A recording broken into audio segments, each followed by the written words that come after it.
चौरम् चौराग्रगण्यं पुरुषं नमामि अकिञ्चनीकृत्य पदाश्रितं यः करोति भिक्षुं पथिकेहहीनं केनाप्यहो भीषणचौरैर्दृग् दृष्टः श्रुतो वा न जगत्त्रयेऽपि यदीयनामापि हरत्यशेषम् गिरिप्रसारानपि पापराशिम् आश्चर्यरूपो ननु चौरैर्दृग् दृष्टः श्रुतो वा न मया कदापि धनं च मानं च तथेन्द्रियाणि प्राणाश्च हत्वा मम सर्वमेव पलायसे कुत्र धृतोऽद्यचौरा त्वं भक्तिधाम्नासि मया निरुद्धः छिनत्सि घोरं यम पाशबन्धम् भिनत्सि भीमं भव पाशबन्धम् छिनत्सि सर्वस्य समस्तबन्धम् नैवात्मनो भक्तकृतं तु बन्धम् मन्मानसे तामस राशिघोरे कारागृहे दुःखमये निबद्धः लभस्व हे चौर हरे चिराय स्वचौर्यदोषोचितमेव दण्डं व्रजे प्रसिद्धं नवनीतचौरम् गोपाङ्गनानां च दुकूलचौरम् कारागृहे वस सदा हृदये मदीये मद्भक्तिपाशदृढबन्धन निश्चलः सन् त्वां कृष्ण हे प्रलयकोटि शतान्तरेऽपि सर्वस्वचौर हृदयान्हि मोचयामि. ಹರೇ ಕೃಷ್ಣ ಪ್ರಭುಜಿ, ಧನ್ಯವಾದಗಳು. ಅವಕಾಶಕ್ಕಾಗಿ ಧನ್ಯವಾದ. ಹರೇ ಕೃಷ್ಣ ಮಾತಾಡಿ ತುಂಬಾ ಅದ್ಭುತವಾಗಿ ಆಡಿದ್ರಿ. ಹರೇ ಕೃಷ್ಣ, ಧನ್ಯವಾದಗಳು. ಹರೇ ಕೃಷ್ಣ. ಹರೇ ಕೃಷ್ಣ. ಎಲ್ಲರಿಗೂ ಮತ್ತೊಮ್ಮೆ ಅಧಿವೇಶನಕ್ಕೆ ಸ್ವಾಗತ. ಈಗ ನಾವು ಧನಲಕ್ಷ್ಮಿ ಮಾತಾಜಿ ಅವ್ರನ್ನ ಅಧಿವೇಶನಕ್ಕೆ ಬರಮಾಡ್ಕೊಳ್ತಾ ಅವರಿಂದ ಅಧಿವೇಶನವನ್ನು ಕೇಳೋಣ. ಹರೇ ಕೃಷ್ಣ. ಹರೇ ಕೃಷ್ಣ ಮಾತಾಜಿ.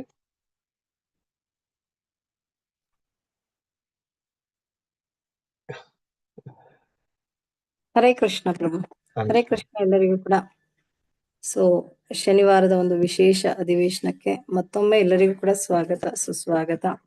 ಸೊ ಮಾತಾಜಿ ಈಗ ತಾನೇ ಚೌರಾಷ್ಟಕಮನ್ನ ಹೇಳಿದ್ರು, ಅಂದ್ರೆ ಕಳ್ಳನ ಬಗ್ಗೆ ಹೇಳಿದ್ರು ಅಲ್ವಾ. ಆ ಕಳ್ಳನ ಕೆಲಸ ಏನು ಕದಿಯೋದು. ಅಂದ್ರೆ ಈಗ ಆತನ ಏನ್ ಮಾಡ್ಬೇಕು ಈ ಅಧಿವೇಶನದಲ್ಲಿ. ಸೊ ಒಳ್ಳೆ ಅದ್ಭುತವಾದ ಗಾಯನ ಚೆನ್ನಾಗಿ ಹೇಳಿದ್ರು. ಸೊ ಈಗ ನಮ್ಮ ಹೃದಯಗಳನ್ನೆಲ್ಲ ಈ ಅಧಿವೇಶನದ ಮೂಲಕ ಕದಿಬೇಕು ಮತ್ತೆ.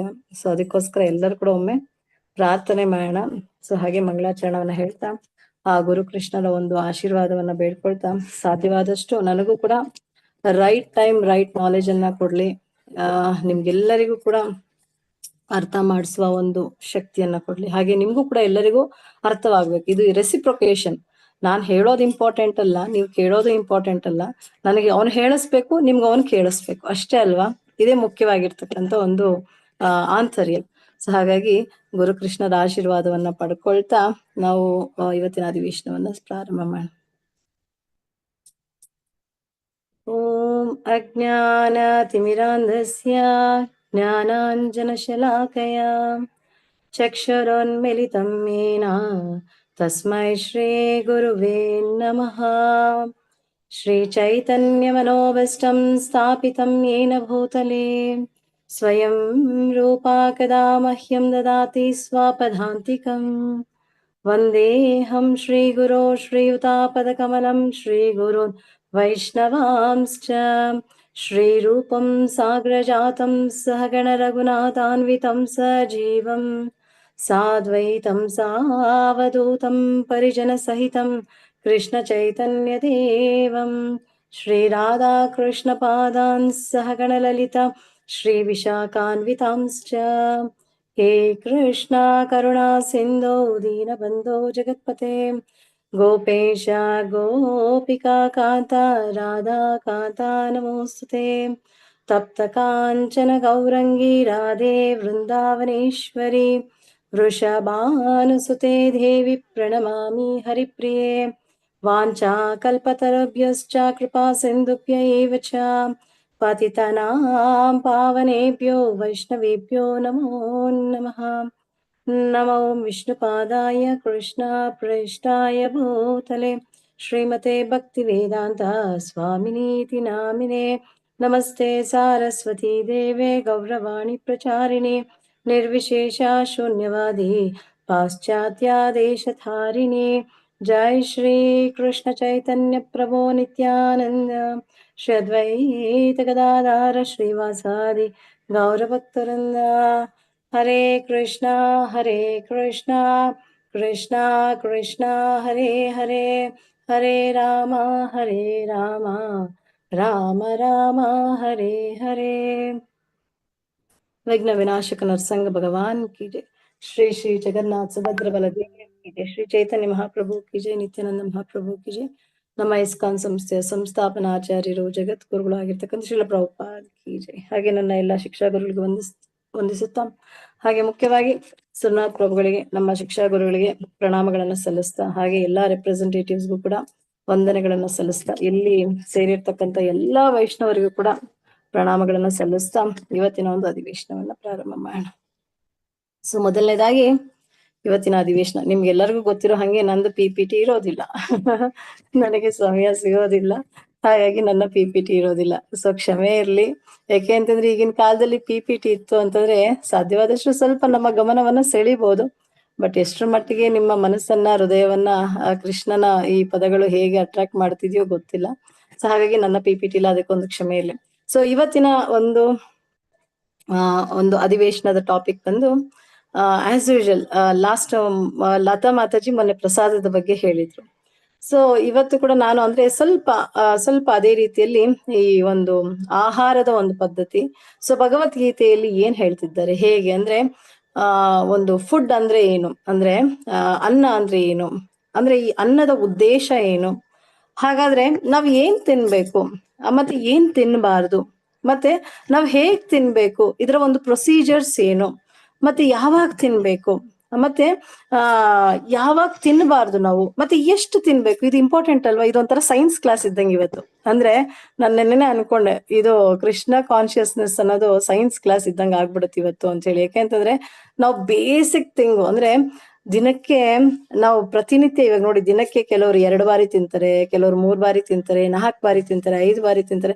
ನಾವು ಚಿಕ್ಕ ವಯಸ್ಸಿನಲ್ಲೆಲ್ಲ 5 ಬಾರಿ ತಿಂತಿದ್ವಿ. ಅಂದ್ರೆ ಸ್ಕೂಲಿಂದ ಬಂದಿದ ತಕ್ಷಣ ಒಂದ್ಸತಿ, ಮತ್ತೆ ರಾತ್ರಿ ಮಲ್ಕೋಬೇಕಾದ್ರೆ ಒಂದ್ಸತಿ, ಹೀಗೆ ಓಕೆ ನಾವು 3 ಸತಿ 4-5 ಸತಿ ಆಗೋಗ್ತಿತ್ತು. ಅಂದ್ರೆ ಈ ರೀತಿ ಅಂದ್ರೆ ನಮ್ಮ ಡೈಲಿ ಆಕ್ಟಿವಿಟಿ ಅನ್ನೋದು, ಈ ಒಂದು ಡೈಲಿ ಆಕ್ಟಿವಿಟಿ ಅನ್ನೋದು ನಮಗೆ ಭಗವಂತನಿಗೂ ಮತ್ತೆ ಈ ಡೈಲಿ ಆಕ್ಟಿವಿಟಿಗೂ ನಮ್ಮನ್ನ ಭಗವಂತನ ಕಡೆಗೆ ಹೇಗ್ ಕನೆಕ್ಟ್ ಮಾಡುತ್ತೆ ಅನ್ನೋದು ತುಂಬಾ ಇಂಪಾರ್ಟೆಂಟ್ ಅಲ್ವಾ. ನಾವೇನೋ ಯಾವಾಗೋ ಒಂದ್ಸತಿ ಯಾತ್ರೆಗೂ ಇನ್ನೊಂದ್ ಕಡೆಗೆ ಹೋಗ್ತಿವಿ, ವರ್ಷಕ್ಕೊಂದ್ಸತಿ ವೃಂದಾವನಕ್ಕೆ ಹೋಗ್ತಿವಿ, ವರ್ಷಕ್ಕೊಂದ್ಸತಿ ಮಾಯಾಪುರಕ್ಕೆ ಹೋಗ್ತಿವಿ, ಎಲ್ಲೆಲ್ಲೋ ಹೋಗ್ತಿರ್ತೀವಿ ಬರ್ತಿರ್ತೀವಿ. ಸೊ ವರ್ಷಕ್ಕೊಂದ್ಸತಿ ಹೋದಾಗ ಅಯ್ಯೋ ನನಗೆ ಎಷ್ಟು ಚೆನ್ನಾಗಿತ್ತು ಅಂದ್ರೆ ಭಗವಂತ ಅಲ್ಲೇ ಇದ್ ಬಿಡ್ಬೇಕು ಅಂತ ಅನಿಸ್ತು, ನನ್ಗೆ ಅಲ್ಲಿಂದ ಬರ್ಲಿಕ್ಕೆ ಮನ್ಸಾಗ್ಲಿಲ್ಲ. ಇದೆಲ್ಲ ಮಾತುಗಳನ್ನ ಆಡ್ತೀವಿ. ಯಾಕೆಂತಂದ್ರೆ ಅಲ್ಲಿ ಭಗವಂತನ ಸ್ಮರಣೆ, ಅಲ್ಲಿ ಸುತ್ತಮುತ್ತ ವಾತಾವರಣ ಎಲ್ಲವೂ ಕೂಡ ಹಾಗೆ ಇರುತ್ತೆ. ಈಗ ಅದೇ ರೀತಿ ನಾವು ಮಾಡುವಂತ ಒಂದು ಕ್ರಿಯೆ ಅಂದ್ರೆ ನಾವು ತಿನ್ನುವ ಒಂದು ಕ್ರಿಯೆ ಇದೆಯಲ್ಲ, ಈ ಕ್ರಿಯೆ ನಮ್ಗೆ ಭಗವಂತನ ಸ್ಮರಣೆ ಹೇಗೆ ತಂದ್ಕೊಡುತ್ತೆ, ಇದು ಎಷ್ಟು ಇಂಪಾರ್ಟೆಂಟ್ ಅಂದ್ರೆ ನನಗೂ ಕೂಡ ಆಕ್ಚುಲಿ ಇದರಿಂದ ನಾನು ಎಷ್ಟೋ ತಿಳ್ಕೊಂಡೆ. ಆಕ್ಚುಲಿ ಈ ಪ್ರಿಪರೇಷನ್ ಮಾಡ್ಕೋಬೇಕಾದ್ರೆ ಓ ಹೀಗೆಲ್ಲ ಇದೆಯಾ, ಅಂದ್ರೆ ನಾವ್ ಹೀಗೆಲ್ಲ ಜೀವನವನ್ನ ನಡೆಸ್ಬೇಕಾ ಅಂತ ಹೇಳಿ. ಸೊ ಇದು ತುಂಬಾನೇ ಅನ್ನಿಸ್ತು. ಸೊ ಹಾಗಾಗಿ ಈ ವಿಚಾರಗಳನ್ನ ಇವತ್ತು ಹಂಚ್ಕೊಳ್ಳೋದಕ್ಕೆ ಇವತ್ತು ಪ್ರಯತ್ನವನ್ನ ಮಾಡ್ತೀನಿ. ಮೊದಲನೇದಾಗಿ ವಾಟ್ ಇಸ್ ಫುಡ್ ಅಂತಂದ್ರೆ ಅನ್ನ ಅಂದ್ರೆ ಏನು.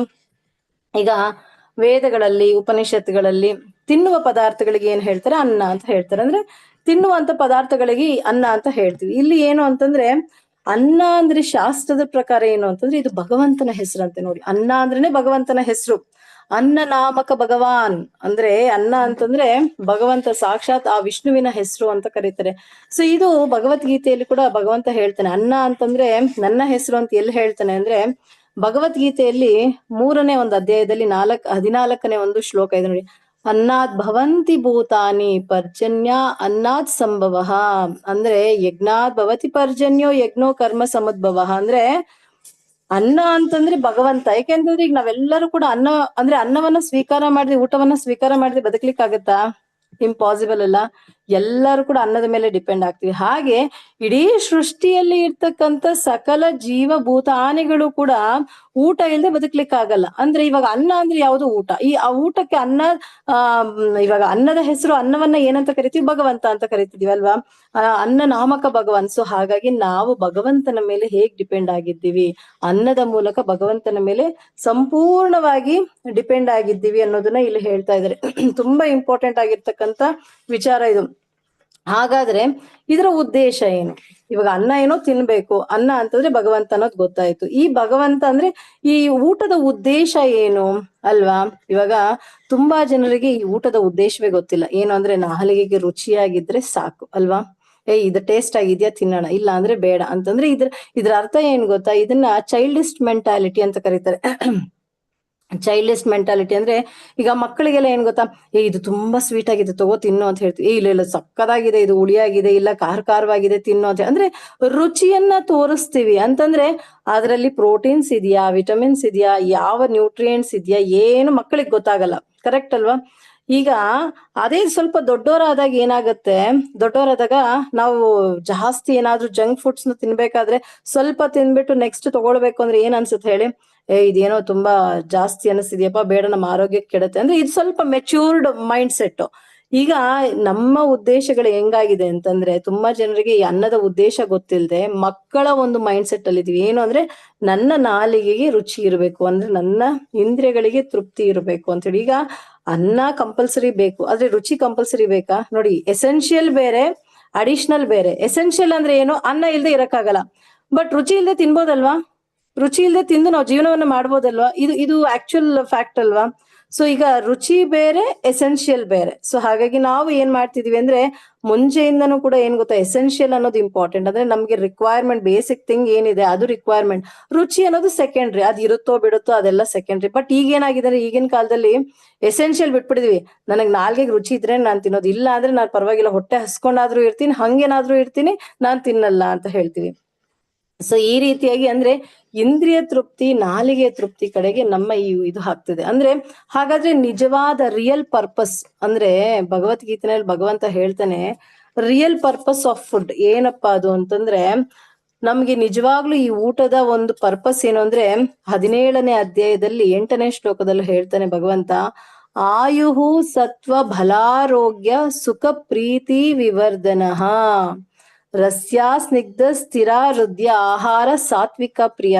ಅಂದ್ರೆ ನಿಜವಾದ ಒಂದು ಅಸ್ತಿತ್ವ, ಈ ಊಟದ ಉದ್ದೇಶ, ರಿಯಲ್ ಪರ್ಪಸ್ ಏನು ಅಂದ್ರೆ ಸತ್ವ, ಅಂದ್ರೆ ಆಯು ಸತ್ವ ಬಲಾರೋಗ್ಯ ಅಂದ್ರೆ ಸತ್ವದ ಒಂದು ನಮ್ಮ ನಿಜವಾದ ಅಸ್ತಿತ್ವವನ್ನ ಪ್ಯೂರ್ ಮಾಡುವಂಥದ್ದು. ಅಂದ್ರೆ ನಾವು ತಿನ್ನುವಂತ ಅನ್ನ ಏನ್ ಮಾಡ್ಬೇಕು ಅಂದ್ರೆ ನಮ್ಮನ್ನ ಶುದ್ಧಿಗೊಳಿಸ್ಬೇಕಂತಂದ್ರೆ. ನಮ್ಮನ್ನ ಶುದ್ಧಿಗೊಳಿಸೋದ್ರಂದ್ರೆ ಏನು? ನಮ್ಮ ಈ ಕಂಟ್ಯಾಮಿನೇಷನ್ ಏನ್ ಹೇಳ್ತಾರೆ, ಈ ಕಲ್ಮಶಗಳಿಂದ ನಮ್ಮನ್ನ ದೂರ ಮಾಡೋದು. ಕಲ್ಮಶಗಳಿಂದ ದೂರ ಆಗೋದು ಅಂತಂದ್ರೆ ಏನು? ಈ ಜನನ ಮರಣ ಅಂತಕ್ಕಂಥ ಚಕ್ರದಿಂದ ನಾವು ಹೊರಗಡೆ ಬರೋದು. ಕರೆಕ್ಟ್ ಅಲ್ವಾ? ಕಲ್ಮಶಗಳಿಂದ ಹೊರಗಡೆ ಬರೋದು ಅಂದ್ರೆ ಅದೇ ನಮ್ಮ ನಿಜವಾದ ಅಸ್ತಿತ್ವ. ನಮ್ಮ ಅಂದ್ರೆ ಆಯು ಸತ್ವ ಅಂದ್ರೆ ಸತ್ವದ ಒಂದು ಉದ್ದೇಶ ಏನು ಅಂತಂದ್ರೆ ನಮ್ಮ ನಿಜವಾದ ಜನನ ಮರಣ ಅಂತಕ್ಕಂಥ ಚಕ್ರಗಳಿಂದ ಹೊರಗಡೆ ತರುವುದು. ಅನ್ನಕ್ಕೆ ಅಷ್ಟು ಅಂದ್ರೆ ಅನ್ನಕ್ಕೆ ಅಷ್ಟು ಪವರ್ ಇದೆಯಂತೆ. ಸೊ ಹಾಗಾಗಿ ಅನ್ನವನ್ನ ಅಂದ್ರೆ ಅನ್ನ ಅಂತಂದ್ರೆ ಆ ಭಗವಂತನೇ. ಸೊ ಹಾಗಾಗಿ ಅನ್ನಕ್ಕಿಷ್ಟು ನಮ್ಮ ಜನನ ಮರಣ ಅಂತಕ್ಕಂಥ ಚಕ್ರದಿಂದ ಕೂಡ ನಮ್ಮನ್ನ ಹೊರಗಡೆ ತಗೊಂಡ್ ಬರ್ಬೋದು ಅಂದ್ರೆ ನೋಡಿ.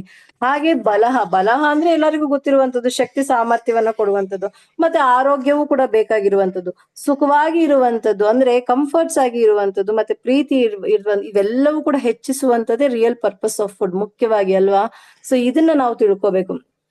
ಇದು ಹೆಂಗೆ ಅಂದ್ರೆ ಈಗ 10ನೇ ಕ್ಲಾಸಲ್ಲಿ ಈಗ ಮನುಷ್ಯ ಜನ್ಮ ನಮಗ್ ಸಿಕ್ಕಿದೆ.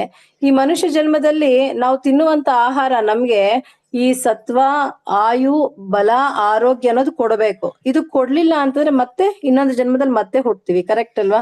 ಈಗ 10ನೇ ಕ್ಲಾಸ್ ಅನ್ನ ಓದ್ತಿರ್ತೀವಿ, ಸರಿಯಾಗಿ ಓದ್ಲಿಲ್ಲ, ಫೇಲ್ ಆಗಿ ಹೋಗ್ತೀವಿ. ಮತ್ತೆ 10ನೇ ಕ್ಲಾಸ್ ಓದ್ಬೇಕು ಅಂದ್ರೆ ಹೆಂಗಿರುತ್ತೆ ಹೇಳಿ? ಹಾಗೆ ನಮ್ಮ ಮನುಷ್ಯ ಜನ್ಮದ ಸಾಕಾರತೆಯನ್ನ ನಾವು ಪಡ್ಕೊಳ್ದಿರಾ ನಾವು ಮತ್ತೆ ಹುಟ್ಟುವ ಪ್ರಯತ್ನವನ್ನ ಅಂತಂದ್ರೆ ಇನ್ನು ಮುಂದಿನ ಜನ್ಮಕ್ಕೆ ಪೂರ್ವ ಪೀಠಿಕೆಯನ್ನ ಹಾಕೊಳ್ತಾ ಇದೀವಿ. ಸೊ ಇದನ್ನೇ ಕಂಟಾಮಿನೇಷನ್ ಅಂತ ಹೇಳುವಂಥದ್ದು. ಅಂದ್ರೆ ಸತ್ವ ಅಂತಂದ್ರೆ ನಮ್ಮನ್ನ ಪ್ಯೂರ್ ಮಾಡುವಂಥದ್ದು. ಇದರಿಂದ ಪ್ಯೂರ್ ಮಾಡೋದು ಅಂತಂದ್ರೆ ನಮ್ಗೆ ಮೋಕ್ಷವನ್ನ ಕೊಡುವುದು, ಲಿಬರೇಷನ್ ಕೊಡುವಂಥದ್ದು, ಅಂದ್ರೆ ಭಗವಂತನ ಧಾಮಕ್ಕೆ ಹಿಂತಿರುಗುವಂಥದ್ದು. ಇದೇ ಮುಖ್ಯವಾಗಿ ಊಟದ ಒಂದು ಉದ್ದೇಶ. ಸೊ ನಮ್ಗೆ ಇಷ್ಟು ವಿಚಾರಗಳನ್ನ ನಮ್ಗೆ ಶಾಸ್ತ್ರಗಳಲ್ಲಿ, ವೇದಗಳಲ್ಲಿ ಹೇಳುವಂಥದ್ದು. ಮತ್ತೆ ಈ ಆಹಾರ ಎಷ್ಟು ಶುದ್ಧವಾಗಿರಬೇಕು, ಎಷ್ಟು ಶುದ್ಧಿ ಅನ್ನೋದನ್ನ ನಮ್ಗೆ ವೇದಗಳಲ್ಲಿ ಹೇಳ್ತಾರೆ. ಈ ಚಾಂದೋಗ್ಯ ಉಪನಿಷತ್ನಲ್ಲಿ ಒಂದು ಶ್ಲೋಕ ಇದೆ. ಅಲ್ಲಿ ಏನ್ ಹೇಳ್ತಾರೆ ಅಂದ್ರೆ, ಆಹಾರ ಶುದ್ಧೋ ಸತ್ವ ಶುದ್ಧಿ.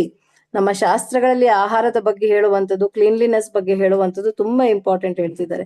ಯಾಕೆಂತಂದ್ರೆ ಶುದ್ಧವಾಗಿ ಇರುವಂಥದ್ದು, ನಾವು ಎಷ್ಟು ಶುದ್ಧವಾಗಿರ್ತೀವಿ, ಎಷ್ಟು ಶುದ್ಧವಾಗಿ ಆಹಾರವನ್ನ ಪ್ರಿಪೇರ್ ಮಾಡ್ತೀವಿ, ಇದೆಲ್ಲವೂ ಕೂಡ ಇಂಪಾರ್ಟೆಂಟ್. ಹಾಗಾಗಿ ತಿನ್ನುವ ಆಹಾರ ನಮ್ಮನ್ನ ಎಷ್ಟು ಶುದ್ಧಿ ಮಾಡುತ್ತೆ ಅಂದ್ರೆ, ಈ ಆಹಾರ ಶುದ್ಧೋ ಸತ್ವ ಶುದ್ಧಿ ಅಂದ್ರೆ ಈಗ ತಾನೇ ಸತ್ವದ ಬಗ್ಗೆ ಮಾತಾಡಿದ್ವಿ, ನಮ್ಮ ಒರಿಜಿನಲ್ ಎಕ್ಸಿಸ್ಟೆನ್ಸ್ ಬಗ್ಗೆ. ಮತ್ತೆ ಈ ಸತ್ವ ಶುದ್ಧಿ ಆದಾಗ ಧ್ರುವ ಸ್ಮೃತಿ ಅಂದ್ರೆ ಈ ಒಂದು ನಮ್ಗೆ ಸ್ಮೃತಿ ಅಂತಂದ್ರೆ ಇದು ನಮ್ಗೆ ಭಗವಂತನ ಸ್ಮರಣೆ ಕೊಡುವಂಥದ್ದು. ಈ ಭಗವಂತನ ಸ್ಮರಣೆ ಕೊಟ್ಟು ಸ್ಮೃತಿರ್ಲಂಬೆ ಸರ್ವ ಗ್ರಂಥಿನಾಂ ವಿಪ್ರಮೋಕ್ಷ ಅಂತಂದ್ರೆ ಆಹಾರದ ಶುದ್ಧತೆಯಿಂದ ಮನಸ್ಸಿನ ಶುದ್ಧತೆ ಆಗುತ್ತೆ. ಮನಸ್ಸಿನ ಶುದ್ಧತೆಯಿಂದ ಭಗವಂತನ ಒಂದು ನಿರಂತರ ಸ್ಮರಣೆ ಅನ್ನೋದು ಬರುತ್ತೆ. ಮತ್ತೆ ಈ ಭಗವಂತನ ನಿರಂತರ ಸ್ಮರಣೆ ಬರೋದ್ರಿಂದ ಆಕ್ಚುಲಿ ಏನಾಗುತ್ತೆ, ಈ ಮುಖ್ಯವಾಗಿರ್ತಕ್ಕಂಥ ಭವಬಂಧನಗಳಿಂದ ನಾವು ಮುಕ್ತರಾಗ್ತೀವಿ. ನೋಡಿ ಹೇಗೆ ಒಂದಕ್ಕೊಂದು ಕನೆಕ್ಟ್ ಆಗ್ತಾ ಇದೆ ಅಂತ ಹೇಳಿ. ಸೊ ಹಾಗಾಗಿ ನಾವು ತಿನ್ನುವ ಆಹಾರ ನಮ್ಗೆ ಭಗವಂತನ ಸ್ಮರಣೆ ಕೊಡ್ಬೇಕು ಅನ್ನೋದು ಮುಖ್ಯ ಉದ್ದೇಶ. ಅಂದ್ರೆ ಬಲ, ಆರೋಗ್ಯ ಇದೆಲ್ಲ ಕೊಡೋದ್ರ ಜೊತೆಗೆ ನಾವು ತಿಂತಕ್ಕಂತ ಆಹಾರ ನಮ್ಗೆ ಮುಖ್ಯವಾಗಿ ಭಗವಂತನ ಸ್ಮರಣೆ ಕೊಡ್ಬೇಕು. ಯಾಕೆಂದ್ರೆ ಈ ಸ್ಮರಣೆ ಅನ್ನೋದು ಎಷ್ಟು ಇಂಪಾರ್ಟೆಂಟ್ ಅಂದ್ರೆ, ನಮಗ್ ಭಗವಂತ ಹೇಳ್ತಾ ನೋಡಿ, ಅಂತ ಕಾಲೇಚ ಮಾಮೇವ ಸ್ಮರಣ್ ಮುಕ್ತಾ ಕಲೇವರಂ ಯಾ ಪ್ರಯಾತಿ ಸ ಮದ್ಭಾವಂ ಯಾತಿ ನ ಸ್ಮೃತ್ಯ ಸಂಶಯ ಅಂತಂದ್ರೆ, ಈ ಸ್ಮರಣೆ ಅನ್ನೋದು ತುಂಬಾ ಮುಖ್ಯ ನಮ್ಮ ಜೀವನದಲ್ಲಿ. ಯಾಕೆ ಅಂತಂದ್ರೆ ನಾವ್ ಏನೆಲ್ಲ ಈಗ ಕಾರ್ಯಚಟುವಟಿಕೆಗಳನ್ನ ಮಾಡ್ತಾ ಇರ್ತೀವಿ, ಹೋಗ್ತಾ ಇರ್ತೀವಿ. ಹೇಗೆ ಅಂತಂದ್ರೆ ಅದು ಅಂತ್ಯಕಾಲದಲ್ಲಿ ನಮ್ಗದು ಬರ್ತಾ ಇರತ್ತಂತೆ. ಹೇಗೆ ಅಂತಂದ್ರೆ ಈಗ ಈ ಫೋಟೋಸ್ ನಾವು ಗೂಗಲ್ ಫೋಟೋಸ್ಗೆ ಹೋದಾಗ ಹಿಂಗ್ ಸ್ಕ್ರೋಲ್ ಮಾಡ್ತಿರ್ತೀವಿ ಗೊತ್ತಾ, ಹೋಗ್ತಾ ಇರುತ್ತೆ ಹಿಂಗ್ ಅಂತ ಇರ್ತೀವಿ, ನಮಗೆ ಸೆಲೆಕ್ಟ್ ನಮ್ಗೆ ಬೇಕಾಗಿರುವಂತ ಫೋಟೋ ಬರೋವರೆಗೂ. ಅದೇ ರೀತಿ ಆನ್ ದ ಡೆತ್ ಬೆಡ್ ಅಂತಂದ್ರೆ ಇನ್ನೇನು ನಮ್ಮ ಕೊನೆಯ ಅಂತ್ಯ ಕಾಲದಲ್ಲಿ ಈ ಫೋಟೋಸ್ ಹಿಂಗ್ ಹೋಗ್ತಿರತ್ತಂತೆ. ಯಾವ ಫೋಟೋಸ್ ಹೋಗ್ತಿರತ್ತೆ? ನಮ್ಮ ರೆಗ್ಯುಲರ್ ಆಗಿ ನಮ್ ಜೀವನದಲ್ಲಿ ನಾವ್ ಏನೆಲ್ಲ ಮಾಡಿರ್ತೀವೋ ಆ ಫೋಟೋಸ್ ಹಿಂಗ್ ಹೋಗ್ತಾನೆ ಇರುತ್ತೆ. ಆ ಒಂದು ಮೊಮೆಂಟ್, ಈ ದೇಹದಿಂದ ಈ ಆತ್ಮ ಹೊರಗಡೆ ಹೋಗುವ ಮೊಮೆಂಟ್ ಅಲ್ಲಿ ಯಾವ ಫೋಟೋಗೆ ಕ್ಲಿಕ್ ಆಗುತ್ತೋ ಅದಕ್ಕೆ ಸಂಬಂಧಪಟ್ಟಿರ್ತಕ್ಕಂಥ ಮುಂದಿನ ಒಂದು ದೇಹ ನಮ್ಗೆ ಸಿಗುವಂಥದ್ದು, ಮುಂದಿನ ಒಂದು ಅಂತ ಜನ್ಮಕ್ಕೆ ಹೋಗುವಂಥದ್ದು. ಹಾಗಾಗಿ ಅಂತ್ಯಕಾಲದಲ್ಲಿ ಸ್ಮರಣೆ ಅನ್ನೋದು ಎಷ್ಟು ಇಂಪಾರ್ಟೆಂಟ್ ನೋಡಿ. ಆ ಮೊಮೆಂಟ್ ಅಲ್ಲಿ ತುಂಬಾ ಜನ ಹೇಳ್ತಾರೆ ಅಂದ್ರೆ, ಇಲ್ಲ ಆ ಟೈಮಲ್ಲಿ ಹರೇ ಕೃಷ್ಣ ಮಹಾಮಂತ್ರದ ಸೌಂಡ್ ಬಾಕ್ಸ್ ಅನ್ನ ಪಕ್ಕಕ್ಕೆ ಇಡ್ತೀವಿ. ಸೊ ಬಾಯಲ್ಲಿ ತುಳಸಿ ಎಲ್ಲ ಇಟ್ಟು ಗಂಗಾ ಜಲವನ್ನ ಬಿಡ್ತೀವಿ. ಖಂಡಿತ ಏನೇ ಫಿಸಿಕಲ್ ಆಗಿ ನಾವ್ ಏನೇ ಮಾಡಿದ್ರು ಆ ಜೀವಾತ್ಮನಿಗೆ ಕಂಪಲ್ಸರಿಯಾಗಿ ಭಗವಂತನ ಸ್ಮರಣೆ ಅನ್ನೋದು ಬರ್ಬೇಕು. ಈ ಸ್ಮರಣೆ ಹೇಗ್ ಬರುತ್ತೆ ಅಂದ್ರೆ, ಅವರ ಸಾಧನೆಯನ್ನ ಪಾಲಿಸ್ಕೊಂಡ್ ಬಂದಿರ್ತಾರೋ, ಅಂದ್ರೆ ಆಹಾರದ ವಿಷಯದಲ್ಲಿ ಈ ಆಹಾರ ಅನ್ನೋದು ಅಷ್ಟು ಇಂಪಾರ್ಟೆಂಟು. ನಾವು ತಿಂತಕ್ಕಂಥ ಒಂದು ಆಹಾರ ನಮ್ಗೆ ಕೊನೆಯ ಕಾಲದಲ್ಲಿ ಭಗವಂತನ ಸ್ಮರಣೆ ತಂದ್ಕೊಡುತ್ತೆ ಅಂದ್ರೆ ನಾವ್ ಇದನ್ನ ಎಷ್ಟು ನಮ್ಮ ಜೀವನದಲ್ಲಿ ಮುಖ್ಯವಾಗಿ ಯೋಚನೆ ಮಾಡ್ಬೇಕು ನೋಡಿ.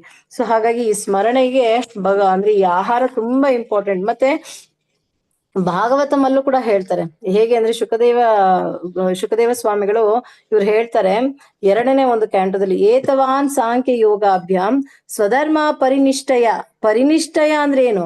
ಈ ಪರಿನಿಷ್ಠಯ ಅಂದ್ರೆ ಸ್ವಧರ್ಮ ಪರಿನಿಷ್ಠಯ ಅಂದ್ರೆ ನಮ್ಮ ಜೀವನದಲ್ಲಿ ಪರ್ಫೆಕ್ಟ್ ಆಗಿ ನಮ್ಮ ಸ್ವಧರ್ಮವನ್ನ ಪಾಲಿಸ್ಬೇಕಂತೆ. ನಮ್ಮ ಸ್ವಧರ್ಮವನ್ನ ಪಾಲಿಸೋದಂದ್ರೆ ಏನು? ಟೈಮ್ ಕರೆಕ್ಟ್ ಆಗಿ ನಮ್ಮ ಏನ್ ಸ್ಪಿರಿಚುವಲ್ ಆಕ್ಟಿವಿಟೀಸ್ ಏನಿದೆ, ಟೈಮ್ ಎದ್ದೇಳೋದಾಗಿರ್ಬೋದು, ಟೈಮ್ ಕರೆಕ್ಟ್ ಆಗಿ ನಾವು ಅಡುಗೆಗಳನ್ನ ಮಾಡೋದಾಗಿರ್ಬೋದು, ಟೈಮ್ ಕರೆಕ್ಟ್ ಆಗಿ ಮಾಡ್ಬೇಕಾದ್ರೆ ನಮ್ಮ ಭಾವ ಆಗಿರ್ಬೋದು, ಇದೆಲ್ಲವೂ ಇಂಪಾರ್ಟೆಂಟ್. ಸೊ ಹಾಗಾಗಿ ಸ್ವಧರ್ಮ ಪರಿನಿಷ್ಠೆಯಿಂದ ಮಾಡುವಂಥದ್ದು, ನಿಷ್ಠೆಯಿಂದ ನಾವ್ ಈ ಆಕ್ಟಿವಿಟೀಸ್ನೆಲ್ಲ ಮಾಡ್ಕೊಂಡು ಹೋಗ್ತಿದ್ವಿ ಅಂದ್ರೆ ಜನ್ಮ ಲಾಭ. ಎಂತ ಲಾಭ ಸಿಗುತ್ತೆ ನಮ್ಗೆ? ಆ ಜನ್ಮಕ್ಕೆ ಲಾಭ ಏನ್ ಸಿಗುತ್ತೆ ಅಂದ್ರೆ ಪರಾಮ್ ಅಂದ್ರೆ ಭಗವಂತನು ಪುಂಸಾಮಂತೆ ನಾರಾಯಣ ಸ್ಮೃತಿ ಅಂದ್ರೆ ಭಗವಂತನ ಸ್ಮರಣೆ ಸಿಗುತ್ತಂತೆ ನಮ್ಗೆ at the end of the life. ಇದು ಹೇಗೆ ಅಂದ್ರೆ ಇನ್ನೂ ಒಂದ್ ಹೇಳ್ತೀನಿ ಉದಾಹರಣೆ. ಈಗ ಮಗು ಎಕ್ಸಾಮ್ ನಲ್ಲಿ ಕುತ್ಕೊಂಡಿರ್ಬೇಕಾದ್ರೆ ಕ್ವೆಶ್ಚನ್ ಪೇಪರ್ ನೋಡ್ಬಿಟ್ಟು ಅವರ ಒಂದು ಟೀಚರ್ನ ಕರೆದ್ಬಿಟ್ಟು, ಮೇಡಮ್ ನನಗಿದ್ ಏನು ನೆನ್ಪಕ್ ಬರ್ತಾ ಇಲ್ಲ, ಆನ್ಸರೇ ಬರ್ತಿಲ್ಲ ಅಂತ ಹೇಳ್ತಾನಂತೆ. ಅವಾಗ ಟೀಚರ್ ಏನ್ ಹೇಳ್ತಾರೆ ಹೇಳಿ? ನೀನು ರೆಗ್ಯುಲರ್ ಆಗಿ ಕ್ಲಾಸಿಗೆ ಬರ್ಲಿಲ್ಲ, ರೆಗ್ಯುಲರ್ ಆಗಿ ಪಾಠಗಳನ್ನ ಕೇಳಲಿಲ್ಲ, ರೆಗ್ಯುಲರ್ ಆಗಿ ಸಣ್ಣ ಸಣ್ಣ ಟೆಸ್ಟ್ಗಳು ಕೊಟ್ಟಾಗ ಸಣ್ಣ ಸಣ್ಣ ಟೆಸ್ಟ್ಗಳನ್ನ ಬರ್ದಿಲ್ಲ, ಏನು ಮಾಡ್ಲಿಲ್ಲ. ಈಗ ಫೈನಲ್ ಎಕ್ಸಾಮ್ ಅಲ್ಲಿ ಕುತ್ಕೊಂಡು ಮೇಡಮ್ ನನಗ್ ಬರ್ತಿಲ್ಲ ಇದು ಅಂದ್ರೆ ಹೇಗ್ ಸಾಧ್ಯ ಆಗುತ್ತೆ ಅಂತ ಅವ್ರ ಟೀಚರ್ ಆ ಸ್ಟೂಡೆಂಟ್ ಹೇಳ್ತಾನಂತೆ. ಹಂಗೆ ನಾವು ಅಷ್ಟೇ ಈಗ ಸಾಧಕರಾಗ್ತಿದ್ದೀವಿ. ಟೈಮ್ ಪರಿನಿಷ್ಠಯ ಅಂದ್ರೆ ನಮ್ಮ ಸ್ವಧರ್ಮ ಪರಿನಿಷ್ಠಯ, ನಮ್ಮ ಈ ಮನುಷ್ಯ ಜನ್ಮದ ಸ್ವಧರ್ಮಗಳನ್ನ ನಿಷ್ಠೆಯಿಂದ ಮಾಡ್ಕೊಂಡು ಹೋದಾಗ ಕರೆಕ್ಟ್ ಆಗಿ ಏನು ಗುರು ಸಾಧು ಶಾಸ್ತ್ರದಲ್ಲಿ ನಮ್ಗೆ ಏನ್ ಹೇಳಿದ್ದಾರೋ ಅದರ ಪ್ರಕಾರವಾಗಿ ನಾವು ಮಾಡ್ಕೊಂಡು ಹೋಗ್ತಿದ್ವಿ ಅಂತಂದ್ರೆ ನಮ್ಗೆ ಜನ್ಮದಲ್ಲಿ ಈ ಜನ್ಮಕ್ಕೆ ಲಾಭವನ್ನ ಕೊಡ್ತಾನೆ ಭಗವಂತ. ಏನು ಅಂದ್ರೆ ಅವನ ಧಾಮಕ್ಕೆ ಹಿಂದಿರುಗೋದು, ಅಂತ್ಯಕಾಲದಲ್ಲಿ ಅವನ ಸ್ಮರಣೆಯನ್ನ ನಮ್ಗೆ ಕೊಡುವಂಥದ್ದು ಇಂಥದ್ದು ಸಿಗತ್ತೆ. ಅದ ಬಿಟ್ಬಿಟ್ಟು ನಾವು ಬರೀ ಇಂದ್ರಿಯ ತೃಪ್ತಿಗಳ ಹಿಂದೆ ಹೋಗ್ತಾ ಇದ್ರೆ ನನಗೆ ಅದು ಬೇಕು ಇದು ಬೇಕು, ನಾನು ಇದನ್ನ ಪಡ್ಕೊಳ್ಬೇಕು ಅದನ್ನ ಪಡ್ಕೊಳ್ಬೇಕು ಅಂತ ಇಂದ್ರಿಯ ತೃಪ್ತಿಗಳ ಹಿಂದೆ ಹೋಗ್ತಿದ್ದೀವಿ ಅಂತಂದ್ರೆ ನಮ್ಗೆ ಕೊನೆಯ ಅಂತ್ಯದಲ್ಲಿ ಅವೇ ನೆನಪಾಗುತ್ತೆ. ಅಯ್ಯೋ ನಾನು ಇಂಥ ಮನೆ ಮಾಡಿಟ್ಟೆ, ಅಯ್ಯೋ ನಾನು ಇಲ್ಲಿ ಜಮೀನ್ ಮಾಡಿಟ್ಟೆ, ನಾನು ಇಲ್ಲಿ ಸೈಟ್ ಮಾಡಿಟ್ಟೆ, ನನಗೆ ಅವ್ರು ದುಡ್ಡು ಕೊಡ್ಬೇಕಿತ್ತು ಅಂದ್ರೆ ಇದೇ ಸ್ಮರಣೆ ಬರ್ತಿರುತ್ತೆ. ಈಗ ನೀವು ಎಷ್ಟೋ ಜನ ವಯಸ್ಸಾಗಿರೋರ್ನ ಮಾತಾಡ್ಸಿ ಈಗಿನ ಕಾಲದಲ್ಲಿ ತುಂಬಾ ಜನ ನೋಡ್ತೀವಿ, ಅವರು ಆ ಮೊಮೆಂಟ್ಗೆ ಆಗಿರೋದನ್ನೇ ಅವರ ಹಿಂದಿನ ಒಂದು ಆ ಪಾಸ್ಟ್ ಏನಿರುತ್ತೆ ಅದ್ರ ಬಗ್ಗೆ ನಾವ್ ಹಂಗಿದ್ವಪ್ಪ ಆ ಕಾಲದಲ್ಲಿ, ನಾವ್ ಹಿಂಗಿದ್ವಪ್ಪ ಈ ಕಾಲದಲ್ಲಿ, ಅಷ್ಟ್ ಕಷ್ಟಪಟ್ಟೆ ನಾನು ಎಲ್ಲಾ ಮಾಡಿಟ್ಟೆ, ಇವತ್ ಇವ್ರೆಲ್ಲಾ ಹಾಳು ಮಾಡ್ತಿದ್ದಾರೆ ಅಂದ್ರೆ ಇದೇ ಮಾತುಗಳೇ ಬರ್ತಿರುತ್ತೆ ವಿನಃ ಭಗವಂತನ ಸ್ಮರಣೆ, ಭಗವಂತನ ಬಗ್ಗೆ ಎಷ್ಟು ಅಂದ್ರೆ ದುರ್ಲಭ ಅಲ್ವಾ ಇದು? ಗೊತ್ತಿದ್ದು ಈ ರೀತಿಯಾಗಿ ಆಗುವಂಥದ್ದು. ಸೊ ಹಾಗಾಗಿ ನಮ್ಮ ಜೀವನದ ಸಕ್ಸಸ್ ಏನಪ್ಪಾ ಅಂದ್ರೆ, ಹೈಯೆಸ್ಟ್ ಸಕ್ಸಸ್, ಗ್ರೇಟೆಸ್ಟ್ ಸಕ್ಸಸ್ ಏನು ಅಂದ್ರೆ ನಮ್ಮ ಜೀವನದ ಕೊನೆಯ ಅಂತ್ಯದ ಒಂದು ಸಮಯದಲ್ಲಿ ಭಗವಂತನನ್ನು ನೆನೆಸ್ಕೊಳ್ಳುವಂಥದ್ದು. ಇದೇ ನಮ್ಮ ಜೀವನದ ಫೈನಲ್ ಎಕ್ಸಾಮಿನ ಒಂದು ಮುಖ್ಯ, ನಾವು ಪಾಸ್ ಆಗುವಂಥದ್ದು ಅಂದ್ರೆ ಇದೆ. ಭಗವಂತನ ನೆನಪು ಬರ್ಬೇಕು. ಸೊ ಈ ಭಗವಂತನ ನೆನಪು ಬರ್ಬೇಕು ಅಂದ್ರೆ ನಾವು ಜಪ ಮಾಡ್ತೀವಿ ಕರೆಕ್ಟು, ಸತ್ಸಾಂಗತ್ಯ ಮಾಡ್ತೀವಿ ಕರೆಕ್ಟು, ಎಲ್ಲವನ್ನ ಮಾಡ್ತೀವಿ. ಆದ್ರೆ ಡೈಲಿ ಮಾಡುವಂತ ಒಂದು ದಿನಕ್ಕೆ 3 ಬಾರಿ 4 ಬಾರಿ 5 ಬಾರಿ ಮಾಡುವಂತ ಆಕ್ಟಿವಿಟಿ ಯಾವುದು? ಊಟ. ಈ ಊಟ ಅನ್ನೋದು ಕೂಡ ಎಷ್ಟು ಪ್ರಭಾವ ಬೀರುತ್ತೆ ಅಂದ್ರೆ ಈ ಈಟಿಂಗ್ ಆಕ್ಟಿವಿಟಿ ಅನ್ನೋದು ನಮ್ಗೆ ಭಗವಂತನ ಸ್ಮರಣೆ ಅಂತ್ಯಕಾಲದಲ್ಲಿ ಕೊಡುತ್ತಂತೆ. ನೋಡಿ, ಇದು ಪರ್ಪಸ್ ಆಫ್ ಫುಡ್, ಇದೇ ನಮ್ಮ ಜೀವನದ ಮುಖ್ಯ ಇದು. ಸೊ ಹಾಗಾಗಿ ನಾವು ಇದ್ರ ಬಗ್ಗೆ ತುಂಬಾ ಅಷ್ಟು ಈಸಿಯಾಗಿ ತಗೊಳ್ಬಾರ್ದು. ಸೊ ಯಾವಾಗ ಬೇಕಾದ್ರೂ ನಾನು ತಿನ್ಬೋದು, ನಾನು ಹೇಗ್ ಬೇಕಾದ್ರೂ ತಿನ್ಬೋದು, ಏನ್ ಬೇಕಾದ್ರೂ ತಿನ್ಬೋದು ಅನ್ನೋದು ಇಲ್ಲ. ಸೊ ನಾವು ಈ ಭಗವಂತನ ಸ್ಮರಣೆ ಬರ್ಬೇಕು ಅಂತಂದ್ರೆ ಶಾಸ್ತ್ರದಲ್ಲಿ ಕೆಲವು ರೂಲ್ಸ್ ರೆಗ್ಯುಲೇಷನ್ಸ್ ಅನ್ನ ಏನ್ ಕೊಟ್ಟಿದ್ದಾರೆ. ಯಾಕೆಂದ್ರೆ ಆಹಾರ ಶುದ್ಧೋ ಸತ್ವ ಶುದ್ಧಿ, ಕರೆಕ್ಟ್ ಅಲ್ವಾ?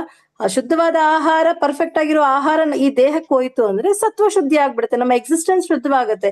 ಈ ಎಕ್ಸಿಸ್ಟೆನ್ಸ್ ಶುದ್ಧವಾಗ್ತಾ ಇದೆ ಅಂತಂದ್ರೆ ನಮ್ಮ ಸ್ಮೃತಿ ಏನಾಗುತ್ತೆ? ಭಗವಂತನ ಸ್ಮರಣೆ ಬರುತ್ತೆ. ಯಾವಾಗ ಭಗವಂತನ ಸ್ಮರಣೆ ಬರುತ್ತೋ ವಿಪ್ರಮೋಕ್ಷ, ನಮ್ಗೆ ಮೋಕ್ಷವನ್ನೋದು ಈಸಿಯಾಗಿ ಸಿಗುತ್ತೆ. ಹಾಗಾಗಿ ಈ ಅನ್ನ ಅಂತಕ್ಕಂಥದ್ದು ಸುಪ್ರೀಂ ಪರ್ಸನಾಲಿಟಿ. ಹಾಗಾಗಿ ಈಗ ಅನ್ನ ಅನ್ನೋದು ಭಗವಂತ ಅನ್ನೋದು ಗೊತ್ತಾಯ್ತು. ಈ ಅನ್ನ ಈಗ ಎಲ್ಲಿಗೆ ಹೋಗುತ್ತೆ?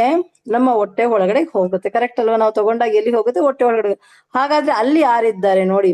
ಅಲ್ಲಿ ಕೂಡ ಭಗವಂತನೇ ಇದ್ದಾನೆ ನೋಡಿ. ಇವಾಗ ನಾವೆಲ್ಲ ಅನ್ಕೊಳ್ತೀವಿ, ಇದು ನಾನ್ ಮಾಡ್ದೆ, ನಾನು ಅದನ್ನ ಕ್ರಿಯೇಟ್ ಮಾಡ್ದೆ, ಇದನ್ನ ಕ್ರಿಯೇಟ್ ಮಾಡ್ದೆ, ಇದನ್ನ ಸಂಪಾದಿಸಿದೆ, ಎಲ್ಲ ನಾನು ಅಂತೀವಿ.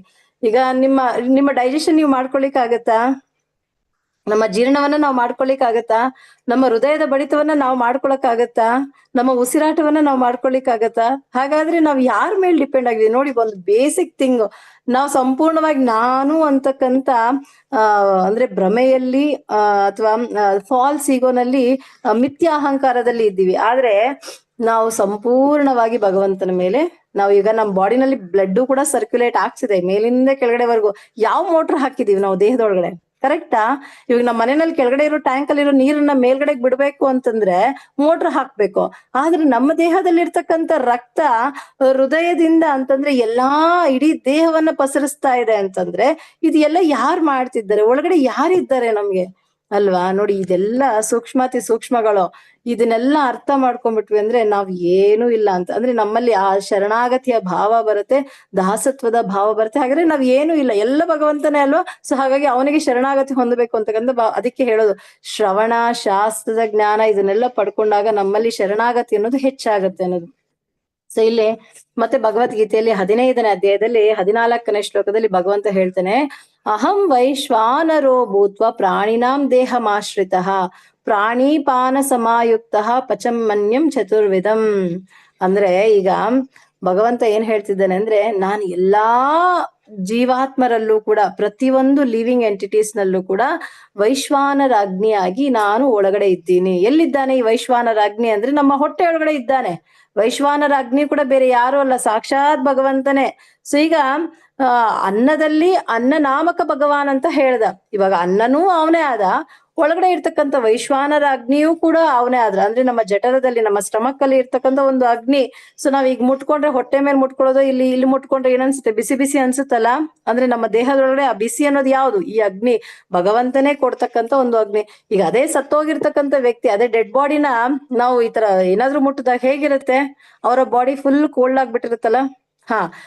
ನಮ್ಮಲ್ಲಿ ಏನು ಅಂದ್ರೆ, ಈ ಜೀವಾತ್ಮನ ಇರೋದ್ರಿಂದ, ಜೀವಾತ್ಮನ ಜೊತೆಗೆ ಆ ಭಗವಂತನು ಪರಮಾತ್ಮನ ಇರೋದ್ರಿಂದ, ಆ ಪರಮಾತ್ಮನು ನಮ್ಮ ದೇಹದಲ್ಲಿ ಎಲ್ಲಾ ಕಡೆ ನೋಡಿ, ಹೃದಯದಲ್ಲಿದ್ದಾನೆ, ಮತ್ತೆ ನಮ್ಮ ಹೊಟ್ಟೆ ಒಳಗಡೆ ಇದ್ದಾನೆ, ಎಲ್ಲಾ ಕಡೆನು ಹೇಗೆ ಅವನ ಕೈ ಕಾಲುಗಳನ್ನ ಇಡೀ ಸೃಷ್ಟಿಯಲ್ಲಿ ಚಾಚ್ಕೊಂಡ್ಬಿಟ್ಟಿದ್ದಾನೆ ಅಂತ ಹೇಳ್ತಿರ್ತಾನಲ್ವಾ ಶ್ಲೋಕಗಳಲ್ಲಿ, ಎಲ್ಲಾ ಕಡೆನೂ ಚಾಚ್ಕೊಂಡಿದ್ದಾನೆ. ಹಾಗೆ ನಮ್ಮ ದೇಹದೊಳಗಡೆ ಇರ್ತಕ್ಕಂಥ ಪರಮಾತ್ಮನು ಕೂಡ ನಮಗ್ ನೋಡಿ ಹೇಗೆಲ್ಲ ಹೆಲ್ಪ್ ಮಾಡ್ತಿದ್ದಾನೆ. ಸೊ ಈಗ ಈ ಅನ್ನವನ್ನ ನಾವ್ ಈ ವೈಶ್ವಾನರ ಅಗ್ನಿಗೆ ಕಳಿಸ್ತಾ ಇದ್ದೀವಿ.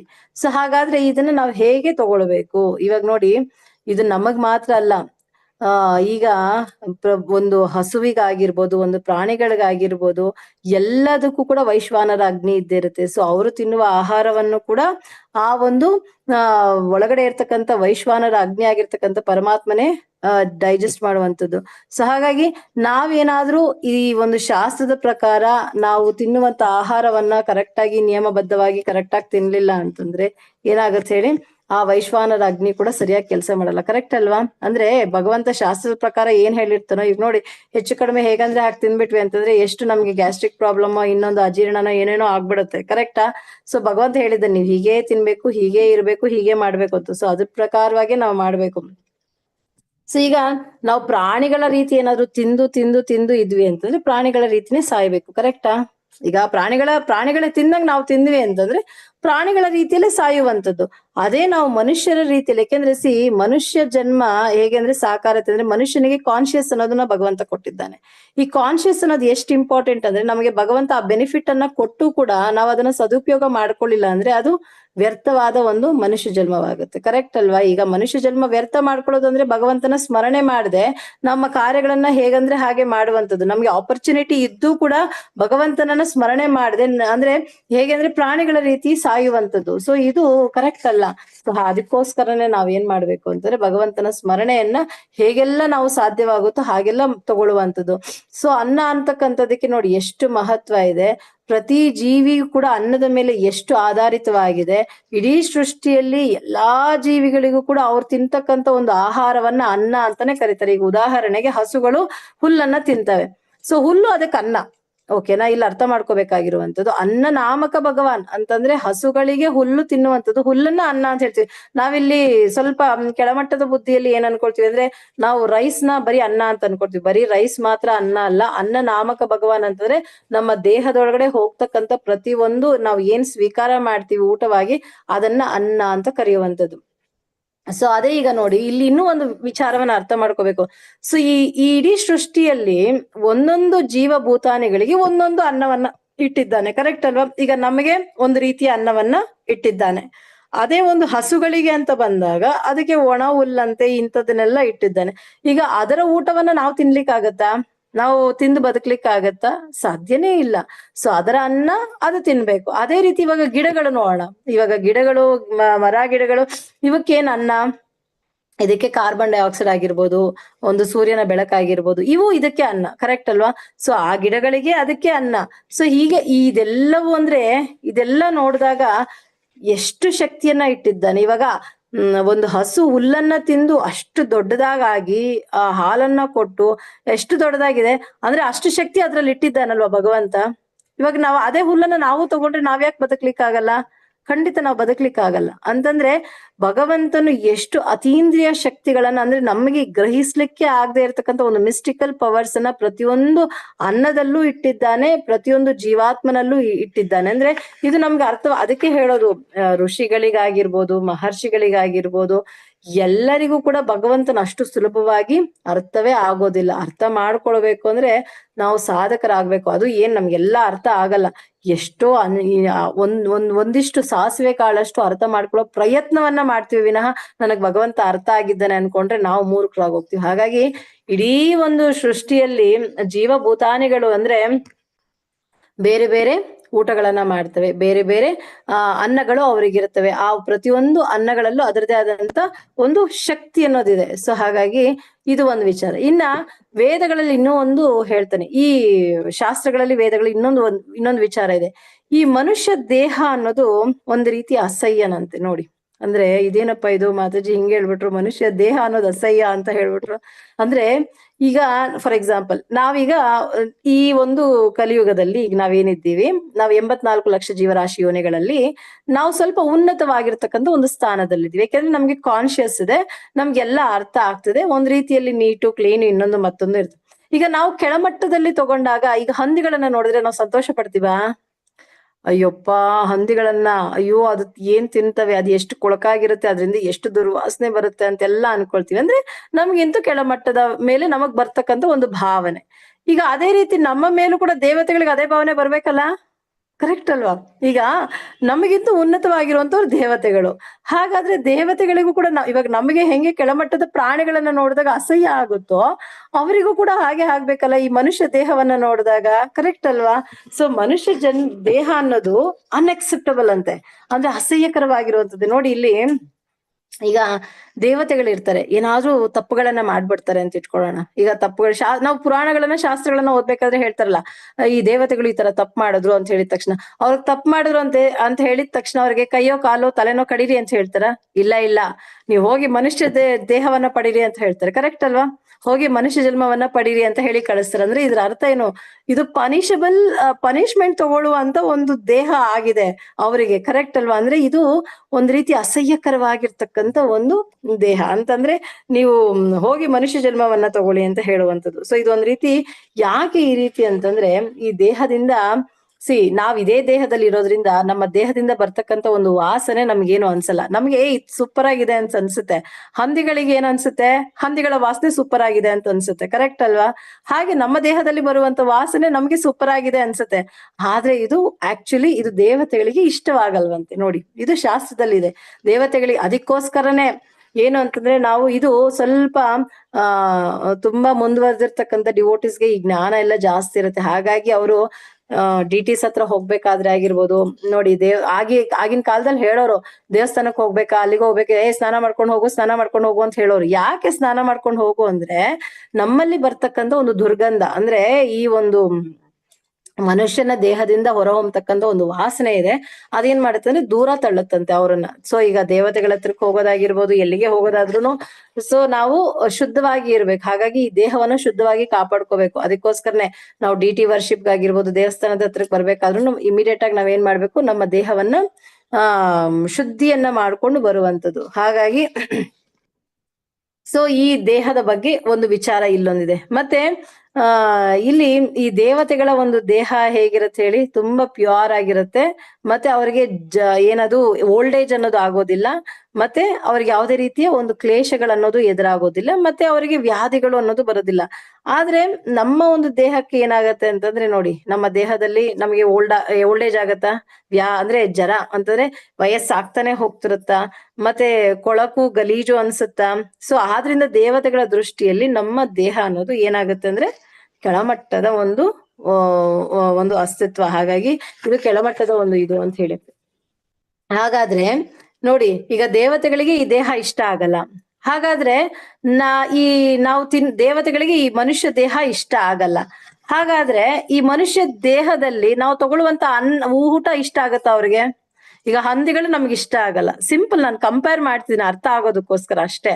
ಹಂದಿಗಳು ನಮ್ಗೆ ಇಷ್ಟ ಆಗಲ್ಲ. ಹಂದಿಗಳು ತಿನ್ನೋ ಆಹಾರ ನಮ್ಗಿಷ್ಟ ಆಗತ್ತಾ? ಖಂಡಿತ ಇಷ್ಟ ಆಗಲ್ಲ. ಹಾಗಾದ್ರೆ ನಾವು ತಿನ್ನುವಂತ ಆಹಾರದಲ್ಲಿ ದೇವತೆಗಳಿಗೆ ಯಾರಿಗೂ ಇಷ್ಟ ಆಗಲ್ವಾ? ನಾವು ತಿನ್ನುವ ಆಹಾರ, ನಮ್ಮ ದೇಹನೇ ಅವ್ರಿಗೆ ಇಷ್ಟ ಆಗಲ್ಲ. ಯಾಕೆಂದ್ರೆ what we eat that we are ಅಲ್ವಾ? ನಾವು ತಿನ್ನುವಂತ ಆಹಾರದಿಂದನೇ ಈ ದೇಹ ಆಗಿರುವಂತದ್ದು. ಹಾಗಾದ್ರೆ ಈ ದೇಹ ಕೊಳಕು ಅಂತ ಹೇಳ್ತಿದ್ದಾರೆ ಶಾಸ್ತ್ರಗಳಲ್ಲಿ. ಈ ನಾವು ತಿನ್ನುವ ಆಹಾರವೂ ಕೂಡ ದೇವತೆಗಳಿಗೆ ಇಷ್ಟ ಆಗಲ್ಲ. ಆದರೆ ನಮ್ಮ ಎಲ್ಲರ ತಂದೆ ಅಖಿಲಾಂಡ ಕೋಟಿ ಬ್ರಹ್ಮಾಂಡ ನಾಯಕರು ಮಾತ್ರ ನಮ್ಮ ಒಳಗಡೆ ಇದ್ದು ನಾವು ತಿನ್ನುವ ಆಹಾರವನ್ನು ಕೂಡ ಸ್ವೀಕಾರ ಮಾಡ್ತಿದ್ದಾನೆ. ಕರೆಕ್ಟಾ? ಅಂದ್ರೆ ಅವನು ಇವಾಗ ಎಷ್ಟು ಕರುಣಾಮಯಿ ಅಲ್ವಾ? ದೇವತೆಗಳಿಗೆ ಇಷ್ಟ ಆಗದೆ ಇದ್ರು ಕೂಡ ನನ್ನ ತಂದೆ ನಮ್ಮನ್ನ ಬಿಡ್ತಿದ್ದಾನ? ಇಲ್ಲ. ಎಂತ ಕರುಣಾಮಯಿ. ಅವನು ಹೇಳ್ತಾನಲ್ವಾ, ಅಹಂ ವೈಶ್ವಾನರೋ ಭೂತ್ವ. ನಾವು ಮಲದಲ್ಲಿ ಉಳುವಾಗಿರ್ಬೇಕಾದ್ರೂ ಅವನು ನಮ್ಮ ಒಳಗಡೆ ಇದ್ದ. ಕರೆಕ್ಟಾ? ಇವತ್ತು ಮನುಷ್ಯ ದೇಹ ಪಡ್ಕೊಂಡಿದ್ರು ಕೂಡ ಇವತ್ತು ನಮ್ ಜೊತೆಗಿದ್ದಾನೆ. ಸೊ ಇದ್ದಾನೆ ಅಂತಂದ್ರೆ ನಾವ್ ಎಂತ ದೇಹವನ್ನ ಪಡೆದ್ರು ನೋಡಿ. ಹಂದಿ ತಿನ್ನುವ ಆಹಾರವನ್ನು ಕೂಡ ಒಳಗಡೆ ಇದ್ದು ಹಂದಿಯ ಆಹಾರವನ್ನು ಕೂಡ ಭಗವಂತ ಡೈಜೆಸ್ಟ್ ಮಾಡ್ತಿದ್ದಾನೆ. ನಾವು ತಿನ್ನುವ ಆಹಾರವನ್ನು ಡೈಜೆಸ್ಟ್ ಮಾಡ್ತಿದ್ದಾನೆ. ಅಂದ್ರೆ ಇದರ ಅರ್ಥ, ಇಲ್ಲಿ ನಾನು ಹೇಳುವ ಉದ್ದೇಶ ಇಲ್ಲಿ ಏನು ಅಂತಂದ್ರೆ, ಭಗವಂತನು ನಮ್ಮ ಮೇಲೆ ಎಷ್ಟು ಕೃಪೆಯನ್ನ ತೋರಿಸ್ತಿದ್ದಾನೆ, ಎಂತ ಭಗವಂತನು ನಮ್ಮ ಮೇಲೆ ಕರುಣೆಯನ್ನ ತೋರಿಸ್ತಿದ್ದಾನೆ. ಸೊ ನಮ್ಮ ಒಂದು ಆಹಾರದ ಪದ್ಧತಿಯ ಮೇಲೆ, ನಮ್ಮ ಒಂದು ದೇಹದ ಮೇಲೆ ಯಾವ ದೇವತೆಗಳಿಗೂ ಕೂಡ ಇಷ್ಟವಾಗಲ್ಲ. ಆದ್ರೆ ಭಗವಂತನಾಗಿರ್ತಕ್ಕಂಥ ಅಖಿಲಾಂಡ ಕೋಟಿ ಬ್ರಹ್ಮಾಂಡ ನಾಯಕನಿಗೆ ನಮ್ಮ ಮೇಲೆ ಎಷ್ಟು ಕೃಪೆ, ಎಷ್ಟು ಇದು. ಸೊ ನಾವು ತಿನ್ನುವಂಥದ್ದು ಎಲ್ಲವನ್ನ ಕೂಡ ಜೀರ್ಣ ಮಾಡಿಸ್ತಿದ್ದಾನೆ. ಒಂಚೂರು ಯೋಚನೆ ಮಾಡಿ, ನಾವು ತಿನ್ನುವ ಆಹಾರ ಜೀರ್ಣ ಆಗ್ಲಿಲ್ಲ ಅಂದ್ರೆ ಎಷ್ಟು ಒದ್ದಾಡ್ಬಿಡ್ತೀವಿ. ಕರೆಕ್ಟಾ? ನಾವು ತಿನ್ನುವ ಆಹಾರ ಸ್ವಲ್ಪ, ತುಂಬಾ ಜನ ಅಂತಾರಲ್ಲ, ನಿಮ್ ದೇವ್ರು ಏನ್ ಮಾಡಿದ್ರು, ಏನ್ ಕೊಟ್ರು ನಮ್ಗೆ, ಎಲ್ಲಿದ್ದಾನೆ ನಿಮ್ ದೇವ್ರು? 1 ನಿಮಿಷ ಜೀರ್ಣ ನಿಲ್ಲಿಸ್ಬಿಟ್ಟ ಅಂತಂದ್ರೆ ದೇವ್ರು ಕಾಣಿಸ್ತಾನಲ್ವಾ ಅವರಿಗೆ? ಅಲ್ವಾ? ಅಂದ್ರೆ 1 ನಿಮಿಷ ಜೀರ್ಣ ಮಾಡೋದು ನಿಲ್ಲಿಸ್ತಾ ಅಂತಂದ್ರೆ ಅವ್ರಿಗೆ ದೇವ್ರು ಕಾಣಿಸ್ಬೇಕಲ್ವಾ? ಇದನ್ನೇ ನಾವು ಯೋಚನೆ ಮಾಡ್ಬೇಕು. ನಾವ್ ಎಷ್ಟು ಡಿಪೆಂಡ್ ಆಗಿದ್ದೀವಿ ನಮ್ಮ ಒಂದು ಆಹಾರದ ಮೇಲೆ, ನಮ್ಮ ಜೀವನದ ಮೇಲೆ, ಈ ದೇಹದಿಂದ ಅನ್ನದ ಮೇಲೂ ಡಿಪೆಂಡ್ ಆಗಿದೀವಿ, ಡೈಜೆಷನ್ ಪ್ರೋಸೆಸ್ ಮೇಲೂ ಡಿಪೆಂಡ್ ಆಗಿದೀವಿ, ನಮ್ಮ ಹಾರ್ಟ್ ಬೀಟ್ ಮೇಲೂ ಡಿಪೆಂಡ್ ಆಗಿದೀವಿ. ನಾವು ನಿದ್ದೆನೂ ಅಷ್ಟೇ. ಕರೆಕ್ಟ್ ಅಲ್ವಾ? ನಿದ್ದೆ ಬರ್ಲಿಲ್ಲ ಅಂದ್ರೆ ಮನುಷ್ಯ ಹೇಗಾಗ್ಬಿಡ್ತಾನೆ? ಕರೆಕ್ಟ್ ಅಲ್ವಾ? ಎಲ್ಲವನ್ನ ಕೊಡೋದು ಯಾರು? ಭಗವಂತನೇ. ಅಂದ್ರೆ ನನ್ನ ತಂದೆ ಎಂತ ಕರುಣಾಮಯಿ ಅಂದ್ರೆ, ನಾವು ತಿನ್ನೋ ಊಟದಲ್ಲೂ ಅವನಿದ್ದಾನೆ, ಒಳಗಡೆ ಹೋದ್ಮೇಲೂ ಒಂದು ವೈಶ್ವಾನರ ಅಗ್ನಿಯಾಗಿ ಒಳಗಡೆ ಇದ್ದಾನೆ. ಅಂದ್ರೆ ಎಲ್ಲವನ್ನ ಸ್ವೀಕಾರ ಮಾಡ್ತಿದ್ದಾನೆ. ಅಂದ್ರೆ ನಮ್ಮ ಮೇಲೆ ಎಷ್ಟು ಪ್ರೀತಿ ಇರ್ಬೇಕು, ಎಷ್ಟು ಇದಿರ್ಬೇಕು. ಸೊ ನಾವು ಅಂತೀವಲ್ಲ, ನನಗೆ ಕೆಲವ್ರು ಹೇಳ್ತಿರ್ತಾರೆ, ನೀವು ಬನ್ನಿ ಹರೇ ಕೃಷ್ಣ ಹೇಳಿ, ಭಗವಂತ ಇದ್ದಾನೆ ನೋಡಿ ಅಂದ್ರೆ, I am not interested with such things. God ನನಗೆ ಇಂಟ್ರೆಸ್ಟ್ ಇಲ್ಲ. ಭಗವಂತ ಒಂದ್ಸತಿ ನನಗೂ ಇಂಟ್ರೆಸ್ಟ್ ಇಲ್ಲ ನಿಮ್ ಊಟದ ಮೇಲೆ ಅಂತ ಅನ್ಬಿಟ್ರೆ ಏನಾಗೋದು ನಮ್ ಪರಿಸ್ಥಿತಿ? ಗೋವಿಂದ ಅಲ್ವಾ? ಅವನು ಒಂದ್ಸತಿ ಏನಾದ್ರು I am not interested with your food ಅಂತ ಅವನೊಂದ್ಸತಿ, ಯಾಕೆಂದ್ರೆ ದೇವತೆಗಳಿಗಂತೂ ಇಷ್ಟ ಇಲ್ಲ. ಈಗ ನಮ್ಮ ಊಟವನ್ನ ಜೀರ್ಣ ಮಾಡ್ಸೋನು ಅವನೇ ಅಲ್ವಾ? ಅಹಂ ವೈಶ್ವಾನರು ಅಗ್ನಿ. ಅವನೇ ಹೇಳ್ತಿದ್ದಾನೆ ಒಳಗಡೆ ಇದ್ದು ನಾನೇ ಜೀರ್ಣ ಮಾಡುವಂತದ್ದು ಅಂತ ಹೇಳಿ. ಸೊ ಅವನು ಕೂಡ ನಮ್ಗೆ ಇಂಟ್ರೆಸ್ಟ್ ಇಲ್ಲ ಅಂದ್ರೆ ನಮ್ ಕತೆ ಗೋವಿಂದ.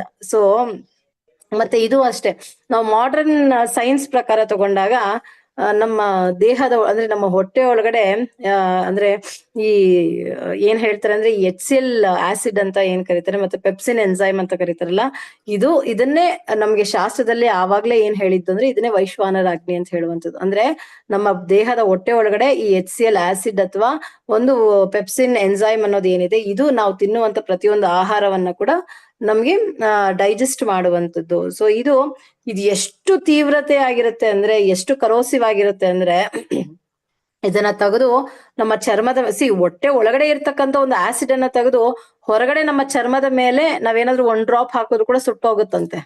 ಅಂದ್ರೆ ಅಷ್ಟು ಪವರ್ ಆಗಿದೆ. ಮತ್ತೆ ಒಂದು ಮೂಳೆ ಮೇಲೆ ಹಾಕಿದ್ರು ಕೂಡ ಅದು ಸುಡುತ್ತಂತೆ. ಸೊ ಅಂದ್ರೆ ಇಲ್ಲಿ ಅಂತ ಒಂದು ಸ್ಟ್ರಾಂಗ್ ಆಗಿರ್ತಕ್ಕಂಥ ಒಂದು ಆಸಿಡ್, ಅಂತ ವೈಶ್ವಾನರ ಅಗ್ನಿ ನಮ್ಮ ಹೊಟ್ಟೆ ಒಳಗಡೆ ಇರ್ಬೇಕಾದ್ರೆ ನಮ್ಮ ದೇಹವನ್ನೆಲ್ಲ ಸುಡ್ಬೋದು. ಆದ್ರೆ ಸುಡ್ತಿದ್ಯಾ? ಇಲ್ಲ. ಬರೀ ಊಟವನ್ನ, ನಾವು ತಿನ್ನುವ ಊಟವನ್ನ ಮಾತ್ರ ಅದು ಜೀರ್ಣ ಮಾಡ್ತಿದೆ. ಅಂದ್ರೆ ಭಗವಂತನು ಎಂತ ಅದ್ಭುತ, ಎಂತ ಮಿರಾಕಲ್ಸ್ ಅನ್ನ ಮಾಡ್ತಿದ್ದಾನೆ ನೋಡಿ. ಇವೆಲ್ಲವೂ ಕೂಡ ಕರೆಕ್ಟ್ ಅಲ್ವಾ? ಒಂಚೂರು ಆಚೆ ಈಚೆ ಆದ್ರೆ ಏನಾಗ್ಬೇಕು? ಆ ಒಂದು ಆಸಿಡ್ ನಮ್ಮ ಹೊಟ್ಟೆ ಒಳಗಡೆ ಇರೋದು. ಇವಾಗ ಭಗವಂತ, ಅದಕ್ಕೆ ಹೇಳೋದು, ಭಗವಂತನ ಒಂದು ಆಕ್ಚುಲಿ ಅವನ ಒಂದು ಸೃಷ್ಟಿ ಆಗಿರ್ಬೋದು, ಅವನ ಒಂದು ಪ್ರತಿಯೊಂದು ಕೂಡ ಅವನ್ ಯಾವಾಗ್ಲೂ ಕೂಡ ಪರ್ಫೆಕ್ಟ್ ಆಗಿರುವಂತದ್ದು. ಸೊ ಮತ್ತೆ ಈ ಒಂದು ಅನ್ನದಲ್ಲಿ ಏನಾಗುತ್ತೆ ಅಂದ್ರೆ, ನಮ್ಗೆ ತಿನ್ನುವಂತ ಈ ಒಂದು ಆಹಾರದಲ್ಲಿ ನಮಗೆ ಮುಖ್ಯವಾಗಿ ಬರ್ಬೇಕಾಗಿರುವಂತದ್ದು 2 ಇಂಪಾರ್ಟೆಂಟ್ ಥಿಂಗ್ಸ್. ಒಂದು ಸದ್ಭಾವ, ಇನ್ನೊಂದು ಸತ್ಕರ್ಮ. ಅಂದ್ರೆ ನಾವು ತಿನ್ನುವಂತ ಆಹಾರದಲ್ಲಿ ನಮಗ್ ಬೇಕಾಗಿರುವಂತದ್ದು ಸದ್ಭಾವ, ಸತ್ಕರ್ಮ. ಮತ್ತೆ ಹಾಗೆ ಇನ್ನೂ ಒಂದು ವಿಚಾರ ಏನು ಅಂದ್ರೆ, ಈ ಆಯುರ್ವೇದದಲ್ಲೆಲ್ಲ ಹೇಳ್ತಾರೆ ನೋಡಿ, ಎಲ್ಲಾ ರೂಟ್ ಕಾಸಸ್ ಅಂದ್ರೆ ಕೆಲವರು ಆಯುರ್ವೇದಿಕ್ ಡಾಕ್ಟರ್ಸ್ ಹತ್ರ ಹೋಗಿರ್ತಾರೆ ಏನಾದ್ರೂ ವಿಚಾರ ಅಂತಂದ್ರೆ, ಅವ್ರು ಹೇಳ್ತಾರೆ ನೀವು ಆಹಾರದ ಪದ್ಧತಿಯನ್ನ ಫಸ್ಟ್ ಬದಲಾಯಿಸ್ಕೊಳ್ಳಿ ಅಂತಾನೆ ಹೇಳೋದು ಅವರು. ಫಸ್ಟ್ ಮುಖ್ಯವಾಗಿ ನಿಮ್ಮ ಆಹಾರ ಪದ್ಧತಿಯನ್ನ ಬದಲಾಯಿಸ್ಕೊಳ್ಳಿ. ಅಂದ್ರೆ ಏನ್ ತಿಂದ್ರಿ, ಒಂದು ಸ್ಕಿನ್ ಅಲರ್ಜಿ ಆದ್ರೂ ಅಷ್ಟೇ, ನಮ್ಗೆ ನಿದ್ದೆ ಬರ್ತಿಲ್ಲ ಅಂದ್ರೂ ಅಷ್ಟೇ, ನೀವು ಆಯುರ್ವೇದಿಕ್ ಅವ್ರ ಹತ್ರ ಹೋದ್ರೆ ಫಸ್ಟ್ ಹೇಳೋದು ನೀವ್ ಏನ್ ತಿಂತಿದ್ದೀರಾ, ಹೇಗ್ ಊಟ ಮಾಡ್ತಿದ್ದೀರಾ, ಏನೆಲ್ಲಾ ತಿಂತಿದ್ದೀರಾ. ಸೊ ಹಾಗಾಗಿ ಪ್ರತಿಯೊಂದು ಕೂಡ ಊಟಕ್ಕೇನೆ ಸಂಬಂಧಪಟ್ಟಿರುವಂತದ್ದು. ಸೊ ಈಗ ಈ ಸ್ಮರಣೆ ಬರ್ಬೇಕು ನಮ್ಗೆ ಈ ಊಟದ ಮೂಲಕ ಅಂತಂದ್ರೆ 2 ಇಂಪಾರ್ಟೆಂಟ್ ಥಿಂಗ್ಸ್ ನಮ್ಗೆ, ಸದ್ಭಾವ, ಸದ್ಕರ್ಮ ಅಂತ ಹೇಳುವಂಥದ್ದು. ಸದ್ಕರ್ಮ ಅಂದ್ರೆ ಏನು, ಈಗ ನಾವು ತಿನ್ನುವ ಆಹಾರದಿಂದ ನಮ್ಗೆ ಶಕ್ತಿ ಬರುತ್ತೆ, ಕರೆಕ್ಟ್ ಅಲ್ವಾ? ಶಕ್ತಿ ಬಂದಾಗ ನಾವು ಕೆಲಸಗಳನ್ನ ಮಾಡ್ತೀವಿ, ಕರ್ಮ ಮಾಡ್ತೀವಿ. ಈಗ ಈ ಕರ್ಮ ಹೇಗಿರ್ಬೇಕು ಅಂದ್ರೆ ನಮಗೆ ಸ್ಪಿರಿಚುವಲ್ ಕರ್ಮಾಸ್ ಆಗಿರ್ಬೇಕಂದ್ರೆ, ನಾನು ಬ್ರಾಹ್ಮಿ ಮುಹೂರ್ತದಲ್ಲಿ ಹೇಳ್ಬೇಕು, ನಾನು ಎಲ್ಲರಿಗೂ ಒಳ್ಳೇದನ್ನ ಮಾಡ್ಬೇಕು, ನಾನು ಯಾರಿಗೂ ಮೋಸ ಮಾಡಬಾರ್ದು, ನಾನು ಭಗವದ್ಗೀತೆ ಓದ್ಬೇಕು, ನನಗೆ ಕಾಮ, ಕ್ರೋಧ, ಲೋಭ, ಮೋಹ, ಮದ, ಮಾತ್ಸರ್ಯ ಅಂತಕ್ಕಂಥ ಒಂದು ಈ ಅರಿಷಡ್ ವರ್ಗಗಳು ನನ್ನ ಮೇಲೆ ಪ್ರಭಾವ ಬೀರಬಾರ್ದು, ನಾನು ಎಲ್ಲದ್ರಿಂದನೂ ಹೊರಗಡೆ ಇರ್ಬೇಕಂದ್ರೆ ಈ ಸತ್ಕರ್ಮ ಬರ್ಬೇಕು ಅಂತಂದ್ರೆ ನಾನು ತಿನ್ನುವ ಆಹಾರ ನನ್ನ ಮೇಲೆ ಎಷ್ಟು ಇಂಪಾರ್ಟೆನ್ಸ್ ಅನ್ನೋದು ಬರುತ್ತೆ ಅನ್ನೋದನ್ನ ಇದ್ ಮಾಡ್ಕೋಬೇಕು. ಮತ್ತೆ ಸದ್ಭಾವ ಅಂತಂದ್ರೆ ಒಳ್ಳೆ ಒಳ್ಳೆ ಆಲೋಚನೆಗಳು, ಅಂದ್ರೆ ಬರೀ ಭಗವಂತನ ಒಂದು ಆಲೋಚನೆಗಳೇ ಬರ್ಬೇಕು ನನಗೆ ಅಂತಕ್ಕಂಥದ್ದು. ಸೊ ಇದೆಲ್ಲವೂ ಕೂಡ ನಮ್ಗೆ ಹೇಗ್ ಬರುತ್ತೆ ಅಂದ್ರೆ ನಾವು ತಿನ್ನುವಂತ ಆಹಾರದಿಂದ ಮಾತ್ರನೇ ಈ ಸದ್ಭಾವ, ಸತ್ಕರ್ಮ ಅಂತಕ್ಕಂಥದ್ದು. ನಾನಿಲ್ಲ ಹೇಗಂದ್ರೆ ಹಾಗೆ ತಿಂತೀನಿ ಅಂತಂದ್ರೆ ನಮ್ಮ ಭಾವ ಮತ್ತೆ ನಮ್ಮ ಕರ್ಮಗಳು ಹೇಗಿರುತ್ತೆ ಅನ್ನೋದನ್ನ ನಾವು ನ್ಯೂಸ್ ಚಾನೆಲ್ಸ್ ಅಲ್ಲಿ ನೋಡ್ಬೋದು, ಕರೆಕ್ಟ್ ಅಲ್ಲ? ನಾವು ತಿನ್ನುವ ಆಹಾರ ಹೇಗಂದ್ರೆ ಆಗಿತ್ತು ಅಂತಂದ್ರೆ ಅದು ಹೇಗ್ ಬೇಕಾದ್ರೂ ಆಗ್ಬಹುವಂಥದ್ದು. ಹಾಗಾಗಿ ಮತ್ತೆ ಶಾಸ್ತ್ರದಲ್ಲೂ ಹೇಳ್ತಾರೆ, ಏನ್ ಹೇಳ್ತಾರೆ ಅಂದ್ರೆ ನಾವ್ ಏನ್ ತಿಂತೀವಿ, ನಾವ್ ಹೇಗೆ ಇದ್ ಮಾಡ್ತೀವಿ ಅನ್ನೋದು ಈಗಿನ ಕಾಲದಲ್ಲಿ ತುಂಬಾ ಇಂಪಾರ್ಟೆಂಟ್ ಆಗಿ ರೂಲ್ಸ್ ಕೆಲವೊಂದಿರ್ತವೆ. ಹೇಗೆ ಅಂತಂದ್ರೆ ಮೊದಲನೇ ರೂಲ್ ಏನು ಅಂತಂದ್ರೆ ನಾವು ನಿಂತ್ಕೊಂಡು ಯಾವತ್ತೇ ಕಾರಣಕ್ಕೂ ಊಟ ಮಾಡಬಾರ್ದಂತೆ. ನೆವರ್ ಈಟ್ ಫುಡ್ ಸ್ಟ್ಯಾಂಡಿಂಗ್ ಅಂತ ಹೇಳ್ತಾರೆ. ಈಗ ಪ್ರಾಣಿಗಳು ನಿಂತ್ಕೊಂಡೆ ಅಲ್ವಾ ಊಟ ಮಾಡೋದು. ಸೊ ಈಗ ನಾವು ಕೂಡ ಪ್ರಾಣಿಗಳ ರೀತಿ ನಿಂತ್ಕೊಂಡು ಊಟ ಮಾಡ್ತೀವ? ಮಾಡಬಾರ್ದು. ಅದನ್ನೇ ಇಲ್ಲಿ ಹೇಳುವಂಥದ್ದು. ಅಂದ್ರೆ ಪ್ರಾಣಿಗಳ ರೀತಿ ನಾವು ಊಟವನ್ನ ಮಾಡಿದಾಗ ಪ್ರಾಣಿಗಳ ರೀತಿಯಲ್ಲಿ ದೇಹವನ್ನ ತ್ಯಜಿಸ್ತೀವಿ. ಹಾಗಾಗಿ ರೂಲ್ಸ್ ಫಾರ್ ಈಟಿಂಗ್ ಫುಡ್ ಏನು ಅಂದ್ರೆ ನೆವರ್ ಈಟ್ ಫುಡ್ ಸ್ಟ್ಯಾಂಡಿಂಗ್ ಅಂತಂದ್ರೆ ನಿಂತ್ಕೊಂಡು ಯಾವುದೇ ಕಾರಣಕ್ಕೂ ಊಟ ಮಾಡಬಾರ್ದು. ಸೊ ನಾವ್ ಯಾವತ್ತೇ ಇದ್ರೂ ಕುತ್ಕೊಂಡೇ ಊಟ ಮಾಡ್ಬೇಕು. ನೀರನ್ನ ಕುಡಿಬೇಕಾದ್ರೂ ಕೂಡ ಕುತ್ಕೊಂಡೇ ಕುಡಿಬೇಕು. ಆವಾಗ ಈ ವೈಶ್ವಾನರ ಒಳಗಡೆ ಇರ್ತಕ್ಕಂಥ ವೈಶ್ವಾನರ ಅಗ್ನಿಗೆ ಅದು ಕನೆಕ್ಟ್ ಆಗಿರುತ್ತದೆ. ಹಾಗಾಗಿ ಇದೆಲ್ಲ ನಮ್ಗೆ ಅರ್ಥವಾಗದೇ ಇರ್ತಕ್ಕಂಥ ಒಂದು ಸೈನ್ಸ್ ಇದು, ಮಿರಾಕಲ್ಸ್ ಇದು, ವಂಡರ್ಸ್ ಇದು. ಬಟ್ ಶಾಸ್ತ್ರದಲ್ಲಿ ಭಗವಂತ ಈ ರೀತಿ ಮಾಡಿ ಅಂತ ಹೇಳ್ತಿದ್ರೆ ನಾವು ಆ ರೀತಿ ಮಾಡ್ಬೇಕು. ಮತ್ತೆ ಏನ್ ತಿನ್ಬೇಕು ನಾವು, ಈಟಿಂಗ್ ಪ್ರೋಸೆಸ್ ಅಂದ್ರೆ ನಾವ್ ಹೇಗೆ ತಿನ್ಬೇಕು ಅಂದ್ರೆ ಒಂದು ಯಜ್ಞದ ರೀತಿ ತಿನ್ಬೇಕಂತೆ. ಈಗ ಮನೆಯಲ್ಲಿ ನಾವ್ ಏನಾದ್ರು ಸಣ್ಣ ಪುಟ್ಟದಾಗ ಒಂದು ಹೋಮ ಮಾಡ್ತೀವಿ ಅಂದ್ರೆ ಹೇಗ್ ಮಾಡ್ತೀವಿ ಹೇಳಿ? ಮನೆ ಎಲ್ಲ ಕ್ಲೀನ್ ಮಾಡ್ಕೊಳ್ತೀವಿ, ದೇವ್ರ ಮನೆ ಕ್ಲೀನ್ ಮಾಡ್ತೀವಿ, ನಾವ್ ಎಲ್ಲವನ್ನ ಕ್ಲೀನ್ ಮಾಡ್ಕೊಂಡು ಸ್ವಚ್ಛವಾಗಿ ಇಟ್ಕೊಂಡು ಯಜ್ಞಕ್ಕೆ ಕೂತ್ಕೊಳ್ತೀವಿ. ಮನೆ ಎಲ್ಲ ನೀಟಾಗಿ ಒಗ್ದಿರ್ತಕ್ಕಂಥ ಒಂದು ಬಟ್ಟೆ ಹಾಕೊಂಡು ಇಲ್ಲ ಹೊಸ ಬಟ್ಟೆ ಹಾಕೊಂಡು ಎಲ್ಲ ಪರ್ಫೆಕ್ಟ್ ಆಗಿ ಮಾಡ್ತೀವಲ್ಲ. ಅಂದ್ರೆ ಒಂದು ಯಜ್ಞ ಮಾಡ್ಬೇಕಾದ್ರೆ ನಮ್ಮ ಭಾವ ಹೆಂಗಿರುತ್ತೆ ಹೇಳಿ? ಅದೇ ರೀತಿ ಊಟ ಮಾಡ್ಬೇಕಾದ್ರೂ ಕೂಡ ಒಳಗಡೆ ನಾನು ಭಗವಂತನಿದ್ದಾನೆ, ಭಗವಂತನಿಗೆ ನಾನು ಕೊಡ್ತಾ ಇದ್ದೀನಿ ಅಂತಕ್ಕಂಥ ಭಾವದಲ್ಲಿ ಕೂತ್ಕೊಂಡು ಅಚ್ಚುಕಟ್ಟಾಗಿ ನಾವು ಮಾಡ್ಬೇಕಂತೆ, ಆ ಒಂದು ಭಾವ. ಸೊ ಹಾಗಾಗಿ ಈಟಿಂಗ್ ಪ್ರೋಸೆಸ್ ಹೆಂಗಿರ್ಬೇಕು ಅಂದ್ರೆ, ಮತ್ತೆ ಯಾವ್ದನ್ನ ತಿನ್ಬೇಕು ಅಂದ್ರೆ ಯಜ್ಞ ಶಿಷ್ಟಾಶಿನೋ ಸಂತೋ ಮುಚ್ಚಂತೆ ಸರ್ವ ಕಿಲ್ಬಿಷೈ ಭುಂಜತೆ ತೇ ತ್ವಗಂ ಪಾಪಂ ಏ ಪಶ್ಚನ್ ಆತ್ಮನ ಕಾರಣ ಅಂತಂದ್ರೆ, ಸೊ ನಾವು ಮುಖ್ಯವಾಗಿ ಇಲ್ಲಿ ಯಜ್ಞದ ರೀತಿಯಲ್ಲಿ ಮತ್ತೆ ಯಜ್ಞಶಿಷ್ಟವನ್ನ ಅಂತಂದ್ರೆ ಆ ಒಂದು ರೆಸಿಡ್ಯೂಸ್ ಏನಿರುತ್ತೆ, ಯಜ್ಞಶಿಷ್ಟ ಭಗವಂತನಿಗೆ ಸಮರ್ಪಣೆ ಮಾಡಿದ ನಂತರ ನಾವೀಗ ಪ್ರತಿನಿತ್ಯ ಪ್ರಭುಗಳು ಕೂಡ ಹೇಳ್ತಾನೆ ಇರ್ತಾರೆ, ನಾವ್ ಏನೇ ತಿಂದ್ರು ಕೂಡ ಅದು ಪ್ರಸಾದವಾಗೇ ಇರ್ಬೇಕು ಅಂತ ಹೇಳಿ. ಸೊ ಇವಾಗ ನಾವ್ ಒಂದ್ ತಿಳ್ಕೊಬೇಕು, ಏನ್ ತಿನ್ಬೇಕು ಅಂದ್ರೆ ಭಗವಂತನಿಗೆ ನಾವ್ ಏನ್ ಕೊಟ್ಟಿರ್ತೀವೋ ಅದನ್ನ ತಿನ್ಬೇಕು. ಸೊ ದ ರೆಮಿನೆಂಟ್ಸ್ ಆಫ್ ಫುಡ್ ಅಂತಂದ್ರೆ ಭಗವಂತನ ಒಂದು ರೆಮಿನೆಂಟ್ಸ್, ಅವನಿಗೆ ಸಮರ್ಪಣೆ ಮಾಡಿದ ನಂತರ ಅದನ್ನ ನಾವು ಸ್ವೀಕಾರ ಮಾಡಿದಾಗ ಅವು ಏನ್ ಮಾಡುತ್ತೆ ನಮ್ಗೆ ಅಂತ ಒಂದು ಪ್ರಸಾದ ನಮ್ಗೆ ಏನ್ ಮುಚ್ಚಂತೆ ಸರ್ವ ಕಿಲ್ಬಿಷೈ ಅಂದ್ರೆ ಎಲ್ಲಾ ಪಾಪಗಳಿಂದ, ಎಲ್ಲಾ ಕ್ಲೇಶಗಳಿಂದ, ಎಲ್ಲಾ ಕಂಟಾಮಿನೇಷನ್ಸ್ ಇಂದ ನಮ್ಮನ್ನ ಹೊರಗಡೆ ಬರುತ್ತೆ. ಸೊ ಹಾಗೆ ಓಂ ಇದಂ ಕೃಷ್ಣಾಯ ಇದಂ ಮಮ ಅಂತ ಹೋಮಗಳು ಮಾಡ್ತಾರಲ್ಲ, ಹಂಗೆ ನಾವೇನ್ ಮಾಡ್ತೀವಿ ಅಂದ್ರೆ ಈ ವೈಶ್ವಾನರ ಅಗ್ನಿ ಒಳಗಡೆ ಇರ್ತಾನಲ್ವಾ, ಈ ಅನ್ನವನ್ನ ನಾವು ತಗೊಂಡು ಸ್ವೀಕಾರ ಮಾಡ್ಬೇಕಾದ್ರೂ ಕೂಡ ನಾವ್ ಈ ರೀತಿ ತಗೊಳ್ಬೇಕು ಅನ್ನೋದು. ಅಂತಂದ್ರೆ ಅದೇ ಭಾವದಲ್ಲಿ ಇರುವಂತದ್ದು. ಸೊ ಅದು ಬಿಟ್ಬಿಟ್ಟು ಗುಲಾಬ್ ಜಾಮೂನ್ ಸಿಕ್ತು, ಅಲ್ಲಿ ಸ್ವೀಟ್ ಇದೆ ಟಪಕ್ ಅಂತ ಕೈ ತೊಳೆಯಲ್ಲ ಏನು ತೊಳೆಯಲ್ಲ, ಟಪಕ್ ಅಂತ ತಗೊಂಡ್ ಬಾಯಿಗೆ ಹಾಕೊಬಿಡೋದು. ಒಳಗಡೆ ಏನೇ ಹಾಕ್ತಿದೀವಿ ಅಂದ್ರೆ ನೋಡಿ, ಇದೆಲ್ಲ ನಿಜ ಸೀರಿಯಸ್ಲಿ ನಾವು ಎಷ್ಟೋ ಕಡೆ ನೋಡ್ತಿರ್ತೀವಿ, ಏನಾದ್ರೂ ಒಂದ್ ತಗೊಳ್ಬೇಕು ಅಂತಂದ್ರೆ ಪಟ್ ಪಟ್ ಪಟ್ ಅಂತ ತಗೊಳ್ತೀವಿ, ಬಾಯಿಗೆ ಹಾಕೊಳ್ತಿರ್ತೀವಿ, ಹೆಂಗಂದ್ರೆ ಹಂಗೆ, ಯಾವಾಗಂದ್ರೆ ಅವಾಗ ತಿಂತಿರ್ತೀವಿ, ಮಾಡ್ತಿರ್ತೀವಿ. ಬಟ್ ಇದೆಲ್ಲವೂ ಕೂಡ ನಮ್ಗೆ ಆ ಭಗವಂತನ ಚಿಂತನೆಯನ್ನ ಕೊಡುತ್ತಂತೆ. ನೋಡಿ, ನಮಗ್ ಬರ್ತಿಲ್ಲ, ನಾವ್ ಅನ್ಕೊಳ್ತೀವಿ ಅಯ್ಯೋ ನಮ್ಗೆ ಚಾಂಟಿಂಗ್ ಮಾಡ್ಬೇಕಾದ್ರೂ ಕೂಡ ಭಗವಂತಿಗೆ ಸುಮ್ನೆ we are chanting chanting chanting, but ಭಗವಂತನ ಸ್ಮರಣೆ ಬರ್ತಿಲ್ಲ. ನಾವು ಅನ್ಕೊಳ್ತೀವಿ ಭಗವಂತನ ನೆನೆಸ್ಕೋಬೇಕು 24 ಗಂಟೆ, ಬರ್ತಿಲ್ಲ. ಯಾಕೆ?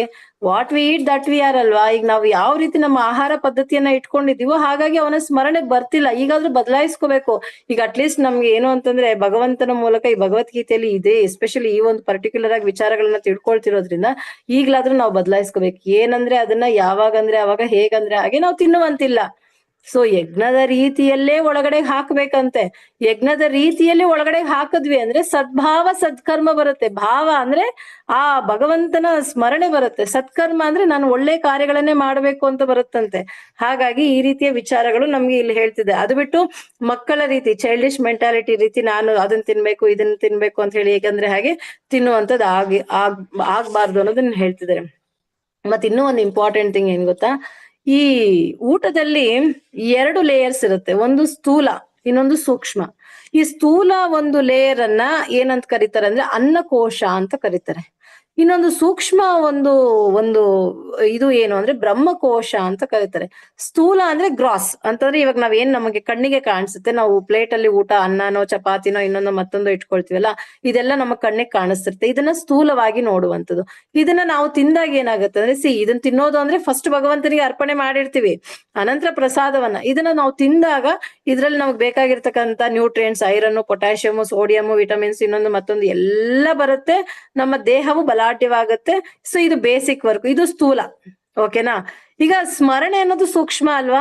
ಇದನ್ನೇನೋ ತಿಂತೀವಿ, ದೇಹ ಏನೋ ಪರ್ಫೆಕ್ಟ್ ಆಗಿದೆ. ಓಕೆನಾ? ಇದು ಸತ್ಕರ್ಮ ಮಾಡ್ಲಿಕ್ಕೆ. ಈಗ ಸದ್ಭಾವ ಬರ್ಲಿಕ್ಕೆ ಏನ್ ಬೇಕು ನಮ್ಗೆ? ಸದ್ಭಾವ ಬರ್ಬೇಕು ಅಂದ್ರೆ ಈ ಒಂದು ಆ ಆಹಾರದಲ್ಲಿ ಆ ಸೂಕ್ಷ್ಮ, ನಾವು ತಿಂತಕ್ಕಂತ ಊಟದಲ್ಲಿ ಆ ಸೂಕ್ಷ್ಮ ಲೇಯರ್ ಅನ್ನಂದ್ರೆ ಬ್ರಹ್ಮಕೋಶವನ್ನ ಅನ್ಲಾಕ್ ಮಾಡ್ಬೇಕು. ಈ ಬ್ರಹ್ಮಕೋಶವನ್ನ ಅನ್ಲಾಕ್ ಮಾಡೋದು ಅಂದ್ರೆ ನಾವು ಸಾಧ್ಯವಾದಷ್ಟು ಆ ತಿನ್ನುವ ಸಮಯದಲ್ಲಿ ನಾವೇನ್ ಮಾಡ್ಬೇಕು ಅಂದ್ರೆ ಭಗವಂತನ ಸ್ಮರಣೆ ಮಾಡ್ಬೇಕು. ಆವಾಗ್ಲೇ ಇದು ಅನ್ಲಾಕ್ ಆಗೋದು. ಇದು ಇಂಪಾರ್ಟೆಂಟ್ ಪಾಯಿಂಟ್. ಇದು ಆಕ್ಚುಲಿ ನಮ್ಗೆ ಯಾಕೆ ಸ್ಮರಣೆ ಯಾವಾಗ ಬರ್ಬೇಕು ಅಂದ್ರೆ, ನಾ ತಿನ್ನುವಂತ ಸಮಯದಲ್ಲಿ ನಾವು ಅನ್ಲಾಕ್ ಮಾಡ್ಕೋಬೇಕು. ಅದನ್ನ ಹೇಗೆ ಅನ್ಲಾಕ್ ಮಾಡ್ಕೊಳ್ಳೋದು? ನಾವೇನ್ ಮಾಡ್ತೀವಿ, ಅನ್ಲಾಕ್ ಫ್ರೀ ಆಗಿದ್ಯಾ, ಊಟ ಮಾಡ್ತಿದೀನಿ, ಫ್ರೀ ಆಗಿದೀನಿ, ಅವ್ರು ಹಿಂಗ್ ಮಾಡಿದ್ರು, ಇವ್ರು ಹಂಗ್ ಮಾಡಿದ್ರು ಅಂತ ಮಾತಾಡ್ಕೊಂಡು ಊಟ ಮಾಡ್ತೀವಿ. ನಿಮ್ದು ಫ್ರೀ ಟೈಮ್ ಯಾವುದು? ಊಟ ಮಾಡುವ ಟೈಮ್. ಸೊ ಹಾಗಾಗಿ ಆ ಟೈಮಲ್ಲಿ ಮಧ್ಯಾಹ್ನ ಫೋನ್ ಮಾಡಿ, ಫ್ರೀ ಆಗಿರ್ತೀನಿ, ಅವಾಗ ಊಟ ಮಾಡ್ತಿರ್ತೀನಲ್ಲ, ಆಗ ಮಾತಾಡ್ಕೊಂಡು. ಸೊ ನಾವು ಊಟ ಮಾಡ್ಬೇಕಾದ್ರೆ ಅಫ್ಕೋರ್ಸ್ ಪ್ರಸಾದನೇ ತಿನ್ಬಹುದು, ಆದ್ರೆ ನನಗೆ ಸದ್ಭಾವ ಹೆಂಗ್ ಬರುತ್ತೆ? ನಾನ್ ಪ್ರಸಾದ ಊಟ ಮಾಡ್ಬೇಕಾದ್ರೆ ನ್ಯೂಸ್ ಚಾನೆಲ್ ನಲ್ಲಿ ಇವನ್ ಏನೋ ಮಾಡ್ದ, ಅವನಿಗೇನೋ ಮಾಡ್ದ, ಅಲ್ಲಿ ದರೋಡೆ ಆಯ್ತು, ಇಲ್ಲಿ ಇದಾಯ್ತು, ಮತ್ತೊಂದಾಯ್ತು, ಇನ್ನೊಂದು. ಕರೆಕ್ಟ್ ಅಲ್ವಾ? ನಾವು ಮಾಡ್ತಿರುವ ತಪ್ಪುಗಳಿದೆ ಅಲ್ವಾ? ನನಗ್ ಮತ್ತೆ ಕೃಷ್ಣ ಪ್ರಜ್ಞೆನಲ್ಲಿ ನನಗೆ ನಾವು ಪ್ರತಿ ಸಾರಿ ಪ್ರಭು ನನಗ್ ಸ್ಮರಣೆ ಬರ್ತಿಲ್ಲ ಪ್ರಭು, ನನಗ್ ಕೃಷ್ಣ ನೆನಪು ಬರ್ತಿಲ್ಲ ಪ್ರಭು, ಯಾವಾಗ ಬರುತ್ತೆ ಪ್ರಭು, ಯಾವಾಗ ಬರುತ್ತೆ ಪ್ರಭು ಕೇಳ್ತಾನೆ ಇರ್ತೀವಿ. ಯಾವಾಗ ಬರುತ್ತೆ? ನೀವು ಊಟ ಮಾಡ್ಬೇಕಾದ್ರೆ, ಪ್ರಸಾದ ತಿನ್ಬೇಕಾದ್ರೆ ನ್ಯೂಸ್ ಚಾನೆಲ್ ಅಲ್ಲಿ ನೋಡ್ತಿದ್ರೆ ಅವ್ರು ಮಾಡಿರೋ ಕ್ರೈಮ್ಸೇ ಹೋಗ್ತಿರತ್ತೆ ಒಳಗಡೆಗೆ ನಮ್ಗೆ. ಕರೆಕ್ಟ್ ಅಲ್ವಾ? ಮತ್ತೆ ಯಾರೋ ಇವಾಗ ಇರ್ತಾರಲ್ವಾ ಕಸಿನ್ ಸಿಸ್ಟರ್ಸ್, ಯಾವಾಗ ಊಟ ಮಾಡ್ತಿದ್ದೀನಿ, ಪರವಾಗಿಲ್ಲ ಮಾತಾಡಿ, ಏನ್ ಫ್ರೀ ಆಗೇ ಇದೀನಿ, ಊಟ ಮಾಡ್ತಿದ್ದೀನಿ, ಫ್ರೀ ಆಗಿದ್ದೀನಿ. ಶಾಸ್ತ್ರದಲ್ಲಿ ಊಟ ಮಾಡೋದು ಅಂದ್ರೇನೆ ಇಟ್ ಈಸ್ ಅನ್ ಯಜ್ಞ. ಈಗ ನಾವ್ ಯಜ್ಞ ಮಾಡ್ಬೇಕಾದ್ರೆ ಯಜ್ಞ ಕುಂಡದ ಮುಂದೆ ನಿಂತ್ಕೊಂಡು ನಾನು ಇಲ್ಲಿ ಯಜ್ಞ ಮಂತ್ರಗಳನ್ನ ಇವ್ರು ಹೇಳ್ತಿರ್ಬೇಕಾದ್ರೆ ನಾನು ಅವ್ರ ಹತ್ರ ಮಾತಾಡ್ತಿದ್ರೆ ಅದ್ರ ಅರ್ಥ ಏನು ಅಂದ್ರೆ, ನಾವ್ ಎಷ್ಟು ಕಾನ್ಶಿಯಸ್ ಆಗಿ ತಿನ್ಬೇಕು ಅನ್ನೋದ್ರ ಬಗ್ಗೆ ಇಲ್ಲಿ ಹೇಳ್ತಿದ್ದಾರೆ. ಯಾಕೆ ಅಂತಂದ್ರೆ ನಾವು ತಿನ್ನುವಂತ ಊಟ ನಮ್ಮ ಅಂತ್ಯಕಾಲದಲ್ಲಿ ನಮ್ಗೆ ಭಗವಂತನ ಸ್ಮರಣೆ ಕೊಡುತ್ತಂತೆ, ಮೋಕ್ಷವನ್ನ ಕೊಡುತ್ತಂತೆ ನಮ್ಮ ಫೈನಲ್ ಅಂತ್ಯಕಾಲದಲ್ಲಿ. ಸೊ ಇದು ನಮ್ಮ ಪರ್ಪಸ್ ಆಫ್ ಫುಡ್. ಓಕೆನಾ? ಮತ್ತೆ ತಿನ್ನುವಂಥದ್ದು ಈ ರೀತಿ ಆದ್ರೆ ನಾವು ತಿನ್ನೋಕ್ಕಿಂತ ಮುಂಚೆ ಎಷ್ಟು ಶುದ್ಧಿಯಾಗಿರ್ಬೇಕು ಅಂದ್ರೆ, ಇದನ್ನ ಏನ್ ಹೇಳ್ತಾರೆ, ಹೌ ಟು ಈಟ್ ಅಂದ್ರೆ ಶಾಸ್ತ್ರ ಏನ್ ಹೇಳ್ತಾರೆ, ಪಂಚಾದ್ರ ಅಂತ ಕರೀತಾರೆ. ಪಂಚಾದ್ರ ಅಂದ್ರೆ ನಾವು ಊಟ ಮಾಡೋಕ್ಕಿಂತ ಮುಂಚೆ ನಾವು 5 ಅಂಗಾಂಗಗಳನ್ನ ತೊಳ್ಕೊಬೇಕಂತೆ ನಮ್ಮ ದೇಹದಲ್ಲಿ ಇರ್ತಕ್ಕಂಥದ್ದು. ಇದು ಏನು ಅಂತಂದ್ರೆ, 2 ಕೈಗಳು, 2 ಕಾಲ್ಗಳು, ಬಾಯಿ ಇಷ್ಟು ಕೂಡ ನಾವು ತೊಳೆದೆ ನಾವು ಊಟವನ್ನ ಸ್ಟಾರ್ಟ್ ಮಾಡ್ಬೇಕು. ಇದು ತುಂಬಾ ಇಂಪಾರ್ಟೆಂಟ್. ಪಂಚಾದ್ರ ಅಂತ ಕರೀತಾರೆ ಇದನ್ನ. ಸೊ ಅಂದ್ರೆ ನಾವು ಊಟ ಮಾಡಕ್ ನಿಂತು ಪ್ರತಿ ಸಾರಿ ನಾವೇನ್ ಮಾಡ್ತೀವಿ, ಯಾರಾದ್ರೂ ಏನಾದ್ರು ತಗೊಳ್ಳಿ ಅಂದ ತಕ್ಷಣ ತೆಗೆದ್ ಬಾಯಿಗೆ ಹಾಕೊಂಡ್ಬಿಡ್ತೀವಿ. ಇದೆಲ್ಲ ತಪ್ಪು. ಬಟ್ ಟೀಚರ್ಸು ಮತ್ತೆ ಮನೆಯಲ್ಲಿ ಕೆಲವೊಂದು ಕೈ ತೊಳ್ಕೊಂಡ್ ಮುಟ್ಟು ಅಂತ ಹೇಳ್ಕೊಟ್ಟಿರ್ತಾರೆ ಚಿಕ್ಕ ವಯಸ್ಸಿನಿಂದಾನು ಕೂಡ. ಬಟ್ ಸ್ಟಿಲ್ ಅದರ ಒಂದು ಶಾಸ್ತ್ರದ ಹಿನ್ನೆಲೆ ಏನಿದೆ ಅನ್ನೋದನ್ನ ತಿಳ್ಕೋಬೇಕು. ಸೊ ಹಾಗಾಗಿ ಇದನ್ನ ಪಂಚಾದ್ರ ಅಂತ ಕರೀತಾರೆ. ಅಂದ್ರೆ ನಾವು ಪ್ರತಿ ಸಾರಿ ಊಟ ಮಾಡೋಕ್ಕಿಂತ ಮುಂಚೆ ನಾವೇನ್ ಮಾಡ್ಬೇಕು, 2 ಕೈಗಳನ್ನ, 2 ಕಾಲ್ಗಳನ್ನ, ಅಂದ್ರೆ ಮೊಣಕಾಲಿನಿಂದ ಕೆಳಗಡೆ ಎಸ್ಪೆಷಲಿ ಫೀಟ್ ಪಾರ್ಟ್ ಮತ್ತೆ ಪಾಮ್ಸ್ ಪಾರ್ಟ್ ಇದೇನಿದೆ ನೀಟಾಗಿ ವಾಶ್ ಮಾಡ್ಕೋಬೇಕು. ಬಾಯನ್ನ ಕೂಡ ತೊಳಿಬೇಕಂತೆ. ಯೂಶಲಿ ಬಾಯನ್ನ ತೊಳೆಯೋದು ಗೊತ್ತಿರಲ್ಲ, ಬಟ್ ಕೆಲವ್ರಿಗೆ ಗೊತ್ತಿರತ್ತೆ. ಬಟ್ ಸ್ಟಿಲ್ ಕಂಪಲ್ಸರಿ ಬಾಯನ್ನ ವಾಶ್ ಮಾಡ್ಬೇಕು. ಯಾಕೆಂದ್ರೆ ಒಂದು ಯಜ್ಞವನ್ನ ಮಾಡುವಂತ ಪ್ರಯತ್ನ ಮಾಡ್ತಿದ್ದೀವಿ ಅಂತ ಹೇಳಿ. ಸೊ ಹಾಗಾಗಿ ಈ ರೀತಿ ನಾವು ಮಾಡಿದಾಗ ಅದರಲ್ಲಿ ಇರ್ತಕ್ಕಂಥ ಅನ್ನ ಬ್ರಹ್ಮ ನಾರಾಯಣ, ಸೊ ಕ್ಲೀನ್ಲಿನೆಸ್, ಓಕೆನಾ, ನಾವು ಏನು ಕ್ಲೀನ್ ಆಗಿ ಕೂತ್ಕೊಂಡಾಗ ಅದರಲ್ಲಿ ಆ ಅನ್ನದಲ್ಲಿ ಇರ್ತಕ್ಕಂಥ ಅನ್ನ ಬ್ರಹ್ಮದ ಕೋಶ ನಮ್ಗೆ ಸಿಗುವಂಥದ್ದು. ಮತ್ತೆ ಯಾವ ಕಡೆಗೆ ತಿರ್ಕೊಂಡು ಕೂತ್ಕೋಬೇಕು, ಇದು ಇಂಪಾರ್ಟೆಂಟ್, ಎಲ್ಲರಿಗೂ ಗೊತ್ತಿರುವಂತದ್ದೇ. ಸೊ ನಾವು ಈಸ್ಟ್ ಫೇಸಿಂಗ್ ಅಥವಾ ನಾರ್ತ್ ಫೇಸಿಂಗ್, ಅಂದ್ರೆ ನಾವು ಜಪ ಮಾಡೋದು ಕೂತ್ಕೊಳ್ಳೋದಾದ್ರೂ ಅಷ್ಟೇ, ಏನಾದ್ರೂ ಕೆಲಸಗಳನ್ನ ಕಾರ್ಯಗಳನ್ನ ಅಂದ್ರೆ ಸ್ಪಿರಿಚುವಲ್ ಆಗಿರ್ಬೋದು, ಬೇರೆ ಏನೇ ಮಾಡ್ಬೇಕಾದ್ರೂ ಕೂಡ ನಾವ್ ಯಾವತ್ತೇ ಆಗಿದ್ರು ಈಸ್ಟ್ ಫೇಸಿಂಗ್ ಅಥವಾ ನಾರ್ತ್ ಫೇಸಿಂಗ್ಗೆ ಕೂತ್ಕೊಂಡು ಊಟವನ್ನ ಮಾಡುವಂಥದ್ದು. ಅದು ಬಿಟ್ಬಿಟ್ಟು ನಾವೀಗ ಏನ್ ಮಾಡ್ತೀವಿ, ಹೋಟೆಲ್ಗಳಿಗೆ ಹೋಗ್ತೀವಿ, ಶೂಸ್ ಹಾಕೊಂಡ್ ಕುತ್ಕೊಂಡ್ ತಿಂತೀವಿ, ಕೈ ಕಾಲುಗಳನ್ನ ತೊಳೆಯೋದಿಲ್ಲ. ಮತ್ತೆ ನಮಗ್ ಸ್ಮರಣೆ ಬರ್ಬೇಕು, ಸದ್ಭಾವ ಬರ್ಬೇಕು, ಸತ್ಕರ್ಮ ಬರ್ಬೇಕು ಅಂದ್ರೆ ಹೇಗೆ ಬರುತ್ತೆ, ಎಲ್ಲಿಂದ ಬರುತ್ತೆ? ಕರೆಕ್ಟ್ ಅಲ್ವಾ? ಅನ್ನ ಬ್ರಹ್ಮ, ಅನ್ನ ನಾಮಕ ಭಗವಾನ್. ಫಸ್ಟ್ ಆಫ್ ಆಲ್ ನಮ್ಮ ಪ್ಲೇಟ್ ಅಲ್ಲಿ ಇರ್ತಕ್ಕಂಥ ಊಟನೇ ಭಗವಂತ. ಕರೆಕ್ಟ್ ಅಲ್ವಾ? ಇವಾಗ ಅವನ ಹತ್ರಕ್ ಹೋಗ್ಬೇಕು ಅಂದ್ರೆ ನಾನು ಎಷ್ಟು ಶುದ್ಧಿಯಾಗಿರ್ಬೇಕು, ಅದು ಬೇಸಿಕ್ ಪ್ರಿನ್ಸಿಪಲ್. ಅಲ್ಲಿಗೆ ಹೋಗ್ಬೇಕಾದ್ರೆ ಎಷ್ಟು ನಾನು ಪ್ಯೂರ್ ಆಗಿ ಹೋಗ್ತೀನೋ, ನಾನು ಕುತ್ಕೊಂಡು ಆ ಯಜ್ಞವನ್ನ ಮಾಡೋದು ಅಂದ್ರೆ ಊಟವನ್ನ ಮಾಡೋದು ಯಜ್ಞವನ್ನ ಮಾಡುವ ರೀತಿ. ಸೊ ಆ ಊಟವನ್ನ ಮಾಡ್ಬೇಕಾದ್ರೂ ಕೂಡ ನಾನು ಅಷ್ಟೇ ರೀತಿಯಲ್ಲಿ ತಗೊಳ್ಬೇಕು ಅನ್ನೋದು. ಇಲ್ಲ ನಾನು ಹಂಗಿರಲ್ಲ, ನಾನು ಹಂಗ್ ಮಾಡಲ್ಲ ಅಂದ್ರೆ ಪ್ರಾಣಿಗಳ ರೀತಿಯಲ್ಲಿ ನಾನು ತಿಂತೀನಿ ಅಂದ್ರೆ ಪ್ರಾಣಿಗಳ ರೀತಿಯಲ್ಲಿ ನಾವು ದೇಹವನ್ನ ತ್ಯಜಿಸ್ಬೇಕಾಗುತ್ತೆ. ಸೊ ಅದಕ್ಕೋಸ್ಕರನೇ ನಮ್ಗೆ ಪ್ರತಿ ಸಾರಿ ನಮ್ಗೆ ರೆಗ್ಯುಲರ್ ಆಗಿ ನಮ್ಮ ಇಸ್ಕಾನ್ ಸಿಸ್ಟಮ್ ಅಲ್ಲಿ ಏನಿದೆ ಹೇಳಿ, ಮಹಾಪ್ರಸಾದೆ ಗೋವಿಂದೆ ನಾಮ ಬ್ರಹ್ಮಣ ವೈಷ್ಣವೇ ಸ್ವಲ್ಪ ಪುಣ್ಯವ್ರತನ್ ರಾಜನ್ ವಿಶ್ವಾಸೇನೈವ ಜಾಯತೆ. ಕರೆಕ್ಟ್ ಅಲ್ವಾ? ಮತ್ತೆ ಶರೀರ ವಿದ್ಯಾಜಾಲ ಅಂದ್ರೆ ಈ ಶರೀರ ಅಂದ್ರೆ ಈ ನಾವು ಏನ್ ಕೊಡ್ತಿದ್ವಿ ಪ್ರಸಾದ, ಸೊ ಇದು ನಮ್ಮನ್ನ ಉದ್ಧಾರ ಮಾಡ್ಬೇಕು. ಯಾವಾಗ ಉದ್ಧಾರ ಮಾಡೋದು? ಆ ಒಂದು ಅಂತ್ಯ ಕಾಲದಲ್ಲಿ ಅವನ ಸ್ಮರಣೆಯನ್ನ ಬರೋದು. ಸೊ ಹಾಗಾಗಿ ತುಂಬಾ ಜೋಪಾನವಾಗಿ ನಾವು ಇಂಥದನ್ನೆಲ್ಲ ಮಾಡ್ಬೇಕು. ನಾವು ಹೇಳ್ತೀವಿ ಕೆಲವ್ರಿಗೆಲ್ಲ, ಟ್ರೀಟ್ ಯಾವಾಗ ಕೊಡಿಸ್ತೀಯ?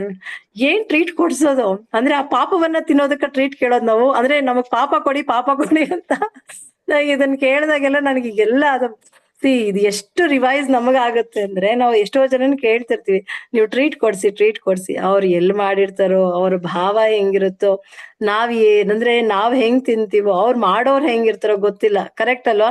ಸೊ ಇದೆಲ್ಲವೂ ಕೂಡ ತುಂಬಾ ಇಂಪಾರ್ಟೆಂಟು. ಮತ್ತೆ ಇನ್ನೂ ಒಂದು ಇಂಪಾರ್ಟೆಂಟ್, ಸೊ ನಾವು ಊಟ ಮಾಡ್ಬೇಕಾದ್ರೆ ವ್ರತದ ರೀತಿಯಲ್ಲಿ ಅಂದ್ರೆ ಯೋಗದ ರೀತಿಯಲ್ಲಿ, ಯಜ್ಞದ ರೀತಿಯಲ್ಲಿ ಮಾಡ್ಬೇಕು. ಸೈಲೆಂಟ್ ಆಗಿರ್ಬೇಕಂತೆ. ಸೈಲೆಂಟ್ ಆಗಿರೋದು ಅಂದ್ರೆ ಇದ್ರ ಅರ್ಥ ಏನು ಅಂದ್ರೆ, ಇಲ್ಲಿ ಸೈಲೆನ್ಸ್ ಅಂದ್ರೆ ಏನು ಅಂದ್ರೆ ಭಗವಂತನ ಸ್ಮರಣೆಯನ್ನ ಮಾಡ್ಬೇಕು. ಅಂದ್ರೆ ಈಗ ನಾವ್ ಊಟ ಮಾಡೋ ಟೈಮಲ್ಲಂತೂ ಮಾತಾಡ್ಲಿಕ್ಕೆ ಆಗಲ್ಲ, ಅದು ಗೊತ್ತಿರೋ ವಿಚಾರನೆ. ಬಟ್ ನಾವು ಆ ಮೊಮೆಂಟ್ ಅಲ್ಲಿ ನಮ್ಗೆ ಏನು ಒಳಗಡೆ ಹೋಗ್ತಿರುತ್ತೋ ಆ ಮೊಮೆಂಟ್ ಅಲ್ಲಿ ಕೃಷ್ಣ ಸ್ಮರಣೆಯೇ ಇರಬೇಕು. ನಮ್ಗೆ ಅಷ್ಟು ಸಿಂಗಲ್ ಪಾಯಿಂಟೆಡ್ ಫೋಕಸ್ ಇದೆ. ನಮ್ ತಿನ್ಬೇಕಾದ್ರೆ ನಾವು ಭಗವಂತನನ್ನ ನೆನೆಸ್ಕೊಳ್ತಿದ್ದೀವಿ ಅಂತಂದ್ರೆ 100% ಹಾಗೆ ತಗೊಳ್ಬೋದು. ಇಲ್ಲ ಸಾಧ್ಯವಾಗ್ತಿಲ್ಲ ಅಂತಂದ್ರೆ ಯಾವ್ದಾದ್ರು ಒಂದು ಲೆಕ್ಚರ್ಸ್ ಹಾಕೊಂಡ್ ಕೇಳಿಸ್ಕೊಡಿ. ಅರ್ಥ ಆಯ್ತಾ? ಇಲ್ಲ ಅಂತಂದ್ರೆ ಎಂತ ಅದು ನಮ್ಗೆ ಯೂಟ್ಯೂಬ್ ಅಲ್ಲಿ ಎಷ್ಟೊಂದು ನಮ್ಗೆ ಎಷ್ಟೋ ಇವರೆಲ್ಲ ಠಾಕೂರ್ಸು ಇವರೆಲ್ಲರೂ ಕೂಡ ಹೇಳಿರುವ ಒಂದು ಕೀರ್ತನೆಗಳು, ಹಾಡುಗಳು ಎಲ್ಲವೂ ಇದಾವೆ. ಅದನ್ನ ಹಾಕೊಂಡ್ ಪ್ಲೇ ಮಾಡ್ಕೊಂಡ್ ಕೇಳಿ. ಅದ್ರ ಬದ್ಬಿಟ್ಟು ನಾವ್ ಜನರಲ್ ಆಗಿ ಯೂಟ್ಯೂಬ್ ನೋಡ್ತಿರ್ತೀರಾ, ಊಟ ಮಾಡ್ಬೇಕಾದ್ರೆ ಫೇಸ್ಬುಕ್ ನೋಡ್ತಿರ್ತೀರಾ, ಇನ್ಸ್ಟಾಗ್ರಾಮು ನೋಡ್ತಿರ್ತೀರಾ, ರೀಲ್ಸ್ ನೋಡ್ತಿರ್ತೀರಾ, ಎಲ್ಲ ನೋಡ್ತಿರ್ತೀರಾ. ಸೊ ಈಗ ಏನು ಅಂತಂದ್ರೆ as usual same process. But ಇಲ್ಲಿ ಏನ್ ಮಾಡ್ತಿದ್ದೀರಾ, ಆ ಕಂಟೆಂಟ್ ಬದಲಾಯಿಸ್ತಿದ್ದೀರಾ ಅಷ್ಟೇ. ಅಲ್ಲಿ ಏನ್ ಮಾಡ್ತೀರ, ಭಗವಂತನ ಸ್ಮರಣೆಗೆ ಬರ್ತಿದ್ದೀರ. ಸೊ ಅಂದ್ರೆ ಈ ರೀತಿಯಾಗಿ ಮಾಡ್ಬೇಕು. ಅದು ಬಿಟ್ಬಿಟ್ಟು ನಾನು ಪೊಲಿಟಿಕ್ಸ್ ನ ಮಾತಾಡ್ತೀನಿ, ಸೊ ವೆಬ್ ಸೀರೀಸ್ ನ ನೋಡ್ತೀನಿ ಅಂತಂದ್ರೆ ಖಂಡಿತವಾಗ್ಲೂ ನಮಗೆ ಕಷ್ಟವಾಗ್ತದೆ. ಸೊ ನಮ್ಗೆ ಏನಾಗುತ್ತೆ ಅಂದ್ರೆ ಎಲ್ಲಾ ಕ್ರೈಮ್ಸ್ ನ ಅದು ಇದು ನೋಡಿದಾಗ ನಮ್ಮ ಮೈಂಡ್ ಅಲ್ಲೂ ಕೂಡ ಅದೇ ಬರ್ತಿರುವಂತದ್ದು. ಸೊ ಹಾಗಾಗಿ ಇದು ತುಂಬಾ ಇಂಪಾರ್ಟೆಂಟ್. ಸೊ ಹಾಗಾಗಿ ಇದರಿಂದ ನಮ್ಗೆ ಅರ್ಥ ಆಗೋದು ಏನು ಅಂದ್ರೆ ಶ್ರವಣಂ. ಸೊ ಶ್ರವಣಕ್ಕೆ ಎಷ್ಟು ಶಕ್ತಿ ಇದೆ ಅಂತ ಹೇಳಿ. ಸೊ ಈ ರೀತಿ ನಾವು ಊಟ ಮಾಡಿದಾಗ ಏನಾಗುತ್ತೆ ಅಂದ್ರೆ ನಾವು ತಿನ್ನುವಂತ ಅನ್ನದಲ್ಲಿ ಏನಾಗುತ್ತೆ ಅಂದ್ರೆ ಒಂದು ಬ್ರಹ್ಮಕೋಶ ಅನ್ನಕೋಶ ಅನ್ನೋದು ದೇಹಕ್ಕೆ ಹೋಗುತ್ತೆ, ಬ್ರಹ್ಮಕೋಶ ಅನ್ನೋದು ಅನ್ಲಾಕ್ ಆಗುತ್ತೆ. ನಾವು ಆ ಯಜ್ಞವನ್ನ ಮಾಡ್ಬೇಕಾದ್ರೆ, ಊಟವನ್ನ ಮಾಡ್ಬೇಕಾದ್ರೆ ಭಗವಂತನ ಸ್ಮರಣೆ ಮಾಡ್ಕೊಂಡ್ವಿ ಅಂದ್ರೆ ಅದ್ರಲ್ಲಿ ಇರ್ತಕ್ಕಂಥ ಬ್ರಹ್ಮಕೋಶ ಅನ್ಲಾಕ್ ಆಗುತ್ತೆ. ಬ್ರಹ್ಮಕೋಶ ಅನ್ಲಾಕ್ ಆಯ್ತು ಅಂದ್ರೆ ಏನಾಗತ್ತೆ ಹೇಳಿ, ಖಂಡಿತವಾಗ್ಲೂ ನಮ್ಗೆ ಭಗವಂತನ ಸ್ಮರಣೆ ಶಾಶ್ವತವಾಗಿ ಸಿಗುವಂಥದ್ದು. ಸೊ ಭಗವಂತನ ಸ್ಮರಣೆ ನಮ್ಗೆ ಸಿಗಬೇಕು ಅಂತಂದ್ರೆ ಬ್ರಹ್ಮಕೋಶವನ್ನ ಅನ್ಲಾಕ್ ಮಾಡ್ಕೋಬೇಕು. ಬ್ರಹ್ಮಕೋಶ ಸಿಗೋದು ಬಂತು, ಅನ್ಲಾಕ್ ಆಯ್ತು ಅಂದ್ರೆ ನಮ್ಮ ದೇಹದಲ್ಲಿ ಸದ್ಭಾವ ಸತ್ಕರ್ಮ ಬಂದ್ಬಿಡುತ್ತೆ. ಸದ್ಭಾವ ಸತ್ಕರ್ಮ ಅಂತಂದ್ರೆ, ಭಾವ ಅಂದ್ರೆ ಆಸ್ ಯೂಶುವಲ್ ನಮ್ಗೆ ಯಾವಾಗಲೂ ಕೂಡ ಭಗವಂತನ ಸ್ಮರಣೆ ಬರುವಂತದ್ದು. ಈ ರೀತಿ ಸತ್ಕರ್ಮ ಅಂತಂದ್ರೆ ನಾವು ಒಳ್ಳೆ ರೀತಿಯಲ್ಲಿ ಗುರು ಸಾಧು ಶಾಸ್ತ್ರದ ರೀತಿಯಲ್ಲಿ ಕಾರ್ಯಚಟುವಟಿಕೆಗಳನ್ನ ಮಾಡುವಂಥದ್ದು. ಸೊ ಇದು ಒಂದು. ಮತ್ತೆ ಹಾಗೆ ನಾವು ಊಟ ಮಾಡ್ಬೇಕಾದ್ರೆ ಆಯುರ್ವೇದದಲ್ಲಿ ಹೇಳ್ತಾರೆ ನೋಡಿ, ಅಂದ್ರೆ ಲಾಲಾರಸ ಉತ್ಪತ್ತಿ ಆಗ್ಬೇಕು ಅಂತ ಹೇಳ್ತಾರೆ. ಸೊ ಲಾಲಾರಸ ಅಂತಂದ್ರೆ ಆಸ್ ಯೂಶುವಲ್ ಸಲೈವ. ಈ ಸಲೈವ ಹೆಚ್ಚಾಗಿ ನಾವು ಏನು ಪಚನ ಕ್ರಿಯೆ ಮಾಡ್ಬೇಕಾದ್ರೆ, ಅಂದ್ರೆ ನಾವು ಅಗಿಬೇಕಾದ್ರೆ ಸಲೈವ ಎಷ್ಟು ಅದಕ್ಕೆ ಲಾಲಾರಸ ಮಿಕ್ಸ್ ಆಗುತ್ತೋ ಅಷ್ಟು ಚೆನ್ನಾಗಿ ಡೈಜೆಸ್ಟ್ ಆಗುತ್ತೆ ಅಂತ ಹೇಳಿ ಆಯುರ್ವೇದದಲ್ಲೂ ಹೇಳ್ತಾರೆ. ಸೊ ಹಾಗಾಗಿ ಇವಾಗ ನಾವು ಊಟ ಮಾಡ್ಬೇಕಾದ್ರೆ, ಆ ಪಚನ ಕ್ರಿಯೆಯನ್ನ ಮಾಡ್ಬೇಕಾದ್ರೆ ನಮ್ಗೆ ಸಲೈವ ಜಾಸ್ತಿ ರಿಲೀಸ್ ಆಗ್ಬೇಕು ಅಂದ್ರೆ ನಮ್ಮ ಭಾವ ಇಂಪಾರ್ಟೆಂಟ್. ಕರೆಕ್ಟ್ ಅಲ್ವಾ? ನಾವ್ ಏನೋ ನೋಡ್ಕೊಂಡು ಏನೋ ತಿನ್ಬೇಕಾದ್ರೆ ನಮ್ಗೆ ಅದು ಸಲೈವ ಚೆನ್ನಾಗಿ ಪ್ರೊಡ್ಯೂಸ್ ಆಗ್ಲಿಲ್ಲ ಅಂದ್ರೆ ಒಳಗಡೆಗೆ ಹೋದಾಗ ಏನಾಗುತ್ತೆ, ಇಂಡೈಜೆಷನ್ ಆಗುತ್ತೆ. ಅದಕ್ಕೋಸ್ಕರ ಇಲ್ಲಿ ಮುಖ್ಯವಾಗಿ ಭಾವ ಅನ್ನೋದು ಇಂಪಾರ್ಟೆಂಟ್ ಆಗುತ್ತೆ. ಹಾಗಾಗಿ ಆ ಭಾವ ಅನ್ನೋದು ಭಗವಂತನ ಸ್ಮರಣೆಗೆ ತಗೊಂಡ್ ಬಂದಾಗ, ಸೊ ನಮ್ಗೆ ಸ್ಟಾರ್ಟಿಂಗ್ ಅಲ್ಲಿ ತಿಳ್ಕೊಂಡ್ವಲ್ಲ, ಸತ್ವ ಬಲ ಆಯು ಆರೋಗ್ಯ. ನಮ್ಗೆ ಸತ್ವ ಅಂದ್ರೆ ನಮ್ಮ ನಿಜವಾದ ಅಸ್ತಿತ್ವದಿಂದ ಹೊರಗಡೆ ಬರ್ತೀವಿ. ಈ ಮನುಷ್ಯ ಜನ್ಮದ ಸಾಕಾರತೆ ಏನು, ಜನನ ಮರಣಗಳ ಚಕ್ರದಿಂದ ಹೊರಗಡೆ ಬರುವಂತದ್ದು. ಹಾಗೆ ಬಲ ಅಂದ್ರೆ ಸ್ಟ್ರಾಂಗ್ ಆಗ್ಬೇಕು. ಈ ದೇಹಕ್ಕೆ ಬಲ ಬೇಕೇ ಬೇಕು, ಯಾಕೆಂದ್ರೆ ಭಗವಂತನ ಸೇವೆಗಳು ಕಾರ್ಯಗಳು ಮಾಡ್ಲಿಕ್ಕೆ. ಆಯು ಎಂತಕ್ ಬೇಕು ಅಂದ್ರೆ ಲಾಂಗ್ ಲಾಸ್ಟಿಂಗ್. ನಾವು ಸಾಧ್ಯ ಇದ್ದಷ್ಟು ಎಷ್ಟು ನಮ್ಗೆ ಭಗವಂತ ನಮ್ಗೆ ಆಯಸ್ಸನ್ನ ಕೊಟ್ಟಿರ್ತಾನೆ ಅಷ್ಟು ಆಯಸ್ಸನ್ನ ಭಗವಂತನ ಸೇವೆಯಲ್ಲಿ ತೊಡಗೋದು. ಇಷ್ಟೆಲ್ಲ ಮಾಡ್ಬೇಕು ಅಂದ್ರೆ ಆರೋಗ್ಯ ಬೇಕಲ್ವಾ? ಸೊ ಆರೋಗ್ಯ ಕಂಪಲ್ಸರಿ ಬೇಕಾಗುವಂಥದ್ದು. ಸೊ ಹಾಗಾಗಿ ಇದು ಒಂದು. ಸೊ ಆಯು ಸತ್ವ ಬಲಾರೋಗ್ಯ ಅಂದ್ರೆ ಭಗವದ್ಗೀತೆ 17ನೇ ಅಧ್ಯಾಯದಲ್ಲಿದೆ ನೋಡಿ, ಆಯು ಸತ್ವ ಬಲಾರೋಗ್ಯ ಸುಖ ಪ್ರೀತಿ ವಿವರ್ಧನಃ. ಸೊ ರಸ್ಯ ಸ್ನಿಗ್ಧ ಸ್ಥಿರ ಹೃದಯ ಆಹಾರ ಸಾತ್ವಿಕ ಪ್ರಿಯ. ಸೊ ಹಾಗಾಗಿ ನಾವು ಊಟ ಮಾಡ್ಬೇಕಾದ್ರೆ ಇವ್ರನ್ನ ಬೈಕೊಂಡು ಊಟ ಮಾಡೋದಾಗಿರ್ಬೋದು, ಬೇಜಾರಲ್ಲಿ ಮಾಡೋದು, ಹತ್ಕೊಂಡ್ ಮಾಡೋದು, ಇದೆಲ್ಲ ಮಾಡಬಾರ್ದು. ಇದೆಲ್ಲ ನಮ್ಮ ಮೇಲೆ ಏನಾಗುತ್ತೆ ಅಂದ್ರೆ ನಮ್ಮ ಮೇಲೆ ಪ್ರಭಾವ ಬೀರುತ್ತೆ. ಸೊ ಹಾಗಾಗಿ ಇದು ತುಂಬಾ ಇಂಪಾರ್ಟೆಂಟು. ಯಜ್ಞದ ರೀತಿಯಲ್ಲೇ ನಾವು ಊಟ ಮಾಡ್ಬೇಕು. ಮತ್ತೆ ಇನ್ನೂ ಒಂದು ಇಂಪಾರ್ಟೆಂಟು, ಊಟ ಮಾಡ್ಬೇಕಾದ್ರೆ ಕಂಪ್ಲೇಂಟ್ ಮಾಡ್ಬಾರ್ದು ಊಟದ ಬಗ್ಗೆ. ಅಂದ್ರೆ ಅದ್ರಲ್ಲಿ ಉಪ್ಪಿಲ್ಲ, ಹುಳಿ ಇಲ್ಲ, ಇದಿಲ್ಲ, ಮತ್ತೊಂದಿಲ್ಲ. ಸೊ ಯಾವುದೇ ಕಾರಣಕ್ಕೂ ಕೂಡ ಊಟ ಪ್ಲೇಟ್ಗೆ ಬಂದ ನಂತರ we are not suppose to complaint. ಅಂದ್ರೆ ಏನೇ ಕಂಪ್ಲೇಂಟ್ಸ್ ಮಾಡ್ಬಾರ್ದು. ಹಾಗಾದ್ರೆ ಮಾತಾಜಿ ಹೆಂಗೆ ನಾವ್ ಹೇಳೋದು ಅವ್ರಿಗೆ? ಊಟ ಮುಗಿಸಿದ ನಂತರ ಆಮೇಲೆ ಪರ್ಸನಲ್ ಆಗಿ ಹೋಗ್ಬಿಟ್ಟು ಫೀಡ್ಬ್ಯಾಕ್ ಅನ್ನ ಕೊಡಿ, ಓಕೆನಾ? ಬಟ್ ಎಸ್ಪೆಷಲಿ ಇದು ಮಹಾ ಅಪರಾಧ ಆಗ್ಬಿಡತ್ತೆ. ಸೊ ಮಹಾ ಅಪರಾಧ ಅಂತೂ ಖಂಡಿತ ನಾವು ಮಾಡುವಂಗಿಲ್ಲ. ಸೊ ನಾನಿಂದ್ಯ ನಾ ಭಕ್ಷ್ಯ. ಸೊ ನಾನಿಂದ್ಯ ನ ಅನ್ನ ಭಕ್ಷ್ಯ ಅಂತಂದ್ರೆ ನಾವು ಯಾವುದೇ ನಿಂದೆಯನ್ನ ಮಾಡ್ಬಾರ್ದು. ಮತ್ತೆ ಸ್ವಾದು ಹೇ ಭಕ್ಷ್ಯ ಅಂತಂದ್ರೆ ನಮ್ಮ ಮೂಡ್ ಹೆಂಗಿರ್ಬೇಕು, ಸ್ವಾದು ಹೇ ಭಕ್ಷ್ಯ ಅಂತಂದ್ರೆ ಆ ಹ್ಯಾಪಿ ಮೂಡ್ ಅಲ್ಲಿ, ಪ್ಲೀಸ್ಡ್ ಮೂಡ್ ಅಲ್ಲಿ ಶರೀರ ಅವಿದ್ಯಾ ಜಾಲ್ ಜೋಡೇಂದ್ರಿಯ ತಾಹೆ ಕಾಲ್ ಜೀವೇ ಪೇಲಿ ವಿಷಯ ಸಾಗರ ಅಂದ್ರೆ ಆ ರಾಧಾಕೃಷ್ಣ ಗುಣಗಾವ್ ಅಂದ್ರೆ ಭಗವಂತನ ಗುಣಗಾನವನ್ನ ಮಾಡುವಂತ ಪ್ರಯತ್ನವನ್ನ ಮಾಡುವಂತ ಆಹಾರ ಇದಾಗಬೇಕು. ಸೊ ಇದು ಒಂದು ತುಂಬಾ ಇಂಪಾರ್ಟೆಂಟ್. ಮತ್ತೆ ಯಜ್ಞಶಿಷ್ಟವನ್ನೇ ತಿನ್ಬೇಕು ಅನ್ನೋದು ಐಡಿಯಾ ಇದೆ ಈಗ. ಅಂದ್ರೆ ಯಜ್ಞಶಿಷ್ಟ ಅಂದ್ರೆ ಭಗವಂತನಿಗೆ ಏನ್ ಕೊಟ್ಟಿರ್ತೀವೋ ಬಿಟ್ಟಿರ್ತಕ್ಕಂಥದ್ದು. ಸೊ ಮತ್ತೆ ಇದ್ರಲ್ಲಿ 3 ತರ ಇರುತ್ತಲ್ವಾ, ಸಾತ್ವಿಕ ಆಹಾರಗಳು, ರಾಜಸಿಕ ಆಹಾರಗಳು. ನಮ್ಗೆ ಊಟದ ವಿಚಾರದಲ್ಲಿ ಸಾತ್ವಿಕ, ರಾಜಸಿಕ ಮತ್ತೆ ತಾಮಸಿಕ. ಸೊ ಈ ತಾಮಸಿಕ ಆಹಾರಗಳಂದ್ರೆ ಯಾವುದು? ಮಾಂಸಾಹಾರ. ಮತ್ತೆ ಆಲ್ಮೋಸ್ಟ್ ಬೆಳಗ್ಗೆ ಅಂದ್ರೆ ಲೈಕ್ ಹೆಂಗೆ ಅಂತಂದ್ರೆ ಹಳೆಯ ಆಹಾರಗಳು ಅಂದ್ರೆ ಸೊ ನೆನ್ನೆದು ಈ ತರದಿರುತ್ತೆ ನೋಡಿ, ಇಂಥ ಆಹಾರಗಳು. ಮತ್ತೆ ಫ್ರಿಡ್ಜ್ ನಲ್ಲಿ ನಾವ್ ಇಟ್ಟಿರ್ತಕ್ಕಂಥ ಒಂದು ಆಹಾರಗಳೇನಿರುತ್ತೆ ಇವನ್ನೆಲ್ಲ ತಾಮಸಿಕ ಆಹಾರ ಅಂತ ಹೇಳ್ತಾರೆ. ಇಲ್ಲಿ ಫಾರಿನರ್ಸ್ ಕೆಲವೊಂದ್ಸತಿ ಹೇಳ್ತಾರೆ ನೋಡಿ, ಇಂಡಿಯಾ ಸೈಂಟಿಫಿಕ್ ಆಗಿ ಡೆವಲಪ್ ಆಗೇ ಇಲ್ಲ ಅಂತ ಹೇಳ್ತಾರೆ. ಯಾಕೆ? ಅವ್ರ ಹತ್ರ ಫ್ರಿಡ್ಜ್ ಆಗ್ಲಿ ಇನ್ನೊಂದಾಗ್ಲಿ ಮತ್ತೊಂದಾಗ್ಲಿ ಇರಲ್ಲ. ತಾಮಸಿಕ ಆಹಾರದ ವಿಚಾರ ನಮಗ್ ಬೇಕಾಗಿಲ್ಲ. ಹಾಗಾಗಿ ನಮ್ಗೆ ಇಂಥ ವಿಚಾರದಲ್ಲಿ ನಮ್ಗೆ ಅಂತ ರೆಫ್ರಿಜಿರೇಟರ್ಸ್ ಬೇಕಾಗೂ ಇಲ್ಲ. ಸೊ ನಮಗೆ ಇಲ್ಲಿ ಏನು ಅಂತಂದ್ರೆ ಅಲ್ಲೆಲ್ಲ ನೋಡ್ಬೋದು, ವಾರಕ್ಕೆ ಒಂದ್ಸತಿ ಅಡಿಗೆ ಮಾಡಿ ಅದನ್ನ ಇಟ್ಕೊಂಡು ವಾರ ಎಲ್ಲ ತಿಂತಿರ್ತಾರೆ. ಸೊ ಅಂತ ಊಟದಲ್ಲಿ ಯಾವುದೇ ರೀತಿಯ ಕೃಷ್ಣ ಕಾನ್ಶಿಯಸ್ನೆಸ್, ಕೃಷ್ಣ ಪ್ರಜ್ಞೆ ಅನ್ನೋದು ಬರೋದಿಲ್ಲ. ಸೊ ಹಾಗಾಗಿ ಸಾಧ್ಯವಾದಷ್ಟು ಎಲ್ಲರಿಗೂ ಈಗಿನ ಕಾಲದಲ್ಲಿ ಆಲ್ಮೋಸ್ಟ್ ಎಲ್ಲರಿಗೂ ನಾಲೆಜ್ ಅನ್ನೋದು ಬಂದಿದೆ, ಎಷ್ಟೊಂದು ವಿಚಾರಗಳನ್ನ ತಿಳ್ಕೊಳ್ತಿರೋದ್ರಿಂದ ಸಾಧ್ಯವಾದಷ್ಟು ತಾಮಸಿಕ ಆಹಾರ ರೆಫ್ರಿಜಿರೇಟರ್ಸ್ ನಲ್ಲಿ ಇರುವಂತದ್ದಾಗಿರ್ಬೋದು, ಮತ್ತೆ ಹಳೆಯ ಊಟಗಳಾಗಿರ್ಬೋದು, ಮತ್ತೆ ಮೀಟ್ ಆಗಿರ್ಬೋದು, ಇಂಥದನ್ನೆಲ್ಲ ಸಾಧ್ಯವಾದಷ್ಟು ತಗೊಳ್ಬಾರ್ದು. ಇದನ್ನ ತಗೊಂಡಾಗ ಏನಾಗುತ್ತೆ, ನಮ್ಮಲ್ಲೂ ಕೂಡ ಆ ತಮೋಗುಣ ಅಂದ್ರೆ ಲೇಜಿನೆಸ್, ಮತ್ತೆ ಅಂದ್ರೆ ಏನ್ ಹೇಳ್ತಾರೆ ಮ್ಯಾಡ್ನೆಸ್, ಎಸ್ಪೆಷಲಿ ಇದು ಒಂಥರ ಈ ತಾಮಸಿಕ ಆಹಾರ ತಿನ್ನೋದ್ರಿಂದ ಅವರಿಗೂ ತೊಂದರೆ ಮಾಡ್ಕೊಳ್ತಾರ ಅವರು, ಮತ್ತೆ ಅವ್ರ ಸುತ್ತಮುತ್ತ ಇರೋರಿಗೂ ತೊಂದರೆ ಕೊಡ್ತಾರಂತೆ ತಾಮಸಿಕ ಆಹಾರವನ್ನ ತಗೊಳ್ಳುವಂತರು. ಹಾಗಾಗಿ ಇಂಥ ಒಂದು ಊಟಗಳು ನಿಷೇಧ. ಮತ್ತೆ ಹಾಗೆ ರಾಜಸಿಕ ಊಟಗಳು ಯಾವ್ದಪ್ಪ ಅಂತಂದ್ರೆ ಈ ಮಸಾಲೆ ಐಟಮ್ಸ್ ಜಾಸ್ತಿ ಇರುತ್ತೆ ನೋಡಿ, ರಾಜಸಿಕ. ಮತ್ತೆ ತುಂಬಾ ಖಾರವಾಗಿರೋದು, ಹೆಂಗೆ ಅಂದ್ರೆ ಬಜ್ಜಿ ಬೋಂಡ, ಇನ್ನೊಂದು ಮತ್ತೊಂದು ಇದೆಲ್ಲ ಇರುತ್ತಲ್ಲ, ಇದೆಲ್ಲ ಖಾರವಾಗಿರುತ್ತೆ. ಹೇಗಿದೆ? ಹಾ ಚೆನ್ನಾಗಿದೆ, ಖಾರವಾಗಿದೆ, ಹಾ ಅಂತಿರ್ತಾರೆ, ತಿಂತಿರ್ತಾರೆ, ಕಣ್ಣಲ್ಲಿ ನೀರ್ ಬರ್ತೀವಿ. ಹೆಂಗಿದೆ ಅಂದ್ರೆ ಸೂಪರ್ ಆಗಿದೆ ಅಂತಾರೆ. ಅಂದ್ರೆ ದೇಹಕ್ಕೆ ಕಷ್ಟವನ್ನ ಕೊಡ್ತಿದ್ರು ಕೂಡ ಅದನ್ನ ಅನುಭವಿಸ್ಕೊಂಡು ಅದ್ರಲ್ಲಿ ಆನಂದವನ್ನ ಪಡ್ತಿರ್ತಾರೆ. ಕರೆಕ್ಟ್ ಅಲ್ವಾ? ಇದನ್ನ ರಾಜಸಿಕ ಅಂತ ಹೇಳ್ತಾರೆ. ಅಂದ್ರೆ ಬೇಕು ಇಂದ್ರಿಯ ತೃಪ್ತಿ, ನಾಲಿಗೆ ರುಚಿಗೋಸ್ಕರ. ಬಟ್ ಸಾತ್ವಿಕ ಭಗವಂತ ಬಂದು ಸಾತ್ವಿಕ ಆಹಾರ ಪ್ರಿಯ. ಅಂದ್ರೆ ಸೊ ರಾಜಸಿಕ ಆಗಿರ್ಬೋದು, ತಾಮಸಿಕ ಆಗಿರ್ಬೋದು, ಇವ್ ಎರಡನ್ನು ಕೂಡ ಭಗವಂತನ ಇಷ್ಟಪಡೋದಿಲ್ಲ. ಅವನು ಸಾತ್ವಿಕ ಆಹಾರ ಪ್ರಿಯನು. ಸೊ ಹಾಗಾಗಿ ಸಾತ್ವಿಕ ಆಹಾರ ಅಂದ್ರೆ ಹೆಂಗಿರತ್ತೆ ಅಂದ್ರೆ ಎಲ್ಲವೂ ಜ್ಯೂಸಿ ಆಗಿರುವಂತದ್ದು. ಸೊ ಹಾಗಾಗಿ ಎಲ್ಲವೂ ಕೂಡ ಅಂದ್ರೆ ಎಲ್ಲವೂ ಮಿತವಾಗಿ ಹಿತವಾಗಿ ಇರುವಂತದ್ದು. ಸೊ ಇಂಥ ಒಂದು ಆಹಾರವಾಗಿರುತ್ತೆ. ಸೊ ಹಾಗಾಗಿ ನಾವು ಕೂಡ ಅಂತ ಆಹಾರವನ್ನೇ ಭಗವಂತನಿಗೆ ಕೊಡ್ಬೇಕು.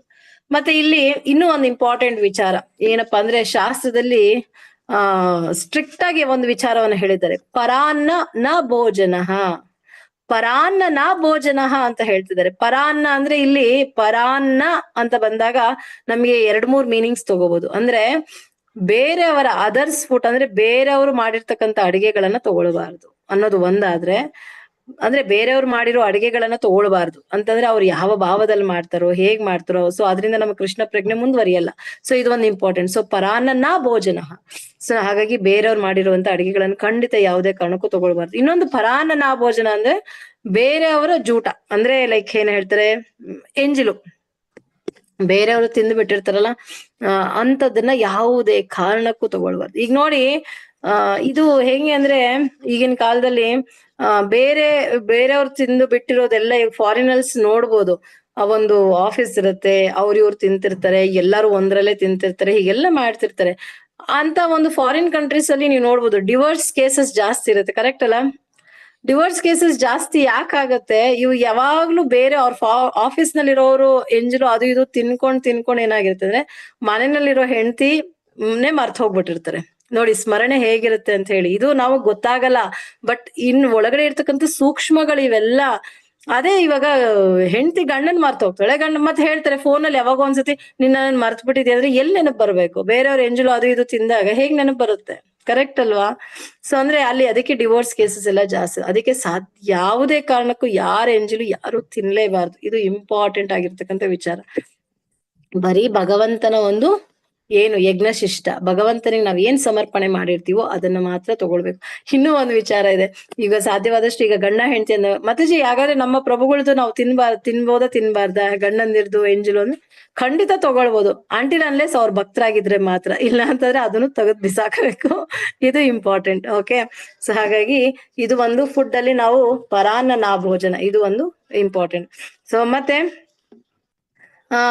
ಫಸ್ಟ್ ಕ್ಲಾಸ್ ಫುಡ್ ಯಾವ್ದಪ್ಪ ಅಂತಂದ್ರೆ, ಫಸ್ಟ್ ಕ್ಲಾಸ್ ಫುಡ್ ಯಾವ್ದು ಅಂತಂದ್ರೆ ನಾವು ಸ್ವತಃ ಪ್ರಿಪೇರ್ ಮಾಡುವಂತದ್ದು ಫಸ್ಟ್ ಕ್ಲಾಸ್ ಫುಡ್. ಯಾವತ್ತೇ ಆಗ್ಲಿ ನಾವು ಏನ್ ಚಾಂಟಿಂಗ್ ಮಾಡಿ ನೀಟಾಗಿ ಮಾಡ್ತೀವೋ ಇದೇ ಫಸ್ಟ್ ಕ್ಲಾಸ್ ಫುಡ್. ಅಥವಾ ವೈಷ್ಣವರು ಏನಿರ್ತಾರೆ, ವೈಷ್ಣವರು ಯಾರಾದ್ರೂ ಕುಕ್ ಮಾಡಿದಾಗ ಅದನ್ನ ತಗೊಳ್ಳುವಂಥದ್ದು ಫಸ್ಟ್ ಕ್ಲಾಸ್. ಸೊ ಹಾಗಾಗಿ ಯಾವುದೇ ಕಾರಣಕ್ಕೂ ಬೇರೆಯವ್ರು ಮಾಡಿರುವಂತ ಆಹಾರವನ್ನ ಸಾಧ್ಯವಾದಷ್ಟು ತಗೊಳ್ಬಾರ್ದು ಅನ್ನೋದು ಇದೆ. ಸೊ ಇದು ತುಂಬಾ ಇಂಪಾರ್ಟೆಂಟ್. ನಾವು ಮತ್ತೆ ಈ ಟ್ರೀಟ್ ಕೊಡಿಸಿ ಇನ್ನೊಂದು ಮತ್ತೊಂದು ಅಂತ ಹೇಳ್ತೀವಲ್ಲ, ಇದು ತಪ್ಪಾಗ್ತದೆ. ಸೊ ಹಾಗಾಗಿ ಇದನ್ನ ಯಾವತ್ತೇ ಯಾವುದೇ ಕಾರಣಕ್ಕೂ ಯಾರನ್ನು ಟ್ರೀಟ್ ಕೇಳಿಕ್ ಹೋಗ್ಬೇಡಿ ಅಷ್ಟೇ. ಮತ್ತೆ ಇನ್ನ ಹೇಗೆ ನಾವು ಆಹಾರವನ್ನ ಪ್ರಿಪೇರ್ ಮಾಡುವಂಥದ್ದು ಇದೆಲ್ಲರಿಗೂ ಗೊತ್ತಿರುವಂತದ್ದು. ಫಸ್ಟ್ ನೀಟಾಗಿ ಶುದ್ಧವಾಗಿ ಫಸ್ಟ್ ಎದ್ದಿದ ತಕ್ಷಣ ಸ್ನಾನ, ಇಂಪಾರ್ಟೆಂಟ್. ನಾವು ಕಿಚನ್ ಅನ್ನೋದು ಸೆಕೆಂಡ್, ಎರಡನೇ ಒಂದು ದೇವರ ಮನೆ. ಈಗ ಮನೆಯಲ್ಲಿ ಹೆಂಗ್ ದೇವರ ಮನೆ ಶುದ್ಧವಾಗಿರುತ್ತೋ, ಕಿಚನ್ ಅನ್ನೋದು ಸೆಕೆಂಡ್ ಎಕ್ಸ್ಟೆಂಡೆಡ್ ದೇವ್ರ ಮನೆ ಇದು. ಓಕೆನಾ? ಯಾಕೆಂದ್ರೆ ಭಗವಂತನಿಗೆ ಎಷ್ಟೋ ಸೇವೆಗಳನ್ನ ಕಿಚನ್ ಇಂದನೇ ನಾವು ಕೊಡುವಂಥದ್ದು. ಅವನಿಗೆ ಭಕ್ಷ್ಯ ಭೋಜ್ಯಗಳು ಇನ್ನೊಂದು ಮತ್ತೊಂದು ಹಾಗಾಗಿ ಕಿಚನ್ ಅನ್ನೋದು ನೀಟಾಗಿ ಇಟ್ಕೋಬೇಕು. ನಾವು ಕಿಚನ್ ಎಂಟ್ರಿ ಮಾಡೋಕ್ಕಿಂತ ಮುಂಚೆ ಕೂಡ ನಾವು ಕೂಡ ಸ್ನಾನ ಕಂಪಲ್ಸರಿ ಆಗಿರ್ಬೇಕು. ಮತ್ತೆ ಶುದ್ಧವಾಗಿರ್ತಕ್ಕಂಥ ವಾಶ್ಡ್ ಕ್ಲೋತ್ಸ್, ದಿನ ಏನು ಹೊಸ ಬಟ್ಟೆ ಹಾಕೊಳ್ಳಿಕ್ಕಂತೂ ಆಗಲ್ಲ ಬಿಡಿ, ನೀಟಾಗಿ ವಾಶ್ ಆಗಿರುವಂತ ಕ್ಲೋತ್ಸ್, ಮತ್ತೆ ಮಿನಿಮಮ್ 16 ರೌಂಡ್ಸ್ ಚಾಂಡ್ ಮಾಡುವಂಥದ್ದು. ಹಾಗೆ ಬೆಳಗ್ಗೆ ನಾವು ಅಡಿಗೆ ಮಾಡ್ಬೇಕಾದ್ರೆ ನಮ್ಮ ಹೊಟ್ಟೆ ಕೂಡ ಎಂಟಿ ಇರ್ಬೇಕಂತೆ. ಇದು ನೋಡಿ ಶಾಸ್ತ್ರದಲ್ಲಿ ಇದೆ. ಎಂಟಿ ಸ್ಟಮಕ್ ಅಲ್ಲಿ ನಾವು ಅಡಿಗೆಯನ್ನು, ಯಾಕೆಂದ್ರೆ ಒಂದು ಸ್ಮರಣೆ ಮಾಡಿರ್ತೀವಿ, 16 ಮಾಲೆ ಜಪ ಮಾಡಿರ್ತೀವಿ. ಖಾಲಿ ಹೊಟ್ಟೆನಲ್ಲಿ ಬೆಳಗ್ಗೆ ಯಾರು ತಿಂದಿರ್ತಾರೆ? ಅಂಟಿಲ್ ಅನ್ಲೆಸ್ ನಾವು ಅಡಿಗೆ ಮಾಡೋವರೆಗೂ ತಿನ್ಲಿಕ್ಕೆ ಆಗಲ್ವಲ್ಲ. ಹಾಗಾಗಿ ಖಾಲಿ ಹೊಟ್ಟೆನೇ ಇರುತ್ತೆ. ಹಾಗಾಗಿ ಖಾಲಿ ಹೊಟ್ಟೆಯಲ್ಲಿ ಅಡಿಗೆ ಮಾಡುವಂತ, ಅವಾಗ ನಮ್ಗೆ ಸ್ಮರಣೆ. ಸೊ ಅಡಿಗೆ ಮಾಡ್ಬೇಕಾದ್ರೂ ಕೂಡ ಭಗವಂತನ ಸ್ಮರಣೆಯಲ್ಲೇ ಮಾಡ್ಬೇಕು. ಅದು ಬಿಟ್ಬಿಟ್ಟು ಕೂಗಾಡ್ಕೊಂಡು ಅದು ಇದು ಅಂತ ಮಾಡಿದ್ವಿ ಅಂದ್ರೆ ಅದರ ಇಂಪ್ರೆಷನ್ ಕೂಡ ಅಡಿಗೆ ಮೇಲೆ ಬೀಳುತ್ತೆ. ಸೊ ಇದು ಜೋಪಾನವಾಗಿ ನಾವು ನೋಡ್ಕೊಳ್ಬೇಕು. ಆ ಸಮಯದಲ್ಲಿ ಯಾವುದೇ ಕಾರಣಕ್ಕೂ ಕೂಗಾಡೋದು, ಚೀರಾಡೋದು, ಕಿರ್ಚಾಡೋದು, ಬೇರೆ ಬೇರೆ ಅನ್ಯ ವಿಚಾರಗಳನ್ನ ಮಾತನಾಡೋದು ಎಲ್ಲವೂ ಕೂಡ ಅದು ಇದೆಲ್ಲ ಸೂಕ್ಷ್ಮಗಳು, ಬಟ್ ಹೊರಗಡೆ ಕಾಣಿಸಲ್ಲ. ಬಟ್ ಇದ್ರ ಪ್ರಭಾವ ನಿಧಾನಕ್ಕೆ ನಮ್ಮ ಮೇಲೆ ಬೀರ್ತಾ ಹೋಗ್ತಿರುತ್ತೆ. ಹಾಗಾಗಿ ಸದ್ಭಾವ ಸತ್ಕರ್ಮ ಬರ್ಬೇಕು ಅಂದ್ರೆ ತುಂಬಾ ಇಂಪಾರ್ಟೆಂಟ್. ನಮಗೆ ಭಾವ ಬರ್ಬೇಕು ಅಂತಂದ್ರೆ ಇದೆಲ್ಲ ನಾವು ಪಾಲಿಸ್ಬೇಕು. ಮತ್ತೆ ನೋಡ್ಬೇಕು, ಈಗಿನ ಕಾಲದಲ್ಲಿ ಸ್ನಾನ ಮಾಡದೆ ಅಡಿಗೆ ಮನೆಗಳಿಗೆ ತುಂಬಾ ಜನ ಹೋಗ್ಬಿಟ್ಟಿರ್ತಾರೆ. ನಾವೆಲ್ಲ ಮಾಡ್ಬಿಟ್ಟು ಆಮೇಲೆ ನೀಟಾಗಿ ಸ್ನಾನ ಮಾಡ್ಕೊಂಡು ರೆಡಿ ಆಗ್ತೀವಿ ಅಂತ ಹೇಳ್ತಾರೆ. ಅಂದ್ರೆ ಎಲ್ಲಾ ಕೆಲ್ಸನ ಮುಗಿಸ್ಬಿಟ್ಟು ಅಡಿಗೆ ಮಾಡಿ ಅದು ಮಾಡಿ ಇದು ಮಾಡಿ ಇಟ್ಟು, ತುಂಬಾ ಜನ ಆ ರೀತಿ ತುಂಬಾ ಜನ ಕೇಳಿಸ್ಕೊಂಡಿದ್ದೀನಿ. ಬಟ್ ಇದು ತುಂಬಾ ದೊಡ್ಡ ಮಹಾ ಅಪರಾಧ, ಮಾಡುವಂಗಿಲ್ಲ.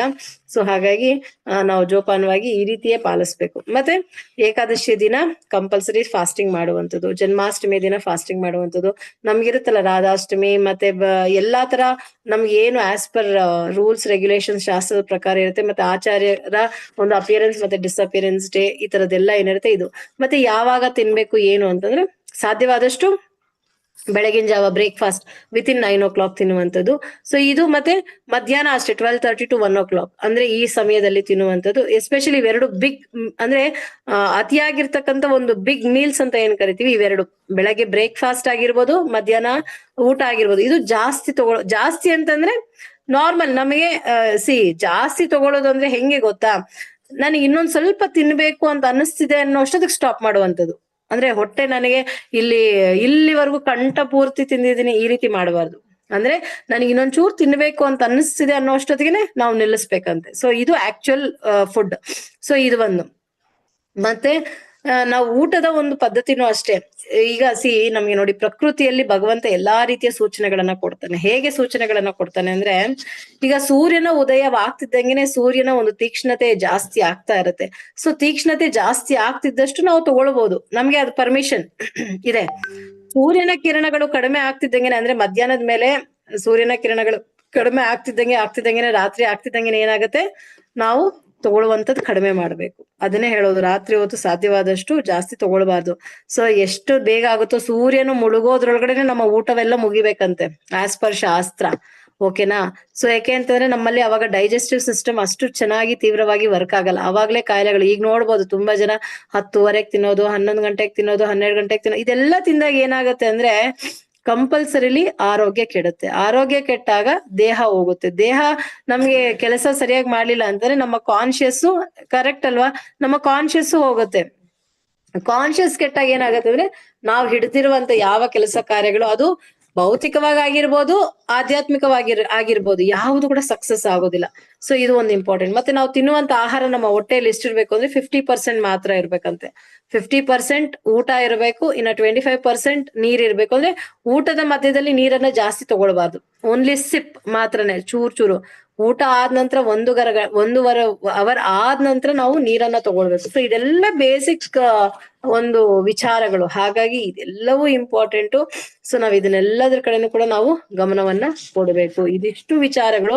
ಸೊ ಮುಖ್ಯವಾಗಿ ಏನು ಅಂತಂದ್ರೆ ಆಹಾರದ ಪದ್ಧತಿ. ಸೊ ನಾವ್ ಏನ್ ತಿನ್ಬೇಕು, ಹೇಗ್ ತಿನ್ಬೇಕು, ಮುಖ್ಯವಾಗಿ ಆಹಾರ ಅನ್ನೋದು ನಮ್ಮ ಜೀವನದಲ್ಲಿ ಎಷ್ಟು ಇಂಪಾರ್ಟೆಂಟ್ ಅಂದ್ರೆ ಡೈಲಿ ನಡೀತಕ್ಕಂಥ ಒಂದು ಆಕ್ಟಿವಿಟಿ. ಮತ್ತೆ ಇದು ನಮ್ಗೆ ಸದ್ಭಾವ ಸತ್ಕರ್ಮವನ್ನ ಮಾಡಿಸ್ಬೇಕು. ಮತ್ತೆ ಅಂತ್ಯಕಾಲದಲ್ಲಿ ಭಗವಂತನ ಸ್ಮರಣೆ ಅನ್ನೋದು ನಮ್ಗೆ ಬರುವ ರೀತಿಯಲ್ಲಿ ಮಾಡುವಂತದ್ದೇ ಈ ಒಂದು ಆಹಾರದ ಒಂದು ಸಿಸ್ಟಮ್. ಹಾಗಾಗಿ ನಾವಿದನ್ನ ಪ್ರಾಣಿಗಳ ರೀತಿ ತಿನ್ನಬಾರ್ದು, ಪ್ರಾಣಿಗಳ ರೀತಿ ತಿಂದ್ವಿ ಅಂದ್ರೆ ಪ್ರಾಣಿಗಳ ರೀತಿಯೇ ಸಾಯ್ತೀವಿ. ಸೊ ಹಾಗಾಗಿ ಮನುಷ್ಯರ ಜನ್ಮದ ಸಾಕಾರತೆ ಏನು ಅಂದ್ರೆ ಪ್ರತಿಯೊಂದನ್ನ ಭಗವಂತನಿಗೆ ಸಮರ್ಪಣೆ ಮಾಡುವಂಥದ್ದು. ಅದೇ ರೀತಿಯಲ್ಲಿ ನಾವು ಕೂಡ ಯಜ್ಞದ ರೀತಿ ಊಟ ಮಾಡುವಂಥದ್ದು. ಅನ್ನ ನಾಮಕ ಭಗವಾನ್, ಅನ್ನದಲ್ಲೂ ಭಗವಂತ ಇದ್ದಾನೆ, ನಮ್ಮ ಒಳಗಡೆನೂ ಭಗವಂತ ಇದ್ದಾನೆ. ಹಾಗಾಗಿ ಸೊ ಎರಡನ್ನು ಕೂಡ ಒಂದು ಯಜ್ಞದ ರೀತಿ ಮಾಡಿದಾಗ ನಮ್ಗೆ ಸದ್ಭಾವ ಸತ್ಕರ್ಮ ಬರುತ್ತೆ. ಸೊ ಆ ಊಟದಲ್ಲಿ ಅನ್ನಕೋಶ ಬ್ರಹ್ಮಕೋಶ ಅನ್ನೋದು ಎರಡಿರುತ್ತೆ.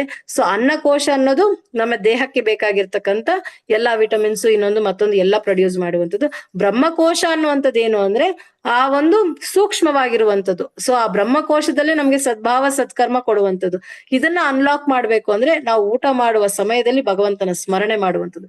ಯಾವಾಗ ಈ ಸ್ಮರಣೆಯನ್ನ ನಾವು ಮಾಡ್ತೀವೋ ಆಗ ಮಾತ್ರನೇ ಈ ಬ್ರಹ್ಮಕೋಶ ಅನ್ನೋದು ನಾವು ತಿನ್ನುವ ಆಹಾರದಲ್ಲಿ ಅನ್ಲಾಕ್ ಆಗಿ ನಮ್ಗೆ ಆ ಸ್ಮರಣೆ ಅನ್ನೋದು ಸಿಗುವಂಥದ್ದು. ಸೊ ಇದಿಷ್ಟು ವಿಚಾರಗಳನ್ನ ನಾವು ತಿಳ್ಕೊಳ್ತಿದ್ವಿ. ಸೊ ಹಾಗಾಗಿ ಇಷ್ಟೊತ್ತು ನೀವು ಎಲ್ಲರೂ ಕೂಡ ಅವಕಾಶ ಮಾಡಿಕೊಟ್ಟಿದ್ದಕ್ಕೆ, ಕೇಳಿಸ್ಕೊಂಡಿದ್ದಕ್ಕೆ ಅನಂತ ಧನ್ಯವಾದಗಳು. ಸೊ ಹಾಗಾಗಿ ಸಾಧ್ಯವಾದಷ್ಟು ಆಹಾರವನ್ನ ಇದೇ ರೀತಿ ತಗೊಳ್ಳುವಂತ ಪ್ರಯತ್ನವನ್ನ ಮಾಡೋಣ. ಸೊ ಏನಾದ್ರೂ ಪ್ರಶ್ನೆಗಳಿತ್ತು ಅಂದ್ರೆ, ಏನಾದ್ರೂ ಟೀಕಾ ಟಿಪ್ಪಣಿಗಳು ಇತ್ತು ಅಂದ್ರೂ ಕೂಡ ಎಲ್ಲವನ್ನ ಕೂಡ ನಾನು ಸ್ವೀಕರಿಸ್ತೀನಿ. ಸೊ ಹಾಗೆ ಮತ್ತೆ ಸಮಯ ಹೆಚ್ಚಾಗಿಲ್ಲ. ನನ್ನ ಮಗಳಿಗೆ ಇವತ್ತು ಫಸ್ಟ್ ಎಕ್ಸಾಮ್ ಇದೆ, ಫಸ್ಟ್ PUC ಇವತ್ತಿಂದ ಸ್ಟಾರ್ಟ್ ಆಗಿದೆ. ಹಾಗಾಗಿ ಎಲ್ಲರೂ ಕೂಡ ಹರಿಸಿ ಮತ್ತೆ ಸಮಯ ಕೂಡ ಹೆಚ್ಚಿಗೆ ಇಲ್ಲ. ಏನಾದ್ರೂ ಇತ್ತು ಪ್ರಶ್ನೆಗಳು ಅಂತಂದ್ರೆ ನನಗೆ ಮೆಸೇಜ್ ಹಾಕಿದ್ರೆ ನಾನು ಉತ್ತರವನ್ನ ಕೊಡುವ ಪ್ರಯತ್ನ ಮಾಡ್ತೀನಿ ಪ್ರಭು. ಧನ್ಯವಾದಗಳು ಪ್ರಭು. ಹರೇ ಕೃಷ್ಣ. ಹರೇ ಕೃಷ್ಣ ಮಾತಾಜಿ, ಅದ್ಭುತವಾಗಿ ತಿಳಿಸ್ಕೊಟ್ರಿ. ಪ್ರಸಾದವನ್ನು ಹೇಗ್ ಮಾಡೋದು, ನಾವ್ ಹೇಗ್ ತಿನ್ನೋದು, ನಾವ್ ಹೇಗೆ ಬಳಸೋದು ಅಂತ. ನಮ್ಗೆಲ್ಲ ಏನ್ ಅನ್ಸಿರುತ್ತೆ ಅಂದ್ರೆ, ಮುಂಚೆ ಶಾಸ್ತ್ರಗಳನ್ನೆಲ್ಲ ನೋಡ್ದಿರಾ ಸುಮ್ನೆ ಜಸ್ಟ್ ಲೈಕ್ ದಟ್ ಹಂಗೆ ಏನೇನು ತಿನ್ಬೇಕು ಅನ್ನೋದನ್ನ ತಿನ್ಬಿಡೋದು. ಮತ್ತೆ ಡಾಕ್ಟರ್ ಹತ್ರ ಹೋಗಾದ್ಮೇಲೆ ಅವ್ರು ಅದನ್ನೇ ಮತ್ತೆ ಹೇಳ್ತಾರೆ, ನೀವ್ ಇದನ್ನೆಲ್ಲ ಮಾಡಿಲ್ಲ, ಇದಕ್ಕೋಸ್ಕರ ಅದನ್ನ ನಾವು ಶಾಸ್ತ್ರಬದ್ಧವಾಗಿ ಹೇಗೆ ನಾವು ಪ್ರಸಾದವನ್ನು ತಗೊಳ್ಬೇಕು, ಪ್ರಸಾದವನ್ನು ಮಾಡ್ಬೇಕು, ಯಾವ ಭಾವನೆಯಲ್ಲಿ ಪ್ರಸಾದವನ್ನು ಸ್ವೀಕರಣೆಯನ್ನು ಮಾಡ್ಬೇಕು, ಅದರಿಂದ ನಮ್ಗೆ ಎಷ್ಟು ಆಗುತ್ತೆ ಅನ್ನೋದು ಅದ್ಭುತವಾಗಿ ತಿಳಿಸ್ಕೊಟ್ಟಿದ್ದೀರಾ. ಹರೇ ಕೃಷ್ಣ, ತುಂಬಾ ಧನ್ಯವಾದಗಳು. ಎಲ್ಲರೂ ಮಾತಾಜಿಗೋಸ್ಕರ ಹೀಗೆ ನಮಗಾಗಿ ಎಲ್ಲಾ ಭಕ್ತರಿಗೂ ಇಂದಿನ ಹೆಚ್ಚಿನ ವಿಷಯಗಳನ್ನು ಹೀಗೆ ತಿಳಿಸ್ಕೊಡ್ತಾ ಇರ್ಲಿ, ಕೃಷ್ಣ ಪ್ರಜ್ಞೆಯಲ್ಲಿ ಇನ್ನೂ ಹೆಚ್ಚಿಗೆ ಮುಂದುವರಿಲಿ ಅಂತ ಹೇಳ್ತಾ ಮಾತಾಜಿಗೋಸ್ಕರ ಎಲ್ಲರೂ ಒಮ್ಮೆ ಪ್ರಾರ್ಥನೆಯನ್ನ ಮಾಡೋಣ. ಹರೇ ಕೃಷ್ಣ ಕೃಷ್ಣ ಕೃಷ್ಣ ಹರೇ ಹರೇ, ಹರೇ ರಾಮ ರಾಮ ರಾಮ ಹರೇ ಹರೇ. ಹರೇ ಕೃಷ್ಣ, ಧನ್ಯವಾದಗಳು. ಹರೇ ಕೃಷ್ಣ. ಕೆಲವೊಂದು ಸೂಚನೆಗಳಿದೆ, ಅದನ್ನ ನೋಡೋಣ. ಸೂಚನೆಗಳಂದ್ರೆ ತುಂಬಾ ರಿಕ್ವೆಸ್ಟ್ ಏನಂತ ಹೇಳಿದ್ರೆ, ಎಲ್ಲರಿಗೂ ಇವತ್ತು 10ನೇ ತರಗತಿಯ ಪರೀಕ್ಷೆ. ಸೊ ಅಂದ್ರೆ 10ನೇ ತರಗತಿಯಲ್ಲಿ ಯಾರೆಲ್ಲ ಮಕ್ಕಳು ಎಕ್ಸಾಮ್ ಅನ್ನು ತಗೊಳ್ತಿದ್ದಾರೆ ಎಲ್ಲರಿಗೂ ಒಟ್ಟಿಗೆ ಸೇರಿಸಿ ಮಾಡೋಣ. ಸೊ ಎಲ್ಲ ತುಂಬಾ ಜನ ರಿಕ್ವೆಸ್ಟ್ ಕೇಳ್ತಿದ್ದಾರೆ, ಅವ್ರಿಗೆಲ್ಲರಿಗೂ ಸೇರಿ ಎಲ್ಲಾ ಮಕ್ಕಳು ಯಾರೆಲ್ಲ 10ನೇ ತರಗತಿ ಎಕ್ಸಾಮ್ ಬರೀತಿದ್ದಾರೆ. ಹಾಗೆ ಮಾತಾಡಿ ಕೂಡ ಹೇಳಿದ್ರು, ಅವ್ರ ಮಕ್ಕಳು ಕೂಡ ಫಸ್ಟ್ PUC ಎಕ್ಸಾಮ್ಸ್ ಕೂಡ ನಡೀತಿದೆ ಅಂತ. ಸೊ ಯಾರೆಲ್ಲ ಮಕ್ಕಳು ಎಕ್ಸಾಮ್ಸ್ ಅನ್ನು ಬರೀತಿದ್ದಾರೆ ಅವ್ರಿಗೆಲ್ಲರಿಗೂ ಭಗವಂತನ ಕೃಪೆ ಇರ್ಲಿ, ಅವ್ರು ಎಲ್ಲ ಚೆನ್ನಾಗಿ ಬರೀಲಿ, ಉತ್ತಮ ಅಂಕಗಳನ್ನು ತಗೊಳ್ಳಿ ಅಂತ ಕೇಳ್ಕೊಳ್ತಾ ಎಲ್ಲರೂ ಅವರಿಗಾಗಿ ಒಮ್ಮೆ ಪ್ರಾರ್ಥನೆಯನ್ನು ಮಾಡಿ. ಹರೇ ಕೃಷ್ಣ ಕೃಷ್ಣ ಕೃಷ್ಣ ಹರೇ ಹರೇ, ಹರೇ ರಾಮ ರಾಮ ರಾಮ ಹರೇ ಹರೇ. ಹರೇ ಕೃಷ್ಣ. ಸೊ ಆನಂತರ ಈಗ ತಾನೇ ನಮ್ದು 18 ದಿನದ ಅಧಿವೇಶನ ಆಯ್ತು. ಸೊ ಎಲ್ಲ ಹೊಸ ಭಕ್ತರು ಕೂಡ ಈ 18 ದಿನದ ಅಧಿವೇಶನ ಮುಗಿಸ್ಕೊಂಡು ಶನಿವಾರದ ಅಧಿವೇಶನಕ್ಕೆ ಬಂದಿದ್ದಾರೆ. ಸೊ ಅವ್ರಿಗೂ ಒಂದು ಒಳ್ಳೆಯ ಯಾರೆಲ್ಲ 12 ದಿನ ಮುಗಿಸ್ಕೊಂಡು ಬಂದಿದ್ದಾರೆ ಎಲ್ಲಾ ಭಕ್ತರಿಗೂ ಸುಸ್ವಾಗತವನ್ನು ಹೇಳ್ತಾ, ಅವರು ಕೂಡ ಕೃಷ್ಣ ಪ್ರಜ್ಞೆಯಲ್ಲಿ ಹೆಚ್ಚಿಗೆ ಎಲ್ಲಾ ಕುಟುಂಬದಲ್ಲಿ ಬೆರೆತಾ ಹೊಂದ್ಕೊಂಡು ಹೋಗ್ಲಿ, ಎಲ್ಲಾನು ಕೃಷ್ಣ ಪ್ರಜ್ಞೆಯಲ್ಲಿ ಉತ್ತಮವಾಗಿ ಹೋಗ್ಲಿ ಅಂತ ಹೇಳ್ತಾ ಎಲ್ಲರೂ ಅವ್ರಿಗೂ ಒಮ್ಮೆ ಪ್ರಾರ್ಥನೆ ಮಾಡೋಣ. ಹರೇ ಕೃಷ್ಣ ಕೃಷ್ಣ ಕೃಷ್ಣ ಹರೇ ಹರೇ, ಹರೇ ರಾಮ ರಾಮ ರಾಮ ಹರೇ ಹರೇ. ಹರೇ ಕೃಷ್ಣ. ಸೊ ಇವತ್ತು ಹುಟ್ಟಿದಬ್ಬ ರಿಕ್ವೆಸ್ಟ್ ಕೂಡ ಬಂದಿದೆ. ಸೊ ಕೆಲವೊಂದು ಸಂಧ್ಯಾ ಮಾತಾಜಿ ಅವರು ಮಗಳು ಚಿತ್ರ ಮಾತಾಜಿ ಅವ್ರ ಬರ್ತಡೆ ಅಂತ ಹೇಳ್ತಿದ್ದಾರೆ, ಮತ್ತೆ ಕವಿತಾ ಮಾತಾಜಿ ಅವರು ಮತ್ತು ಚಿತ್ರಾ ಮಾತಾಜಿ ಅವರು ಸಂಧ್ಯಾ ಮಾತಾಜಿ ಅವ್ರ ಮಗಳು ಬರ್ತಡೆ ಅಂತ ಹೇಳ್ತಿದ್ದಾರೆ, ಮತ್ತೆ ಇವರು ಸುನೀತಾ ಮಾತಾಜಿ ಸುಜಾತಾ ಮಾತಾಜಿ ಅವರು ಕೂಡ ರಿಕ್ವೆಸ್ಟ್ ಅನ್ನು ಕಳಿಸಿದ್ದಾರೆ. ಹಾಗೆ ಇವತ್ತು ನಮ್ಮ ಕುಟುಂಬದಲ್ಲಿ ಯಾರೆಲ್ಲ ಯಾರೆಲ್ಲ ಹುಟ್ಟಿದಬ್ಬವನ್ನು ಆಚರಿಸ್ಕೊಳ್ತಾರೆ, ಹಾಗೆ ಮದುವೆ ವಾರ್ಷಿಕೋತ್ಸವವನ್ನು ಆಚರಿಸ್ಕೊಳ್ತಿದ್ದಾರೆ, ಅವ್ರಿಗೆಲ್ಲರಿಗೂ ಕೃಷ್ಣ ಪ್ರಜ್ಞೆ ಹುಟ್ಟಿದಬ್ಬ ಶುಭಾಶಯಗಳನ್ನು ಹೇಳ್ತಾ, ಮದುವೆ ವಾರ್ಷಿಕೋತ್ಸವ ಶುಭಾಶಯಗಳನ್ನು ಹೇಳ್ತಾ, ಭಗವಂತ ಅವ್ರಿಗೆ ಇನ್ನೂ ಹೆಚ್ಚು ಕೃಷ್ಣ ಪ್ರಜ್ಞೆಯಲ್ಲಿ ಮುಂದುವರಲಿ ಅಂತ ಕೇಳ್ಕೊಳ್ತಾ ಅವ್ರಿಗೆಲ್ಲರಿಗೂ ಸೇರಿ ಪ್ರಾರ್ಥನೆಯನ್ನ ಮಾಡೋಣ. ಹರೇ ಕೃಷ್ಣ ಕೃಷ್ಣ ಕೃಷ್ಣ ಹರೇ ಹರೇ, ಹರೇ ರಾಮ ರಾಮ ರಾಮ ಹರೇ ಹರೇ. ಹರೇ ಕೃಷ್ಣ. ಹಾಗೆ ನಮ್ಮ ಕುಟುಂಬದಲ್ಲಿ ಯಾರಿಗೆಲ್ಲ ಆರೋಗ್ಯದಲ್ಲಿ ಅಡಚಣೆ ಇದೆ ಅವ್ರಿಗೆಲ್ಲರಿಗೂ ಭಗವಂತ ಬೇಗ ಗುಣಮುಖರಾಗಿ ಮಾಡ್ಲಿ ಅಂತ ಕೇಳ್ಕೊಳ್ತಾ, ಹಾಗೆ ನಮ್ಮ ಶಿಕ್ಷಾ ಗುರುಗಳಾದ ಸುಮನಾಥ ಕೃತದಾಸ್ ಪ್ರಭುಗಳು ಕೂಡ ಬೇಗ ಚೇತರಿಸ್ಕೊಳ್ಳಿ ಅಂತ ಕೇಳ್ಕೊಳ್ತಾ, ಹರೀಶ್ ಪ್ರಭು ಕೂಡ ಒಂದು ರಿಕ್ವೆಸ್ಟ್ ಕಳಿಸಿದ್ರು, ಗಾಯತ್ರಿ ಮಾತಾಜಿ ಅಂತ ಅವ್ರು ನಮ್ಮ ಕುಟುಂಬದಲ್ಲಿರುವವರಿಗೆ ಹಾಸ್ಪಿಟಲ್ ಇದ್ದಾರೆ ಅಂತ, ಅವರು ಗುಣಮುಖರಾಗ್ಲಿ ಅಂತ ಕೇಳ್ಕೊಳ್ತಾ, ಯಾರೆಲ್ಲ ಆರೋಗ್ಯದಲ್ಲಿ ಅಡಚಣೆ ಇದೆ ಅವರೆಲ್ಲರೂ ಬೇಗ ಗುಣಮುಖರಾಗ್ಲಿ ಅಂತ ಕೇಳ್ಕೊಳ್ತಾ ಭಗವಂತನಲ್ಲಿ ಪ್ರಾರ್ಥನೆಯನ್ನ ಮಾಡೋಣ. ಹರೇ ಕೃಷ್ಣ ಕೃಷ್ಣ ಕೃಷ್ಣ ಹರೇ ಹರೇ, ಹರೇ ರಾಮ ರಾಮ ರಾಮ ಹರೇ ಹರೇ, ಹರೇ ಕೃಷ್ಣ. ಹಾಗೆ ಪ್ರತಿ ತಿಂಗಳು ಎಲ್ಲರಿಗೂ ತಿಳಿದಿರುವ ಹಾಗೆ ಒಂದು ಸರ್ಕಲ್ ನಿಂದ ಒಂದಿನದ ಯಾತ್ರೆ ಅನ್ನುವಂಥದ್ದು ಇರುತ್ತೆ. ಸೊ ಈ ಸಲ ಗೌರಂಗ ಸರ್ಕಲ್ ನಿಂದ ಅನ್ನುವಂತ ಒಂದು ಯಾತ್ರೆ ಇದೆ. 23ನೇ ತಾರೀಕು ಅನ್ಸುತ್ತೆ, ಮುಂದಿನ ಭಾನುವಾರ ಅಥವಾ ಹೌದು 23ನೇ ತಾರೀಕು ಗೌರಂಗ ಸರ್ಕಲ್ ಇಂದ ಒಂದು ದಿನದ ಪ್ರವಾಸ ಇರುತ್ತೆ. ಸೊ ಯಾವುದು ಸಿದ್ದಾರ ಬೆಟ್ಟ ಮತ್ತು ಗರುವನಹಳ್ಳಿ ಲಕ್ಷ್ಮೀ ದೇವಸ್ಥಾನ ಇದು ದಾವಸ್ಪೇಟೆ ಹತ್ರ ಬರುತ್ತೆ. ಸೊ ಯಾರೆಲ್ಲ ಅನುಕೂಲ ಆಗುತ್ತೆ, ಅದು ಗ್ರೂಪ್ ಅನ್ನುವಂಥದ್ದು ಕೂಡ ಎಲ್ಲರಿಗೂ ಶೇರ್ ಮಾಡಲಾಗಿದೆ. ದಯವಿಟ್ಟು ಯಾರೆಲ್ಲ ಹೋಗ್ತೀರಾ ಅವರು ಆ ಗ್ರೂಪ್ಗೆ ಜಾಯಿನ್ ಆಗಿ, ಅಲ್ಲಿಂದ ಹೆಚ್ಚಿನ ಮಾಹಿತಿ ಸಿಗುತ್ತೆ. ಬಸ್ ಡೀಟೇಲ್ಸ್ ಆಗಿರ್ಬೋದು, ಎಲ್ಲಿ ಹೋಗುವಂತದ್ದಾಗಿರ್ಬೋದು, ಪ್ರಸಾದದ್ದಾಗಿರ್ಬೋದು. ಸೊ ಅವ್ರಿಗೂ ಕೂಡ ಅನುಕೂಲ ಆಗುತ್ತೆ, ಯಾರೆಲ್ಲ ಬರುವಂತವ್ರಿಗೆ ಎಷ್ಟು ಜನ ಬರ್ತಾರೆ ಅನ್ನುವಂಥದ್ದು. ಸೊ ದಯವಿಟ್ಟು ಆ ಗ್ರೂಪ್ ನಲ್ಲಿ ಜಾಯಿನ್ ಆಗಿ ನೀವು ಪ್ರವಾಸಕ್ಕೆ ನಿಮಗೆ ಇನ್ನೂ ಹೆಚ್ಚಿನ ವಿಷಯಗಳನ್ನು ತಿಳ್ಕೊಂಡು ಪ್ರವಾಸಕ್ಕೆ ಹೋಗ್ಬೋದು. ಹರೇ ಕೃಷ್ಣ. ಸೊ ಬೇರೆ ಏನಾದ್ರು ಅನೌನ್ಸ್ಮೆಂಟ್ ಮರ್ತಿದ್ರೆ ಗೊತ್ತಿಲ್ಲ, ಮನುಪ್ರಭು, ಶೇಷಾದ್ರಿ ಪ್ರಭು ಯಾರಾದ್ರೂ ಏನಾದ್ರು ಬೇರೆ ಇದೆಯಾ? ಇಬ್ರು ಬಿಟ್ಟಿದ್ದಾರೆ ಅನ್ಸುತ್ತೆ. ಹರೇ ಕೃಷ್ಣ. ಏನಿಲ್ಲ ಪ್ರಭು, ಎಲ್ಲ ತಿಳಿಸಿದ್ದೀರಾ. ಹರೇ ಕೃಷ್ಣ. ಹರೇ ಕೃಷ್ಣ ಪ್ರಭು, ಒಂದೇ ಒಂದು ಕ್ಷಮೆ ಇರ್ಲಿ. ಸೊ ಈಗ 18 ದಿನಗಳ ಅಧಿವೇಶನ ಯಾರೆಲ್ಲ ಕೇಳ್ಕೊಂಡು ಪ್ರತಿದಿನದ ಶ್ಲೋಕ ಅಧಿವೇಶನ, ಜಪ ಮತ್ತೆ ಶ್ಲೋಕ ಅಧಿವೇಶನ ಅಟೆಂಡ್ ಮಾಡ್ತಿದ್ದಾರೆ, ಅವ್ರಿಗೆಲ್ಲ ಸಪರೇಟ್ ಲಿಂಕ್ ಅನ್ನೋದು, ಸಾಧನ ಲಿಂಕ್ ಅನ್ನೋದು ಕ್ರಿಯೇಟ್ ಆಗಿದೆ. ಅದೇ ಲಿಂಕ್ ಅಲ್ಲಿ ನಿಮ್ಮ ಸಾಧನವನ್ನ ಡೈಲಿ ಸಬ್ಮಿಟ್ ಮಾಡ್ಬೇಕು. ಯಾರೆಲ್ಲ ಪ್ರತಿದಿನ ಸಾಧನ ಸಬ್ಮಿಟ್ ಮಾಡ್ತಿದ್ದಾರೆ ಅಂತ ಭಕ್ತರು ಚಾಂಟಿಂಗ್ ಸೆಷನ್ ಅಲ್ಲಿ ಪ್ರತಿದಿನ ಅವ್ರಿಗೆ ಸೇವೆ ಮತ್ತೆ ಬೇರೆ ಬೇರೆ ಅವಕಾಶಗಳು ದೊರೀತಾ ಹೋಗುತ್ತೆ. ಹರೇ ಕೃಷ್ಣ. ಸೊ ಪ್ರಭುಗಳು ಕೂಡ ಹೇಳಿದ್ರು ಮುಂಚೆ, ಸೊ ಎಲ್ಲರಿಗೂ 18 ದಿನ ಅಧಿವೇಶನ ಆದಾಗ ಸೊ ಎಲ್ಲ ನಿಮ್ಗೆ ಸಾಧನ ಅನ್ನೋದು ತುಂಬಾ ಇಂಪಾರ್ಟೆಂಟ್. ದಯವಿಟ್ಟು ನೀವು ಎಷ್ಟು ಮಾಲೆ ಜಪವನ್ನು ಮಾಡ್ತೀರಾ, ನೈವೇದ್ಯವನ್ನು ಮಾಡುವುದಾಗಿರ್ಬೋದು, ಹಾಗೆ ಪ್ರಸಾದ ತಗೊಳ್ಳುವಂತದ್ದಾಗಿರ್ಬೋದು, ನೀವು ಚಿಕ್ಕದಾಗಿ ಒಂದು ಲಿಂಕ್ ಅನ್ನೋದು ಬರುತ್ತೆ. ನೀವು ಹೆಂಗಿದ್ರು ನಿಮ್ಗೆ ಗೊತ್ತಿದೆ, ಹೇಗೆ ಕ್ವಿಜ್ ಅಟೆಂಡ್ ಮಾಡಿರೋದೆಲ್ಲ ತಿಳ್ಕೊಂಡಿದ್ದೀರಾ, ಅದೇ ತರ ಒಂದು ಫಾರ್ಮ್ ಅನ್ನೋದು ಇರುತ್ತೆ. ನೀವು ಮಂಗಳಾರತಿಯನ್ನು ಮಾಡಿದೀರಾ, ಪ್ರಸಾದವನ್ನು ತಗೊಂಡಿದ್ದೀರಾ, ಮತ್ತೆ ಎಷ್ಟು ಮಾಲೆ ಜಪವನ್ನು ಮಾಡಿದೀರಾ ಅನ್ನುವಂಥದ್ದು, ಎಷ್ಟು ಸಮಯದಲ್ಲಿ, ಯಾವಾಗ ಎದ್ದಿದ್ದು, ಎಷ್ಟು ಗಂಟೆಗೆ ಮಲಗಿದ್ದು, ಒಂದು 4-5 ಪ್ರಶ್ನೆಗಳಿರುತ್ತೆ. ಅದನ್ನ ದಯವಿಟ್ಟು ಎಲ್ಲರೂ ಅಪ್ಡೇಟ್ ಅನ್ನು ಮಾಡಿ. ಸೊ ನಮ್ಮ ಸಾಧನೆಯನ್ನು ಮಾಡಿದಾಗ್ಲೇ ನಮಗೂ ಕೃಷ್ಣ ಪ್ರಜ್ಞೆಯಲ್ಲಿ ಹೆಚ್ಚಿಗೆ ಮುಂದುವರಿಯಲಿಕ್ಕೆ ಸಾಧ್ಯ ಆಗುತ್ತೆ. ದಯವಿಟ್ಟು ಎಲ್ಲ ಹೊಸ ಡಿವೋಟೀಸ್ ಆಗಿರ್ಬೋದು, ಹಳೆ ಡಿವೋಟೀಸ್ ಕೂಡ ಸಾಧನೆ ಅನ್ನುವಂಥದ್ದು ತುಂಬಾ ಇಂಪಾರ್ಟೆಂಟ್. ಆ ನಂತರ ABCD ಅನ್ನುವಂಥದ್ದು ಇನ್ನೂ ಇಂಪಾರ್ಟೆಂಟ್. ನಮ್ಮ ಕೃಷ್ಣ ಪ್ರಜ್ಞೆಯ ಸೂತ್ರಗಳದು ಅಲ್ವಾ. ಸೊ ಅಸೋಸಿಯೇಷನ್ ಅಲ್ಲಿ ಇರುವಂತದ್ದು, ಅಲ್ಲಿ ಪುಸ್ತಕಗಳನ್ನು ಓದುವಂಥದ್ದು, ಚಾಂಟಿಂಗ್ ಮಾಡುವಂಥದ್ದು, ಪ್ರಸಾದ ತಗೊಳ್ಳುವಂಥದ್ದು, ABCD ಅನ್ನುವಂತ ಒಂದು ಸೂತ್ರವನ್ನು ನಾವು ಇಟ್ಕೊಂಡಾಗ ಸೊ ಯಾವುದೇ ಒಂದು ಬೇರೆ ವಿಷಯಗಳನ್ನ ನಮ್ಮಲ್ಲಿ ಕೃಷ್ಣ ಪ್ರಜ್ಞೆಯಿಂದ ಆಡುವಂಥದ್ದು ಸಾಧ್ಯ ಆಗೋದು. ಹರೇ ಕೃಷ್ಣ. ತುಂಬಾ ಧನ್ಯವಾದಗಳು. ಸೊ ಮಾತಾಜಿ ಅವ್ರು ಹೇಳಿದ್ರು, ಸೊ ಏನಾದ್ರೂ ಪ್ರಶ್ನೆಗಳಿದ್ರೆ, ಇಲ್ಲ ಅವ್ರಿಗೆ ಪ್ರಶ್ನೆ ಮಾಡ್ಬೇಕು, ಅವ್ರಿಗೆ ಏನಾದ್ರು ಮಾತಾಡ್ಬೇಕು ಅಂದ್ರೆ ದಯವಿಟ್ಟು ಮಾತಾಜಿ ಅವ್ರಿಗೆ ಪರ್ಸನಲ್ ಆಗಿ ವಾಯ್ಸ್ ನೋಟ್ ಅನ್ನೋದನ್ನ ಹಾಕ್ಬೋದು. ಸೊ ಹಾಗೆ ಸೊ ಪ್ರಶ್ನೆಗಳಿದ್ರೆ ತಗೊಂಡು ಯಾವ್ದಾನ ಒಂದು ಪ್ರಶ್ನೆಗಳಿದ್ರೆ 1-2 ತಗೊಳ್ಳೋಣ, ಬೇರೆ ಅಂತದ್ದಿಲ್ಲ. ಸಮಯದ ಕೂಡ ಅಭಾವ ಇದೆ, ಮಾತಾಜಿ ಕೂಡ ಅವ್ರಿಗೆ ತಿಳಿಸ್ಕೊಡ್ಬೇಕು. ಹರೇ ಕೃಷ್ಣ. ಮೊದಲ ನಾಗಮಣಿ ಮಾತಾಡಿ.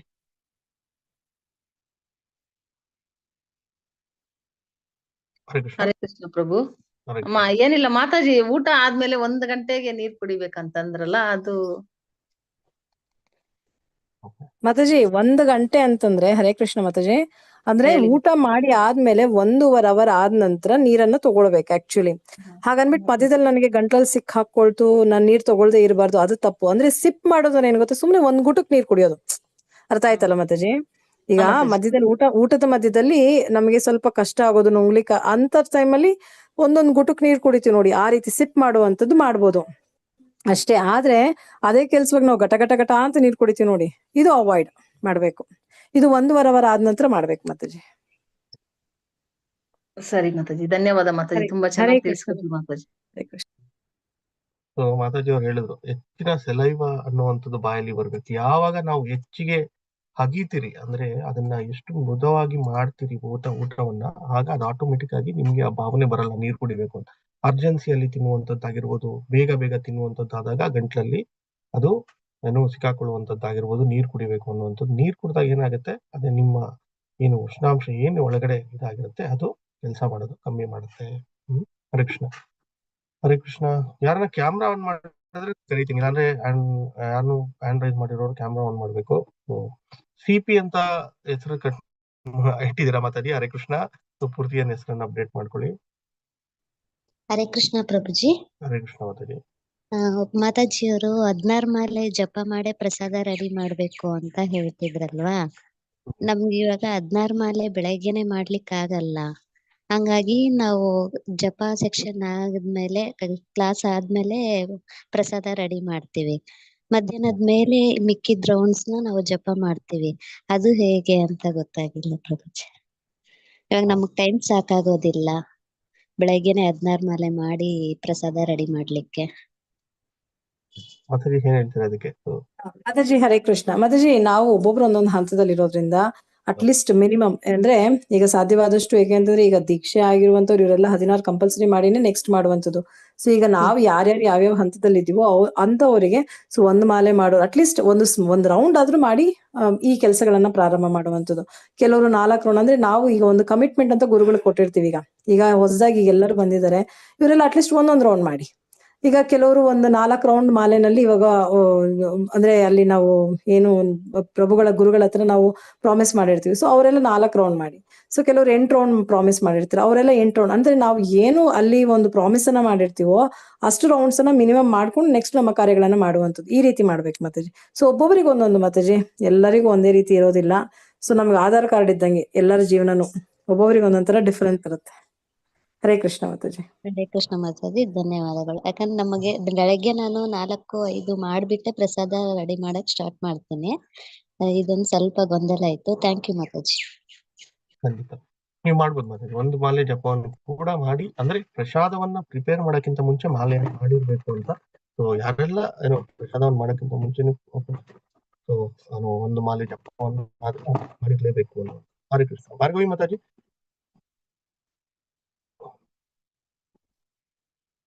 ಹರೇ ಕೃಷ್ಣ ಪ್ರಭುಜಿ. ಹರೇ ಕೃಷ್ಣ. ಹರೇ ಕೃಷ್ಣ ಎಲ್ಲರಿಗೂ. ಮಾತಾಜಿ ಇವತ್ತು ಕ್ಲಾಸ್ ತುಂಬಾ ಚೆನ್ನಾಗಿತ್ತು. ಅದು ನನಗೆ ಒಂದು ಡೌಟ್ ಇದೆ. ಅದು ಊಟ ಟೈಮ್ ಮಾಡೋ ಟೈಮ್ನಲ್ಲಿ ಕೈ ಈ ಥರ ಇಟ್ಕೊಂಡು ತಿಂತಾರಲ್ವಾ, ಅವಾಗ ಪೇರೆಂಟ್ಸ್ ನಮಗೇನೋ ಹೇಳಿದ್ರು ಆ ಥರ ತಿನ್ನಬಾರ್ದಂತ ನಾವು ಒಪ್ಕೊಂಡಿದೀವಿ. ಬಟ್ ಇವಾಗ ಮಕ್ಕಳು ಯಾಕೆ ಹಾಗೆ ತಿನ್ನಬಾರ್ದು ಅಂತ ಕೇಳ್ತಾರೆ.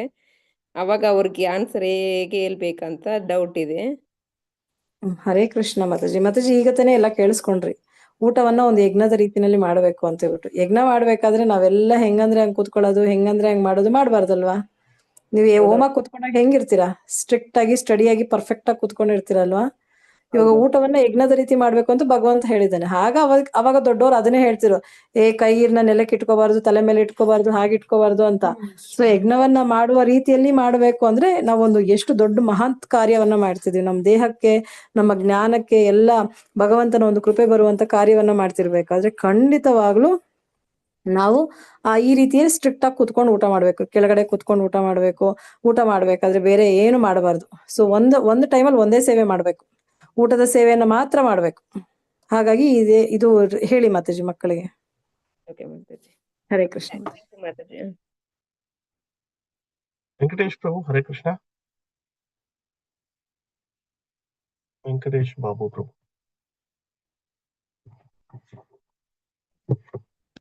ಹರೇ ಕೃಷ್ಣ. ಹರೇ ಕೃಷ್ಣ ಮಾತಾಜಿ. ಕೇಳಿಸ್ತಾ ಇದೆಯಾ? ಇವಾಗ ನಾವು ಏನು ಆಹಾರ ತಿಂತೀವೋ ಅದನ್ನ ಅನ್ನ ಅಂತ ತಿಳ್ಕೊಂಡಂಗಾಯ್ತು. ಹಾಗೆ ಇವಾಗ ನಾವು ಪ್ಲೇಟಲ್ಲಿ ಏನೋ ಕೊಟ್ಟಿರ್ತಾರ ಆಹಾರ ತಿನ್ನೋವಾಗ್ಲೇನೆ ಅದನ್ನ ಏನು ಅಂತ ಹೇಳ್ಬಾರ್ದು, ಅದ್ರ ಬಗ್ಗೆ ಕಾಮೆಂಟ್ ಮಾಡ್ಬಾರ್ದು, ಆಮೇಲೆ ಹೇಳ್ಬೇಕು ಅಂತ ಹೇಳಿದ್ರೆ. ಆದ್ರೆ ಕೆಲವು ಸಮಯ ಏನಾದ್ರು ಹೆಚ್ಚು ಕಡಿಮೆ ಇದ್ರೆ, ಉಪ್ಪು ಖಾರ ಹೆಚ್ಚು ಕಡಿಮೆ ಇದ್ರೆ ಅಥವಾ ತುಂಬಾ ಜಾಸ್ತಿ ಇದ್ರೆ ಫಸ್ಟ್ ಕುಕ್ಕಲ್ಲೇ ಗೊತ್ತಾಗತ್ತೆ, ಅವಾಗ ಹೇಳ್ಬೋದಲ್ಲ, ಕರೆಕ್ಟ್ ಮಾಡ್ಕೋಬೋದಲ್ಲ ಅಂತ ನಂದು ಇದು ಡೌಟ್. ಪ್ರಭು ತಟ್ಟೆಗೆ ಬಂದ್ಮೇಲೆ ಹೇಳೋಂಗಿಲ್ಲ ಪ್ರಭು. ಅವಾಗ ತಾನೇ ತಿಂದ್ಮೇಲೆ ತಾನೇ ಗೊತ್ತಾಗುತ್ತೆ ಮಾತಾಜಿ. ಅಂದ್ರೆ ಈಗ ಫಾರ್ ಎಕ್ಸಾಂಪಲ್ ಉಪ್ಪು ಜಾಸ್ತಿ ಆಯ್ತು ಅಂತ ಇಟ್ಕೊಳ್ಳೋಣ ಪ್ರಭು, ನೀವು ಆ ಮೊಮೆಂಟ್ ಅಲ್ಲಿ ಹೇಳಬಾರ್ದು. ಹೇಳ್ದಿರಾ ಒಂದ್ ಸ್ವಲ್ಪ ನೀರ್ ಹಾಕೊಂಡು ಮೊಸರು ಹಾಕೊಂಡು ಅದನ್ನ ತಿಂದು ಬಿಡ್ಬೇಕು. ಓಕೆನಾ? ಅದನ್ನೇ ಪ್ರಭು ನೀವು ಮುಗಿಸ್ಬಿಡ್ಬೇಕು. ಆಕ್ಚುಲಿ ರೂಲ್ಸ್ ಇರೋದು ಹಂಗೇನೆ. ಓಕೆನಾ? ಎಸ್ಪೆಷಲಿ ಊಟ ಮಾಡ್ಬೇಕಾದ್ರೆ, ಯಾಕಂದ್ರೆ ಒಂದು ಯಜ್ಞ ಮಾಡ್ತಿರ್ತೀರಾ, ಅವಾಗ ಯಜ್ಞ ಮಾಡ್ಬೇಕಾದ್ರೆ ಅದ್ರಲ್ಲಿ ದೋಷಗಳನ್ನ ಹುಡುಕ್ಬಾರ್ದು. ಅರ್ಥ ಆಯ್ತಾ ಪ್ರಭು? ಆ ಯಜ್ಞ ಮಾಡ್ಬೇಕಾದ್ರೆ ಅದ್ರಲ್ಲಿ ದೋಷಗಳನ್ನ ಹುಡುಕ್ಬಾರ್ದು. ಹಾಗಾಗಿ ಮುಗಿಸ್ಬಿಡಿ. ಮುಗಿಸಿದ ನಂತರ ನೀವು ಪರ್ಸನಲ್ ಆಗಿ ಹೇಳಿ. ಸರಿ. ಅಷ್ಟೊತ್ತಿಗೆ ಬೇರೆಯವ್ರಿಗೆಲ್ಲ ಬಡಿಸಿರ್ತಾರೆ, ಕರೆಕ್ಟ್ ಮಾಡ್ಕೊಳಕ್ ಅವಕಾಶ ಸಿಗುತ್ತಲ್ಲ. ಬಟ್ ಆಕ್ಚುಲಿ ಶಾಸ್ತ್ರದಲ್ಲಿ ಬೇರೆಯವ್ರಿಗೆ ಅಂತಾರೆ ನೀವು ಫಸ್ಟ್ ಒಂಚೂರು ಟೇಸ್ಟ್ ಮಾಡಿರ್ತೀರಲ್ಲ ಪ್ರಭು, ಪ್ರಸಾದ ಅಂತ ಹೇಳ್ಬಿಟ್ಟು ಎಲ್ಲ ಮಾಡಿದ್ಮೇಲೆ ಒಂಚೂರು ಟೇಸ್ಟ್ ಅವ್ರು ಬಡ್ಸೋರು ಏನಿರ್ತಾರೆ ಅವ್ರು ಸ್ವಲ್ಪ ಟೇಸ್ಟ್ ಮಾಡಿಕೊಂಡಿರ್ತಾರಲ್ವಾ ಪ್ರಭು, ಸರಿ ಸರಿ. ಅವಾಗ ಪ್ಲಾನ್ ಮಾಡ್ಬೇಕು. ಹರೇ ಕೃಷ್ಣ. ಧನ್ಯವಾದಗಳು ಪ್ರಭು. ಗೋವಿಂದರಾಜ್ ಪ್ರಭು, ಹರೇ ಕೃಷ್ಣ. ಸೊ ಕೊನೆಯ ಪ್ರಶ್ನೆ ಆಗಿರ್ಲಿ. ಹರೇ ಕೃಷ್ಣ ಪ್ರಭು. ಹರೇ ಕೃಷ್ಣ ಪ್ರಭು. ಎಲ್ಲ ವೈಷ್ಣವರು ಹರೇ ಕೃಷ್ಣ ಪ್ರಭು. ನಾಳೆ ನಮ್ಮೂರಲ್ಲಿ ಸತ್ಸಂಗ ಇದೆ ಪ್ರಭು, ಎಲ್ಲಾರು ಬರ್ಬೇಕು ವೈಷ್ಣವರೆಲ್ಲ. ಹೇಳ್ಬಿಡಿ ಪ್ರಭು, ಅಡ್ರೆಸ್ ಎಲ್ಲಿ ಅಂತ ಹೇಳಿ. ಸೊ ನಮ್ಗೆ ತುಮಕೂರು ನಿಯರ್ ಆಗತ್ತೆ, ಮತ್ತೆ ಕುಣಿಗಲ್ಗೂ ನಿಯರ್ ಆಗತ್ತೆ. ಲೊಕೇಶನ್ ಎಲ್ಲ ಕಳ್ಸಿದೀನಿ ಪ್ರಭು, ಇದು ಅದನ್ನ ನಂಗೆ ಕಳ್ಸಿ. ನಾಳೆ ಗೋವಿಂದರಾಜ್ ಪ್ರಭುಗಳು ಸತ್ಸಂಗ ಇದೆ ಅಂತ ಹೇಳ್ತಿದ್ರು ಅವ್ರ ಮನೆಯಲ್ಲಿ. ಅದ ಲಿಂಕ್ ಅನ್ನೋದಂತದ್ದು ಕೂಡ ಲೊಕೇಶನ್, ಅಡ್ರೆಸ್ ಆಗಿರ್ಬೋದು ಎಲ್ಲ ಗ್ರೂಪ್ ನಲ್ಲಿ ಬರುತ್ತೆ. ಯಾರಿಗೆಲ್ಲ ತುಮಕೂರು ಕುಣಿಗಲು ಹತ್ರ ಸರೌಂಡಿಂಗ್ಸ್ ಅಲ್ಲಿ ಇದ್ದೀರಾ ಅವರೆಲ್ಲರೂ ಕೂಡ ಸತ್ಸಂಗದಲ್ಲಿ ಭಾಗವಹಿಸಬಹುದು. ಸೊ ನಾವು ಏನ್ ಇಷ್ಟದವರೆಗೂ ಮಾತಾಡಿದ್ರೆ ABCD ಅನ್ನುವಂಥದ್ದು ಈ ಸತ್ಸಂಗದಲ್ಲಿ ಇದ್ದಾಗ, ಸೊ ಒಂದು ಏನಪ್ಪ ಭಕ್ತರ ಸಾಂಗತ್ಯದಲ್ಲಾಗಿರ್ಬೋದು, ಜಪ ಮಾಡುವಂತದ್ದಾಗಿರ್ಬೋದು, ಹರಿಕತೆ ಆಗಿರ್ಬೋದು, ಮತ್ತೆ ಪ್ರಸಾದ ಆಗಿರ್ಬೋದು, ಎಲ್ಲವನ್ನು ನಾನು ವಹಿಸುವಂತ ಒಂದು ಅವಕಾಶ ಇದೆ. ಹರೇ ಕೃಷ್ಣ ಪ್ರಭು. ಧನ್ಯವಾದಗಳು ಪ್ರಭು. ಹರೇ ಕೃಷ್ಣ. ಹರೇ ಕೃಷ್ಣ. ರೇಣುಕಾ ಮಾತಾಜಿ, ಹರೇ ಕೃಷ್ಣ.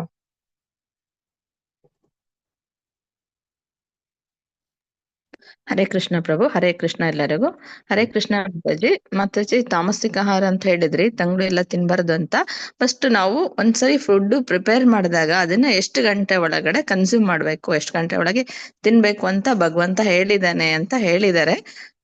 ಅದು ಎಷ್ಟು ಗಂಟೆ ಒಳಗಡೆ ನಾವು ಸೇವನೆ ಮಾಡ್ಬೇಕು? ಈಗ ಬೆಳಗ್ಗೆ ಮಾಡಿರ್ತೀವಿ, ಸಾಯಂಕಾಲ ತಿಂತಾರೆ, ಆತರ ಎಲ್ಲ ತಿನ್ಬೋದಾ? ಇದಕ್ಕೆ ಟೈಮ್ ಇದೆಯಾ? ಟೈಮ್ ಇದೆ ಅಂತ ಶಾಸ್ತ್ರದ ಪ್ರಕಾರ ಏನಿರೋದು ಅಂದ್ರೆ ಮಾತಾಜಿ 3 ಅವರ್ ಮಾತಾಜಿ. ನಾವು ಅಡಿಗೆ ಮಾಡಿದ ನಂತರ ವಿತಿನ್ 3 ಅವರ್ಸ್ ಕನ್ಸಂಪ್ಷನ್ ಮಾಡ್ಕೋಬೇಕು, ಶಾಸ್ತ್ರದ ಪ್ರಕಾರ ಇರುವಂಥದ್ದು. ಹಾಗಾಗಿ ನಾವು ಭಗವಂತನಿಗೆ 3 ಟೈಮು ನೈವೇದ್ಯ ಇಡಬೇಕಲ್ಲ. ಸೊ 3 ಟೈಮು ಬಿಸಿ ಬಿಸಿಯಾಗಿ ಮಾಡಿ ಅವನಿಗೆ ಇಡೋದು, ನಾವು ತಗೊಳ್ಳೋದು. ಅವಾಗಲೇ ಆರೋಗ್ಯ ಕರೆಕ್ಟಾಗಿರೋದು. ಸೊ ಸತ್ವ, ಬಲ, ಆಯುರ್, ಆರೋಗ್ಯ, ಪ್ರೀತಿ, ವಿವರ್ಧನಂ ಅಂದರೆ ಇದೆ. ಈ ರೀತಿ ಮಾಡಿದಾಗ, ಇಲ್ಲ ನನಗೆ ಬೆಳಗ್ಗೆ ಒಂದ್ಸತಿ ಮಾಡಿಟ್ಬಿಟ್ಟು 3 ಹೊತ್ತು ಅದನ್ನೇ ತಿಂತೀನಿ ಅಂದರೆ ಏನಾಗುತ್ತೆ ಅಂದರೆ ಆ್ಯಸ್ ಯೂಶುವಲ್. ಸೊ ನಾವು ಮಾಡೋದು, ನಾವು ಏನು ಕರ್ಮ ಮಾಡ್ತೀವೋ ಅದನ್ನು ಅನುಭವಿಸ್ಬೇಕಾಗ್ತದೆ. ನಾವು ಏನು ತೊಗೊಳ್ತೀವೋ ಅದು ಅದು ಎಲ್ಲೂ ಹೋಗಲ್ಲ. ಹಾಗಾಗಿ ಭಗವಂತ ಹೇಳಿರೋದು, ನಮಗೆ ಶಾಸ್ತ್ರದಲ್ಲಿ ಕೊಟ್ಟಿರೋದು, ನಾವು ಅಡುಗೆ ಮಾಡಿದ್ಮೇಲೆ 3 hour. So 3 hours time span ಏನಿರುತ್ತೆ, ಇಷ್ಟರಲ್ಲಿ ನಾವೆಲ್ಲವನ್ನು ಮುಗಿಸ್ಕೊಳ್ಬೇಕು ಅಂತ. ಹರೇ ಕೃಷ್ಣ ಮಾತಾಜಿ. ಹರೀಶ್ ಪ್ರಭು, ಹರೇ ಕೃಷ್ಣ. ಹರೇ ಕೃಷ್ಣ ಪ್ರಭು. ಹರೇ ಕೃಷ್ಣ. ಮ್ಯೂಟ್ ಮಾಡಿದ್ರಿ ಮತ್ತೆ. ಹರೇ ಕೃಷ್ಣ. ಹರೇ ಕೃಷ್ಣ ಪ್ರಭು. ಅದೇ ಧನಲಕ್ಷ್ಮಿ ಮಾತಾಜಿ ಹಾಸ್ಪಿಟಲ್ ಆಗಿದ್ದಾರೆ, ವಿನಮ್ರತ ಇದ್ರಲ್ಲ ಅವ್ರ ಅಜ್ಜಿ. ದಯವಿಟ್ಟು ಅವ್ರಿಗೆ ವಿಶ್ ಮಾಡ್ತಾರೆ. ಅದಕ್ಕೆ ಅವ್ರಿಗೇನೋ ಕ್ಯಾನ್ಸರ್ ಆತರ ಇರ್ಬೋದು ಅನ್ಸುತ್ತೆ, ಗೊತ್ತಿಲ್ಲ. ಸೀರಿಯಸ್ ಇದೆ ಅಂತ ಹೇಳಿದ್ದಾರೆ, ಸ್ವಲ್ಪ ವಿಶ್ ಮಾಡ್ಸಿ. ಖಂಡಿತ. ಸೊ ಆಗ್ಲೇನು ಕೂಡ ಮಾತಾಜಿ ಅವರು ಹೇಳಿದರು. ಸೊ ದಯವಿಟ್ಟು ಅವ್ರಿಗೆ ಏನೋ ಅವ್ರಿಗೆ ಹೆಚ್ಚಿಗೆ ಒಂದು ಕ್ಯಾನ್ಸರ್ ಅನ್ನುವಂಥದ್ದು ಅಂತ ಹೇಳ್ತಿದ್ದಾರೆ.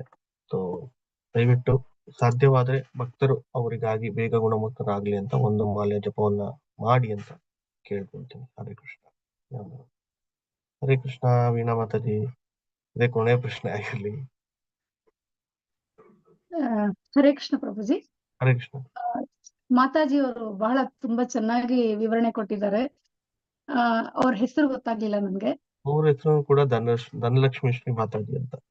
ಅವ್ರು ಅಚ್ಯುತಾ ಸರ್ಕಲ್ ಅಲ್ಲಿ ಇದ್ದಾರೆ, ನೀವು ಅದೇ ಸರ್ಕಲ್ ಅಲ್ಲಿ ಇದ್ದೀರಾ. ಮುಂದಿನ ದಿನಗಳ ಕ್ಲಾಸ್ ಕೂಡ ನೀವು ಅವರಿಂದಾನೇ ಕೇಳ್ತೀರಿ. ಹರೇ ಕೃಷ್ಣ. ಮತ್ತೆ ಒಂದು ಪ್ರಶ್ನೆ ಮಾಡೋದಿತ್ತು.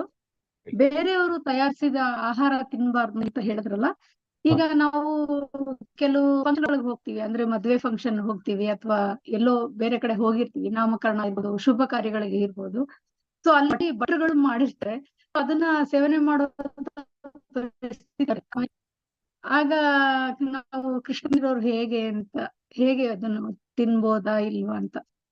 ಕೃಷ್ಣ ಪ್ರಜ್ಞೆಯಲ್ಲಿ ಇರುವಂತವ್ರು, ಆನಂತರ ಕೆಲವೊಂದು ಹಂತದಲ್ಲಿ ಇರುವಂತವ್ರು ಖಂಡಿತ ಹೊರಗಡೆ ತಿನ್ನೋದಿಲ್ಲ ಮಾತಾಜಿ. ಸೊ ಅವರ ಪ್ರಸಾದ ಅವರೇ ಮಾಡ್ಕೊಂಡು ತಗೊಳ್ತಾರೆ. ಹಾಗೆ ಕೆಲವು ಭಟ್ರು ಅನ್ನುವಂಥದ್ದು, ಭಟ್ರು ಅಂದ್ರೆ 2 ತರ ಭಟ್ರು ಇರ್ತಾರೆ. ಒಂದು ಅಡಿಗೆ ಮಾಡುವಂತವ್ರಿಗೆ ಭಟ್ರು ಅಂತ ಕರೀತಾರೆ. ಕೆಲವೊಂದು ದೇವಸ್ಥಾನಗಳಲ್ಲಿ ಭಟ್ರು ಇರ್ತಾರೆ, ಅವ್ರು ಬೇರೆ. ನಾವು ದೇವಸ್ಥಾನದಲ್ಲಿ ಇರುವಾಗ ಅವರು ನೈವೇದ್ಯವನ್ನ ಮಾಡಿರ್ಬೇಕು. ಏನೇ ಒಂದು ಪ್ರಸಾದ ನೀವು ತಗೊಳ್ಬೇಕು ಅಂದ್ರೆ ಅದು ಭಗವಂತನಿಗೆ ನೈವೇದ್ಯ ಆಗಿರ್ಬೇಕು. ನೈವೇದ್ಯ ಆಗಿರುವಂತ ಪ್ರಸಾದವನ್ನೇ ಭಕ್ತರು ಸ್ವೀಕರಣೆಯನ್ನು ಮಾಡಬೇಕು. ಆ ನಂತರ ಕೆಲವೊಮ್ಮೆ ಈ ಮದುವೆ ಸಮಾರಂಭಗಳಾಗಿರ್ಬೋದು, ಇನ್ನೊಂದು ಶುಭ ಕಾರ್ಯಗಳಲ್ಲಾಗಿದ್ರು ಕೂಡ ಭಕ್ತರು ಅದು ನೈವೇದ್ಯ ಆಗಿಲ್ಲ ಅಂದ್ರೆ ಸ್ವೀಕರಣೆ ಮಾಡೋದಿಲ್ಲ. ಅವ್ರದ್ದೇ ಸ್ವಂತವಾದ ಒಂದು ಪ್ರಸಾದವನ್ನು ತಗೊಂಡಿರ್ತಾರೆ. ಇಲ್ಲ ಅದನ್ನ ಮಾಡಿ ನೈವೇದ್ಯವನ್ನು ಮಾಡಿ ತಗೊಂಡೋಗಿ ತಗೊಳ್ತಾರೆ. ಹಾಗೆ ಭಕ್ತರೆಲ್ಲ ಆಲ್ಮೋಸ್ಟ್ ಇವಾಗ ನಾವು ಕೂಡ ಪ್ರಸಾದ ಮಾಡುವಂತವ್ರು ಕೂಡ ಜಪವನ್ನು ಮಾಡೇ ಪ್ರಸಾದವನ್ನು ಮಾಡ್ಬೇಕು. ಮಾತಾಡಿ ಅದು ಇವತ್ತಿನ ಅದೇ ಹೇಳಿದ್ರು. ಅಟ್ಲೀಸ್ಟ್ ಒಂದು ಮಾಲೆಯನ್ನು ಜಪವನ್ನು ಮಾಡಿ, ನೀವು ಜಪವನ್ನು ಮಾಡಿ ಅಂದ್ರೆ ಭಗವಂತನು ಕೂಡ ನಿಮ್ಮ ಪ್ರಸಾದವನ್ನು ಸ್ವೀಕರಣೆ ಮಾಡಲ್ಲ. ಅದಕ್ಕೋಸ್ಕರ ಗುರುಗಳಿಗೆ ನೈವೇದ್ಯವನ್ನು ಮಾಡಿ ಅದರಿಂದ ಅವ್ರ ಗುರುಗಳಿಗೆ ಹೋಗಿ, ಅದರಿಂದ ಅವ್ರ ಗುರುಗಳಿಗೆ ಹೋಗಿ, ಅದು ಭಗವಂತನಿಗೆ ಹೋಗಿರುತ್ತೆ. ಹಾಗೆ ನೈವೇದ್ಯ ಆಗುವಂತ ಪ್ರಸಾದವನ್ನೇ ವೈಷ್ಣವರು ಸ್ವೀಕಾರವನ್ನು ಮಾಡ್ತಾರೆ. ಹರೇ ಕೃಷ್ಣ. ಹರೇ ಕೃಷ್ಣ ಪ್ರಭುಜಿ. ಧನ್ಯವಾದಗಳು. ಹರೇ ಕೃಷ್ಣ. ಇವತ್ತಿನ ಅದ್ಭುತವಾದ ಒಂದು ವಿಷಯ ಆಹಾರದ ಬಗ್ಗೆ ಇತ್ತು. ಎಲ್ಲರಿಗೂ ತಿಳುವಳಿಕೆ ಅನ್ನುವಂಥದ್ದಾಗಿದೆ. ನಾವು ಇಷ್ಟು ದಿವಸ ಹೇಗೆ ಒಂದು ಪ್ರಾಣಿಗಳ ರೀತಿಯಲ್ಲಿ, ಅಂದ್ರೆ ಮೋಸ್ಟ್ಲಿ ನನಗೆ ಗೊತ್ತಿಲ್ಲ, ನಾನು ಹೇಳ್ಕೊತಾ ಇದ್ದೀನಿ. ಹಾಗೆ ಸ್ವೀಕರಣೆಯನ್ನು ಮಾಡ್ತಾ ಇದ್ರೆ ನಮ್ಮ ಆರೋಗ್ಯದಲ್ಲಿ ನಮಗೆ ಅಡಚಣೆಗಳು ಆಗುವಂಥದ್ದು ಖಂಡಿತ. ದಯವಿಟ್ಟು ಎಲ್ಲರೂ ಜಪವನ್ನು ಮಾಡಿ, ಪ್ರಸಾದವನ್ನ ತಯಾರಿಯನ್ನು ಮಾಡಿ, ಭಗವಂತನಿಗೆ ನೈವೇದ್ಯವನ್ನು ಮಾಡಿ ಪ್ರಸಾದವನ್ನು ದಿನ ಸ್ವೀಕರಣೆಯನ್ನು ಮಾಡಿ. ಹೆಚ್ಚಿಗೆ ಪ್ರಸಾದವನ್ನು ಸ್ವೀಕರಣೆ ಮಾಡೋದ್ರಿಂದ ನಾವು ಇನ್ನೂ ಹೆಚ್ಚಿನ ಪ್ಯೂರಿಫಿಕೇಶನ್ ಅನ್ನುವಂಥದ್ದು ಆಗುತ್ತೆ. ಹರೇ ಕೃಷ್ಣ. ಎಲ್ಲರಿಗೂ ಹರೇ ಕೃಷ್ಣ. ಎಲ್ಲರೂ ಈ ದಿನ ಎಲ್ಲರಿಗೂ ಶುಭವಾಗಿರ್ಲಿ ಅಂತ ಕೇಳ್ಕೊಳ್ತಾ, ಈಗ ಹ್ಯಾಂಡ್ ರೈಸ್ ಮಾಡಿದ್ರೆ ನಾನು ಯಾರನ್ನೂ ಹ್ಯಾಂಡ್ ರೈಸ್ ತೆಗಿಯಲ್ಲ. ಹರೇ ಕೃಷ್ಣ. ಎಲ್ಲರಿಗೂ ಈಗ ಒಂದು ಬಾರಿ ಹರೇ ಕೃಷ್ಣ ಮಹಾಮಂತ್ರವನ್ನು ಹೇಳ್ತಾ, ವೈಷ್ಣವರ ಮಂತ್ರವನ್ನು ಹೇಳ್ತಾ ಈ ಅಧಿವೇಶನವನ್ನ ಮಾಡಿ. ಹರೇ ಕೃಷ್ಣ ಹರೇ ಕೃಷ್ಣ ಕೃಷ್ಣ ಕೃಷ್ಣ ಹರೇ ಹರೇ, ಹರೇ ರಾಮ ರಾಮ ರಾಮ ಹರೇ ಹರೇ. ವಾಂಛಾಕಲ್ಪತರುಭ್ಯಶ್ಚ ಕೃಪಾಸಿಂಧುತೈವ ಚ ಪತಿತಾನಾಂ ಪಾವನೇಭ್ಯೋ ವೈಷ್ಣವೇಭ್ಯೋ ನಮೋ ನಮಃ. ಅನಂತಕೋಟಿ ವೈಷ್ಣವವೃಂದ ಕಿ ಜೈ. ಶ್ರೀಲ ಪ್ರಭುಪಾದ್ ಕಿ ಜೈ. ಚೈತನ್ಯ ಮಹಾಪ್ರಭು ಜೈ. ಗಾಂಧಾರ ಗಿರಿಧಾರ ಕಿ ಜೈ. ಹರೇ ಕೃಷ್ಣ. ಎಲ್ಲರಿಗೂ ಹರೇ ಕೃಷ್ಣ. ಈ ದಿನ ನಿಮ್ಮೆಲ್ಲರಿಗೂ ಶುಭವಾಗಿರ್ಲಿ ಅಂತ ಕೇಳ್ಕೊಳ್ತಾ ಈ ಅಧಿವೇಶನ ಮುಗಿಸೋಣ. ಈಗ ಎಲ್ಲರಿಗೂ ಅನ್ಮ್ಯೂಟ್ ಆಪ್ಷನ್ ಕೊಡಲಾಗುತ್ತೆ. ಹರೇ ಕೃಷ್ಣವನ್ನು ಹೇಳ್ತಾ ಎಲ್ಲರೂ ಅಧಿವೇಶನ. ಹರೇ ಕೃಷ್ಣ ಪ್ರಭುಜಿ. ಹರೇ ಕೃಷ್ಣ ಮಾತಾಜಿ. ಪಂಚಾಂಗ ಪ್ರಭುಜಿ. ಹರೇ ಕೃಷ್ಣ ಮಾತಾಜಿ. ಹರೇ ಕೃಷ್ಣ ಪ್ರಭುಜಿ. ಧನ್ಯವಾದಗಳು. ಹರೇ ಕೃಷ್ಣ ಪ್ರಭುಜಿ. ಹರೇ ಕೃಷ್ಣ ಮಾತಾಜಿ. ಪ್ರಭುಜಿ. ಹರೇ ಕೃಷ್ಣ ಮಾತಾಜಿ. ಪ್ರಭುಜಿ ಹರೇ ಕೃಷ್ಣ ಮಾತಾಜಿ. ಪಂಚಾಂಗ ಪ್ರಣಾಮಗಳು. ಕೃಷ್ಣ ಪ್ರಭು ಮಾತಾಜಿ. ಹರೇ ಕೃಷ್ಣ ಪ್ರಭುಜಿ. ಕೃಷ್ಣ ಮಾತಾಜಿ. ಹರೇ ಕೃಷ್ಣ ಪ್ರಭು. ಹರೇ ಕೃಷ್ಣ ಪ್ರಭುಜಿ. ಹರೇ ಕೃಷ್ಣ ಮಾತಾಜಿ. ಹರೇ ಕೃಷ್ಣ ಮಾತಾಜಿ.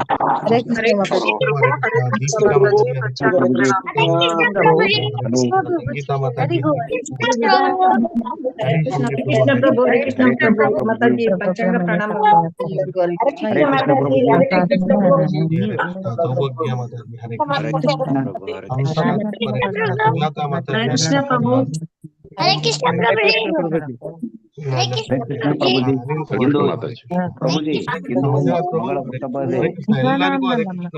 ಹರೇ ಕೃಷ್ಣ ಪ್ರಭು. ಧನ್ಯವಾದಗಳು.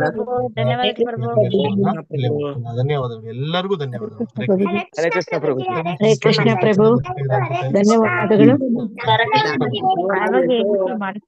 ಹರೇ ಕೃಷ್ಣ ಪ್ರಭುಜಿ. ಹರೇ ಕೃಷ್ಣ. ಹರೇ ಕೃಷ್ಣ.